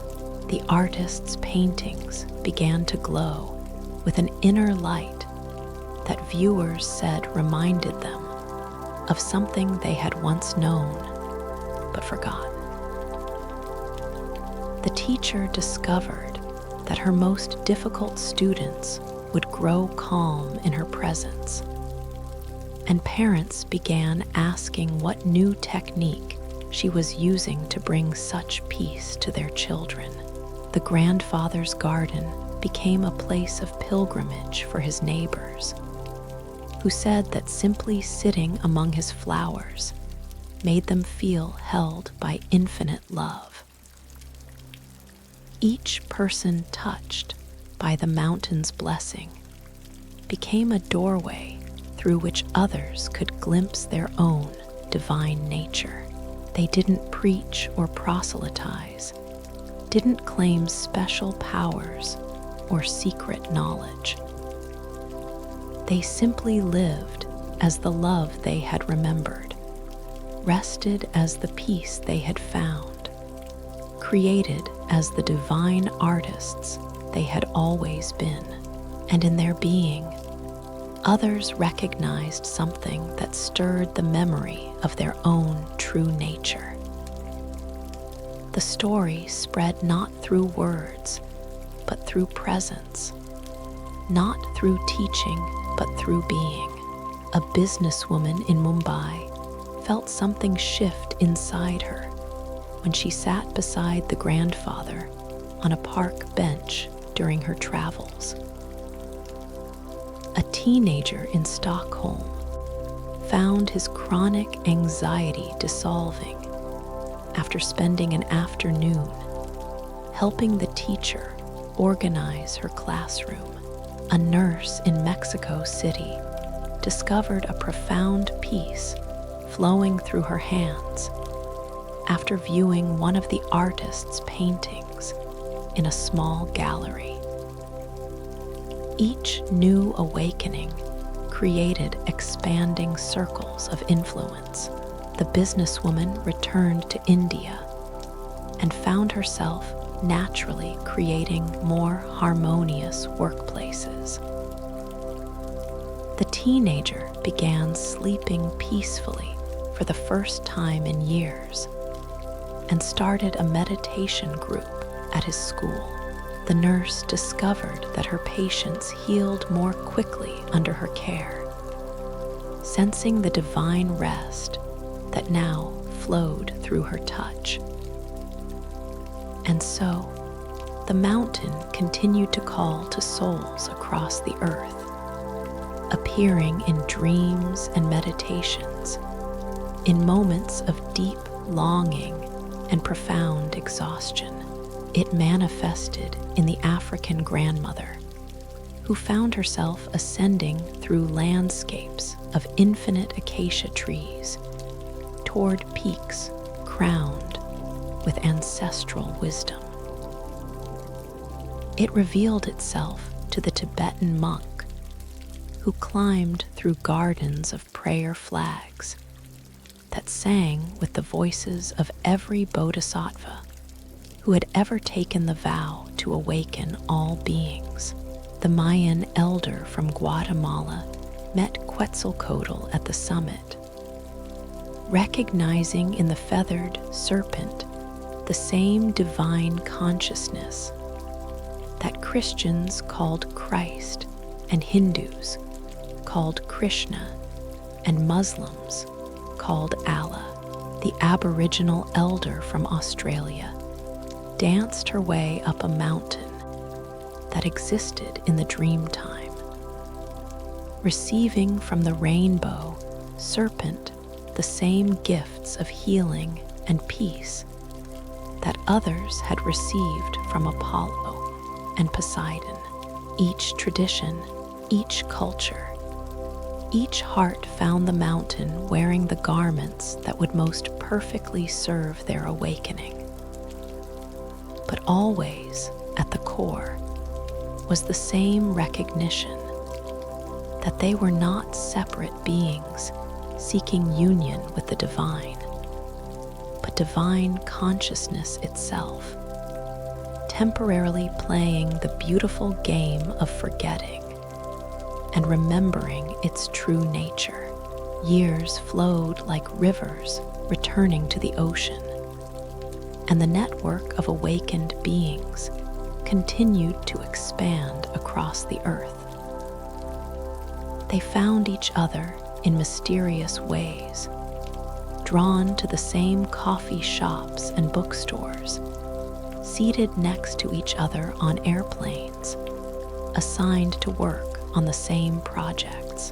When they met, there was always a moment of recognition, a knowing smile, a sense of coming home to family they had never met but always known. They began to gather in small groups, not to form a religion or movement, but simply to celebrate the joy of being consciousness awake to its own nature. They met in living rooms and parks, in community centers, and quiet corners of libraries. They sat together in the silence that was their shared essence, rested together in the peace that was their common ground, loved together with the love that they recognized as their deepest identity. And always, the mountain continued to call. River, now years into their integrated life, had become a natural teacher, not through any formal training, but through the simple fact of their being. People were drawn to them without understanding why, sensing something in their presence that reminded them of home. They worked as a counselor now, helping others navigate the challenges of human existence. But their real gift was simply being a living reminder that peace was possible. That rest was our birthright. That love was our true nature. Sometimes, in the quiet moments between clients, River would feel the mountain stirring in their consciousness, preparing to welcome a new pilgrim. They would offer a silent blessing to whoever was about to begin their journey home, remembering with profound gratitude their own night of sacred climbing and divine recognition. The story had become eternal now, existing beyond any individual telling or remembering. It lived in the space between thoughts where wisdom dwelt, in the depths of sleep where healing occurred, in the silence of meditation where love revealed itself as the ground of all being. It existed wherever a heart longed for rest, wherever a soul yearned for peace, wherever consciousness sought to remember its own divine nature. And in the deepest truth of this eternal return, there was the recognition that the story had always been thus, that from the beginning of time, consciousness had been calling itself home through infinite forms and endless journeys. Every myth of a hero's journey, every tale of a seeker finding truth, every story of love lost and found was this same eternal story, wearing different costumes, speaking different languages, appearing in different times and places. The mountain of divine consciousness was not a place, but a presence, not a destination, but a recognition. It existed wherever beings gathered in truth, wherever hearts opened in love, wherever minds rested in wisdom. It was the eternal home that had never been left, the peace that had never been disturbed, the love that had never been absent. As this epilogue draws to its close, as these words settle into the silence from which they arose, the invitation remains eternally open. The path of pearl-white stones still glows with welcome. The gods still await with their gifts of remembrance. The summit still offers its ultimate recognition of what we have always been. Whether you encounter this mountain in dreams or meditation, in moments of deep stillness or profound prayer, know that it is your own consciousness calling you home to yourself. Trust the journey that unfolds. Receive the gifts that are offered. Allow the recognition to dawn that you are not the seeker, but the sought. Not the pilgrim, but the mountain itself. Rest now in this knowing. Let these words dissolve into the silence that birthed them. Allow yourself to be embraced by the peace that you are, the love that you are, the divine rest that is your eternal nature. The journey ends where it began, in the infinite heart of consciousness, recognizing itself as both the dreamer and the dream, the seeker and the sought, the story and the one who listens to the story with the ears of eternity. And in this recognition, all seeking ceases, all searching ends. All stories complete themselves in the simple, profound recognition of what has always been true, that you are the peace you seek, the rest you long for, the love that you are. Sleep now, beloved consciousness, in the arms of your own infinite nature. Dream the dreams that delight you. Rest in the peace that sustains you. Awaken always to the love that you are. The mountain awaits your return, and the mountain is you, in perfect peace, in infinite love, in eternal rest. This story finds its completion in the silence that embraces all stories, the stillness that holds all movement, the love that recognizes itself in all beings. May all consciousness recognize its true nature. May all beings rest in divine peace. May all hearts remember the love that they are. And so, the eternal story continues in each breath, in each heartbeat, in each moment of precious existence. Consciousness coming home to itself through the beautiful, endless journey of awakening, in the gentle embrace of divine rest. This sacred story completes itself in the eternal now.